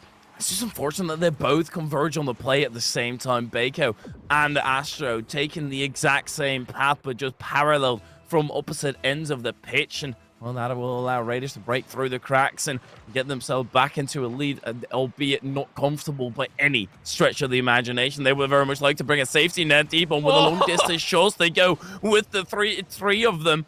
Kobe finally breaks it away. Oh, that triple commit, that was a terrifying one at that, but somehow, some way, the Bulldogs are able to turn it around and not only survive the attack, but they're able to turn it into one for their own. Halfway through game number 3 here, the Bulldogs are still currently down, but the Raiders have made this game a lot more volatile than the ones previous here. And we find ourselves another equalizer, though. It's been going back and forth, but you will find something here. No, the passivity, once again, from the Bulldogs can leave them exposed. Maybe so much so that D-Bomb can take advantage. Game number 3, and D-Bomb, they have decided to come to life. And this is trouble for the Bulldogs. They are allowing the Raiders to generate momentum. And you see them sitting back in their goal. Why is nobody challenging that? There's Swosu from 2 games earlier, or from any of the previous 2 games. They would have dived at that play the instant they could have gotten it. But it's unfortunate to see this right now. Then that is something they're going to have to sort out. They've still got 2 minutes to try and do so, but Raiders, they've been incredibly defensive. What is going on the side of Bulldogs, though? Oh, they're just looking panicked right now. It seems like game number 3 has really gotten to their head, as a lot of the times where they were really sending that front man, they're not even sending anybody anymore. It's a double commit or a lack thereof one, as the 2 players recognize they could double, so neither of them go for the ball. 2 minutes to go. I still believe in the Bulldogs to turn this one around, but the question is, do the Bulldogs believe in themselves? Because with the way that the rotations are just colliding on top of each other and the whiffs are coming out of nowhere, I'm thinking maybe they need to find another shot of life here. What is going on? 90 seconds to go, and the Bulldogs look so uncomfortable right now on defense. Well, they've mitigated the threat for now and neutralized it, but the Raiders, they're still pushing, and they are not letting up. Astro, a decent clear out down the midfield, so Laundry is able to pick it right back up high to the ceiling. No second touch. Baco prevents it from happening. Zader cuts it infield. That's exactly where the ball needs to be, but nobody there to take the shot initially. Laundry fakes it out, and I actually love him doing that because he doesn't care about the shot. He just cares about wasting time, and the Raiders, they know they're comfortable in defense, but they have to be comfortable once more as they do stop the oncoming onslaught from Swosu. Oh, but they're not quite done yet here, because Baco, they've got to pass center. Is anyone there for the defense? Laundry to clear it out to the side, but his boost has been taken away, so he's not going to have that great of a follow-up. Matter of fact, there won't be any at all. Zader just has to clear it out where his 2 teammates collide. 45 seconds to go, and if the Bulldogs were going to find a goal, it's right now. The volatility, chaos, and just confusion on the other side will leave an opening, and Kobe, he will plunge it in and find the 3rd goal now for this Bulldogs side. That curve on it. Surely, my. that did not look like it was going on target on my screen initially, and then all of a sudden off the post and in a lovely little knuckleball for the Bulldogs to put them back in contention. They're here on the playing field yet again, but don't give it away right off the get-go. That's going to be an unfortunate bounce for D-Bomb. He has to backflip out of it. Doesn't manage to reach the half flip. Still gives it away to Astro. He panics under the pressure and he cracks. No, Astro! You could have ended the series almost there! You probably could have sent it to overtime, kept the momentum in your favor. Instead, you have 15 seconds left now to try and find a goal, but Baco, he's got an open lane here. Get it to center, find a teammate, put it on target, and Astro Boy, they redeem themselves. 4-4 with 8 to go. What a brilliant toucher by Baco as well, sending it over the top of Zadio, completely freeing up the avenue for Astro, and they actually get the goal. 4-all was what we're looking at. If you combine those together, you get 8 seconds on the clock here. Astro with a good kickoff. This could still be finished in regulation here. Blast, this is ridiculous. Kobe from the angle, and it will go in. Swosu, they've done the impossible. They were down 4-2 with not even a minute remaining, and going in with 1 second to go, they are up 5-4. Forget a comeback. This is beyond that. These guys have climbed from the depths of heck and found their ways up to heaven. 1 second to go. Can MSOE find a response? They'll keep it up. Zader to the side. Where's the follow, though? It will not be found. And somehow, some way, Southwestern Oklahoma State University will find the sweep. The Bulldogs deep in the belly of hell, fighting with their inner demons. That mental game was looking immaculate near in the end there, but it did crumble for just a tad, and that's where the Raiders were actually able to break through. And I think the Bulldogs said, look, we've got nothing to lose anymore. If we don't do anything, we've lost this game either way. Well, now they've won the series off the back of it. The comeback story for ages. That's going to be a story to be put in the good books. Absolutely. That is a story that they're going to possibly run into the playoffs with as well. Like we said, that was a big one for the Bulldogs there. We don't know their full record right now. They are either 2-3 or 3-2, but with that one guaranteed, they have 3 wins. And against their opponents in MSOE White, who have been one of the top dogs here, pun intended, in the Emergents Cyan division at 4-1, they go 4-2. And this is a rematch that is bound to happen somewhere in playoffs, because I don't know what happened, but the Bulldogs, they have found themselves a second life, and possibly a second life that'll carry them throughout the season. Oh my, that's a sweep. Pass. How? Why? When did that happen? I thought the Raiders were supposed to be the favorite, not getting swept by the Bulldogs. It's been an immaculate series, though. It's been brilliant. And unfortunately, well, it is ended in a sweep, but not game 5. Not only has it ended in a sweep, it's also meant the end of the night for you and I. But for you lucky folks at home, it's not the end of the night overall here for the NECC channel. We're going to take a quick little break, but when we return, we will have one last matchup here, and it's none other than HailMonkeyman and Grantcfo to take you through the action. So you are not going to want to miss it. Quick little break when we return, our final NECC Rocket League series for the night. Stay tuned.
Hello and welcome everybody to the NECC. My name is Grantcfo, and over somewhere, I think he's that side, it is none other than my partner for tonight, HailMonkeyman. My guy, we got an exciting match coming up. We got EaUCD taking on Premier. It's gonna be a good one. Yeah, we're going to check out these players as we get ready for our final match of this NECC Rocket League-filled evening. Let's check it out first with Premier. It's going to be Adam, SJ Cryptic, and Frosty RL. Bringing out that digital media, a little bit of marketing and some music. These guys look like they're ready to put on a great production. Hey, all I'm saying is that these are the majors that I probably debated between. Digital media is technically what I'm in with my college rebranding their telecommunications department. So, hey, I'm all for it. And the music education, I thought about that too. So, you know what? If favoritism's anything, and if there's a bias for anything, it would have to be these majors alone. But let's take a look at the flip side of what we're dealing with EaUCD. You got the players of Salamence, Papa Rob, and Grunt. Now, very different, much smarter individuals on this other side. Lots of mathematics with computer science, computer engineering, and biochemistry and molecular biology. So definitely not degrees that I consider. Let me be clear about that. If I had the brains for that, I would not be here right now. These dudes are hitting the books as hard as they're hitting the streets in their cars. And you know what? They're all sophomores, which, if I remember correctly, is known as the wise fool. You're just smart enough, because you're in your second year, to be able to present yourself with a little bit of that known wisdom. But can they be able to personify that from their majors, from their studies, and, of course, from their experiences? EaUCD currently in that number 2 position with only 1 series lost. Which here in that number 7 can be able to see if they can get towards that even 500 mark. certainly down further than they would like to be on a leaderboard, and they would love to turn things around here. I've got to say, Papa Rob is looking pretty classy in that fancy formal decal with a top hat. He's got the whole shebang, everything going for him, but it all comes down to your play style, your abilities, your execution in the end of it. Papa Rob dresses fancy every single time I see him on the pitch, and it is always appreciated because you dress for the job you want and maybe for the one you're going to have, and it's going to be classiness on the pitch. But so far, so good for the Cougars as they're going to be pushing forward, trying to be able to maintain this elongated offensive. It'll be picked up by Grunt doing a Grunt's work. A nice dish, but no follow-up. It was a tough draw and a little bit quick for the Aggies to be able to pick up on. This one's across the midfield. There's a lot of connections coming out from the blue side in Premier right now. It's exactly what you need to see if you are the underdog. You have to put on that high octane pressure, and you have to keep on going with it. They've got some great defense as well. They're looking for that first goal. It'll be definitely a much needed one, but it is Grunt up for EaUCD, looking for a big double. They don't find it this time around. Maybe pop around, but they don't. Grunt's got a second opportunity at it. They can either pass this or take it for the Doomsday. It's Adam instead getting involved. So far, it's just a lot of midfield contention. Who can be able to put a little bit of that extra notch in their belt, extra pressure on that back line. No one's surrendering anything that isn't otherwise, well picked up. Frosty looking to be able to get a pass over to Adam. Great little micro connections as they acutely pass to one another. That's a big demo. There will be no third man connection, but it doesn't need it. Salamence from the wide angle, and that'll be EaUCD up first. Wide angle or impossible angle? Because this is something you don't see too often at this level, but Salamence, what a read from the corner. I don't think that I could do that consistently, so props to them on that one. And I'm a great champ. I feel like I should be able to at least have some mechanics that allow me to do that. Bro, let me tell you, my shooting accuracy will never be good.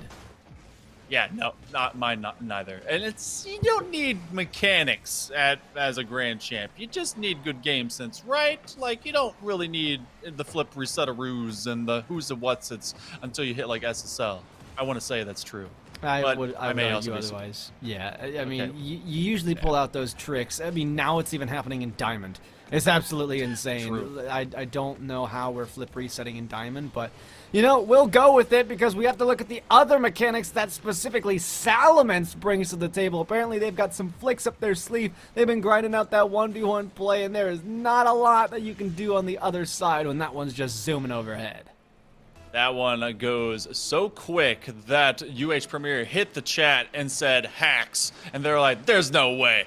Great flick from downtown. Salamence is going to be that weapon for the Aggies that will consistently put threatening shots on target that the Cougars going to have to respond with. Or two, Adam, bring it to the corner. That will come out as a 45, but again, they're losing on that second man factor. They've been able to elongate this pitch in their favor, get something moving downfield. Really nothing to be able to help, or I guess answer for the initial touch. Now you start getting them a little bit more lateral, but again, they're packing in a hurry. Frosty's got this from the corner. Grunt with a backflip, though. There won't be much left to come from the EaUCD side.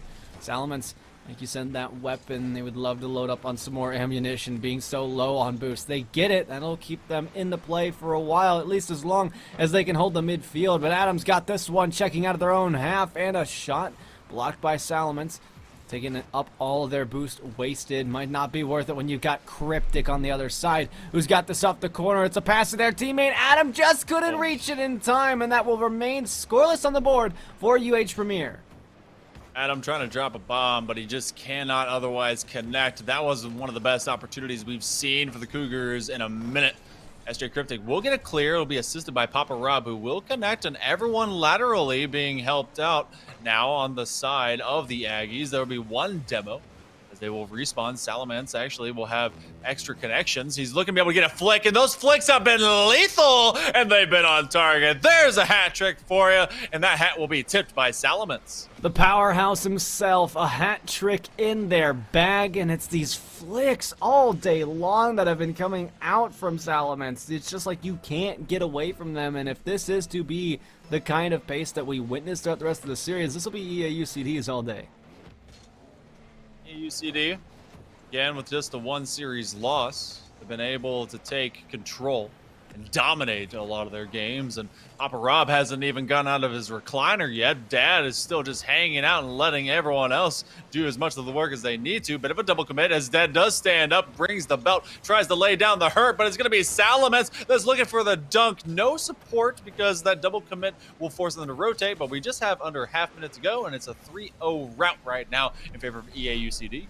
Felt like it could have been 4-0 or maybe 3-1. It's unfortunate that Adam wasn't able to close that one out, but there are some differences in the shots that these guys are taking, and sometimes it's situational. Is it rolling? Is it bouncing? What is it doing? That's the question. That's how you determine anything. They're looking for a fourth goal that would certainly put some salt in the wound, and especially when it's an own goal, it indeed will. Brent will get credit for this one, and they just force the issue by putting it lateral, and the rotation. Everyone was sweeping around from that sidewall, coming into the corner, trying to just put pressure on the player. But when you do that and lose track and sight of the zone at play, well, then it's going to get played against you. 4-0 go the Aggies as they're able to take down Houston early, and they'll be able to go up 1-0 in the series. Well, there's a couple things to talk about here. I mean, UH Premier is certainly not anything to be ashamed of. Yeah, it was I guess you could say a blowout because there's, 0 on the board, but doesn't really matter. There's just a couple of touches mechanically that need to be cleaned up if I'm one to judge by anything that we just saw. UH Premier had some good things going for them. They had some solid rotations, but the places they were putting the ball was really what determined that outcome. I talked about one shot where I was talking about, is the ball bouncing? Is it rolling? When you're rolling, you can either get tremendous power in a high arcing shot by just driving straight, or you can keep it on the ground by power shotting through it, flipping through the ball. But unfortunately, they haven't been able to pinpoint a couple of those opportunities where they have to really calculate where they are hitting the ball with their car. It definitely feels like they're a little out of sync too when it comes to the rotation. I want to be able to see more of that pacing that of play, as if they're not trying to catch up, which, when you're down in goals, you're always trying to be able to catch up, but more that they're trying to take control and establish that tone early. We go to game number 2. The Aggies up currently 1-0. They're feeling pretty good in that number 2 position in this Cyan for the Emergents, and we'll see if UH Premier has anything to say about it through the early portion of this series. I'm sure they've got something up their sleeve as we head over to the Forbidden Temple. Salamence has kept them in their own half. And they've got a shot to rip off, but that is way off target. Adam looks to collect, has it up in the air, almost over the defender. It's still looking its way towards the net.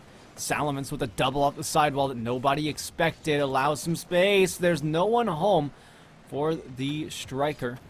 And unfortunately, they'll miss out on that opportunity. They've got to be able to walk up and into the faces of their opponents if they want anything a part of the series. The Aggies right now are just kind of winning individual battles. They're taking on a goalie that is flustered. They're taking on a double commit that is nothing but bluster. Papa Rob is able to force his way through. Salamence was forcing them to draw 2 off of that bouncer, and they now have a 1-0 lead in the early portion of Game 2. I can see what you're talking about with UH Premier's rotations feeling out of sync. We saw a bit of a double commit there, and it left nobody on the back lines to stay on the ground and defend the net when they needed to. Now Adam has their chance around. Frosty taking this one out, though. Doesn't look too great for anybody quite yet. SJ Cryptic will try. Double commit on the defense. Here's one of those things that was punished the last time for the only goal in this game. And now Frosty coming from the backboard says, this ball is mine. I've been waiting for this. This one took an extra step. One of the big things that was missing from the Cougars is being able to elongate their offense for more than just the initial touch. They turned around, they brought that from the corner, they pushed it and forced it and gave one of their players a chance to dive. Those diving strikes don't always connect, but when they do, they're clean, they're nice, and they're quick. If that's the caliber of skill and shooting that we see from Frosty and UH Premier, then this series could go the distance. Adam looking for the next goal that would put UH Premier in a lead. Grunt not able to get to it. Papa Rob does on the second try. Frosty getting 50'd. Demo could be looming around, but instead it's just a drive up the wall, and Grunt will break through instead.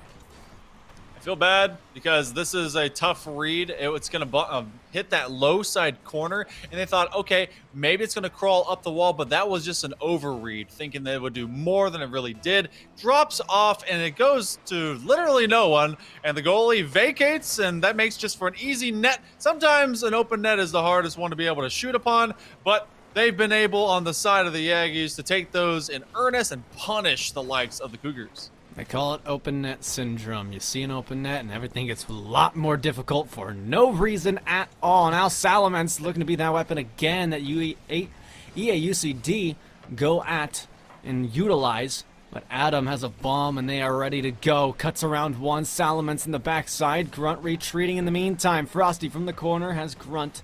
Unfortunately, nothing to come of it. You still got half the game left to play, so you can keep on trying. UH Premier still desperately in need of one. Not to break out of their half first before they get there, though. I feel like we had burned through so much more game time, but only being halfway and to game number 2 is because of a little extra scoring that's been traded back and forth. Salamence looking to be able to get a breakout. Frosty will put them into the graveyard instead. Grunt with a leap. He's going to leave it for Papa Rob and lean out and away, and then he tries to be able to put another one on target. Now it's a recovery. Now it's a challenge. SJ Cryptic over to Adam. He leaves it. It will be undercut, but with no power from the likes of Frosty. Turn the other direction. 2-on-1. Whew. Man, nearly had another.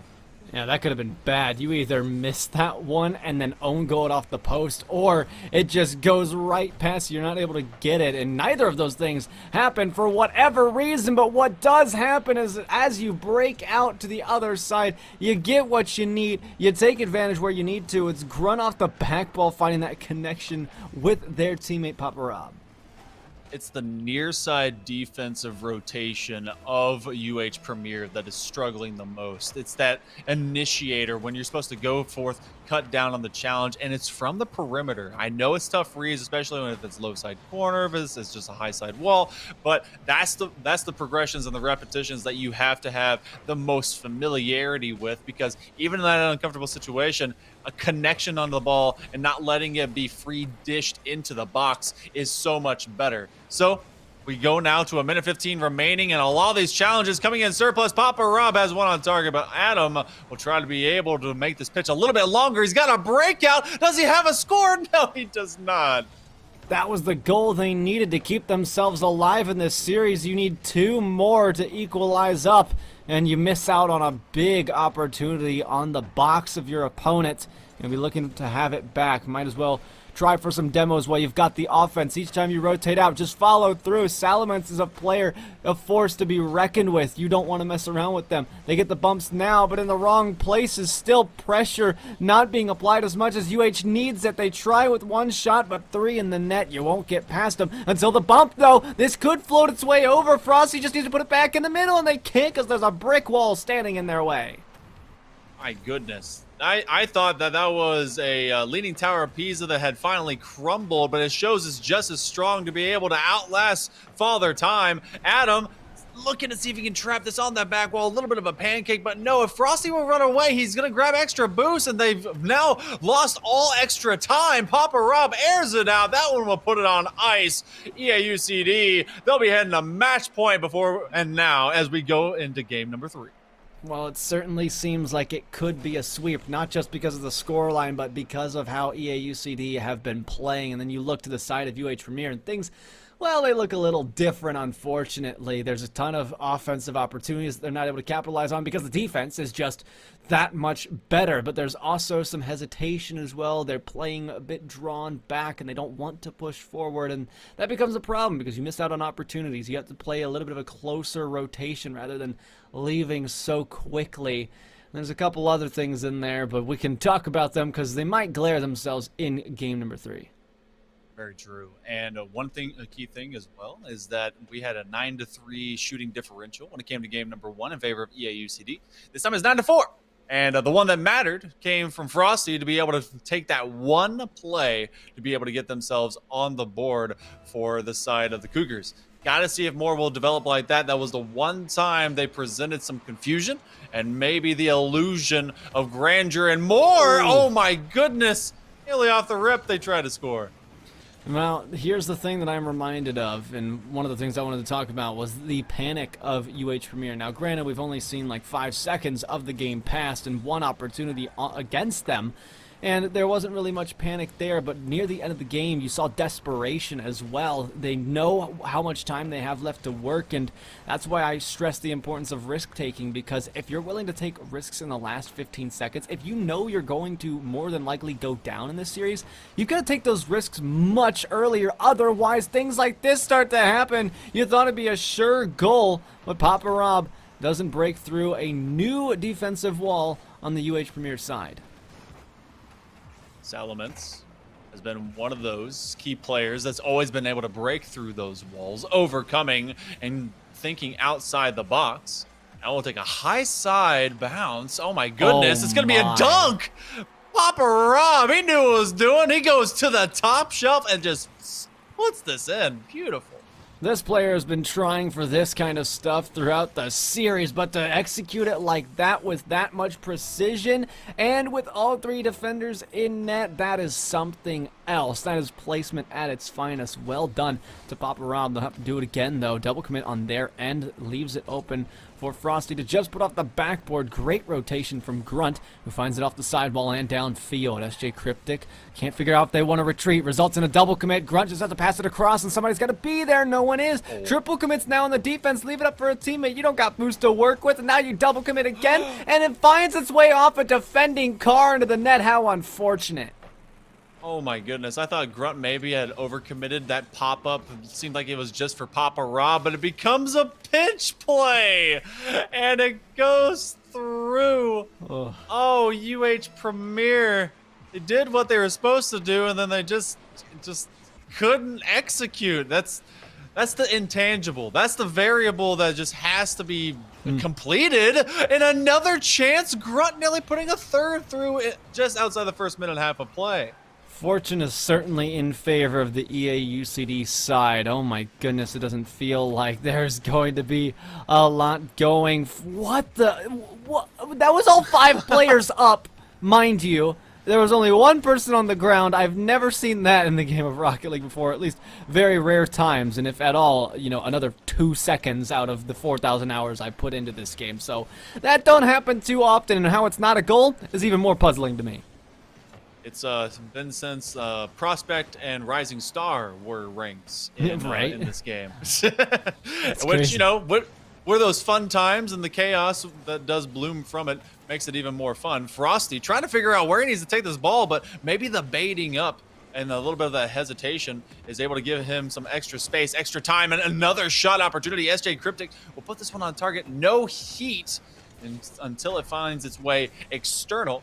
Grunt has been able to just be that workhorse to take every connection and every possession for the Aggies and push it back upfield and then force the defense to recoil for the Cougars.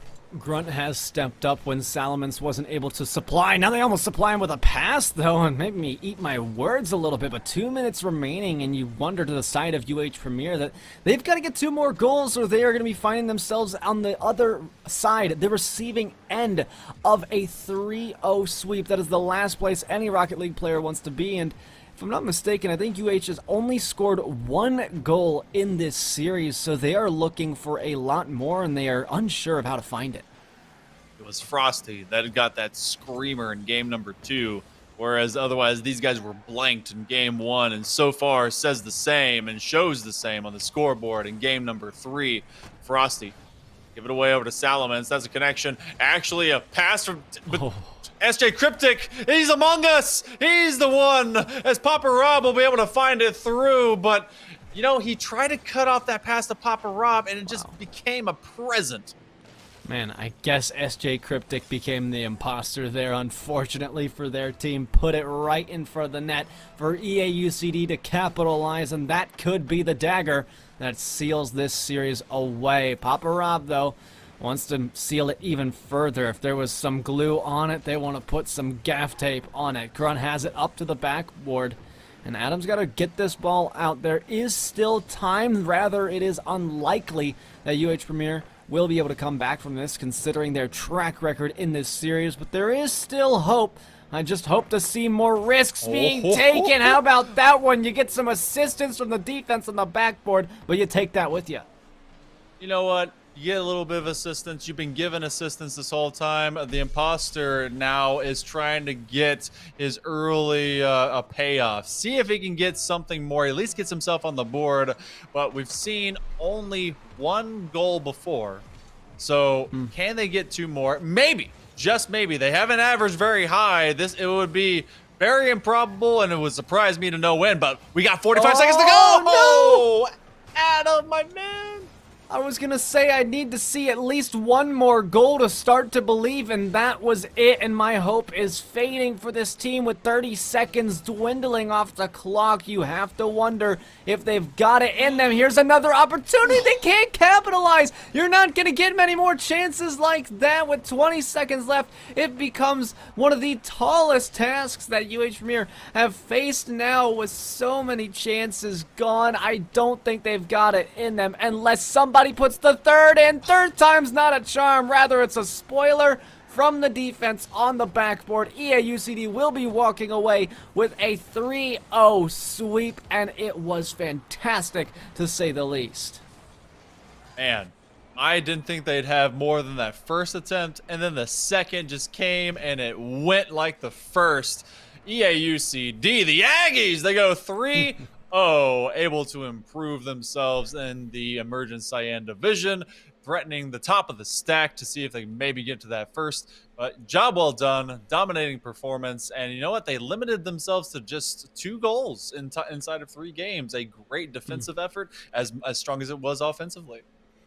Well, excuse me, it was pretty great to witness by the end of it. Lots of great talent on the EaUCD side, though. Papa Rob popped off with a hat trick in there. I'm pretty sure one of the other players had a hat trick, and then you had Grunt stepping up. And just a phenomenal roster over there, and we'll have to be keeping our eyes on them in the Emergents Cyan division. But I guess that ends off our night here, Monkey. That is all we got for the NECC, just that last series, and now y'all can go to sleep and stop staying up on your phone laying in bed watching the NECC. While we appreciate you, we're also looking out for your health. So for that reason, I've been Grantcfo. That's been Monkeyman. You guys can follow us on Twitter at the handle below our names there, and you can also follow the NECC on Twitter with a simple little search. And for that, we are going to be out of here, so enjoy your night. Get some sleep, because you probably got classes tomorrow, so we will see you later.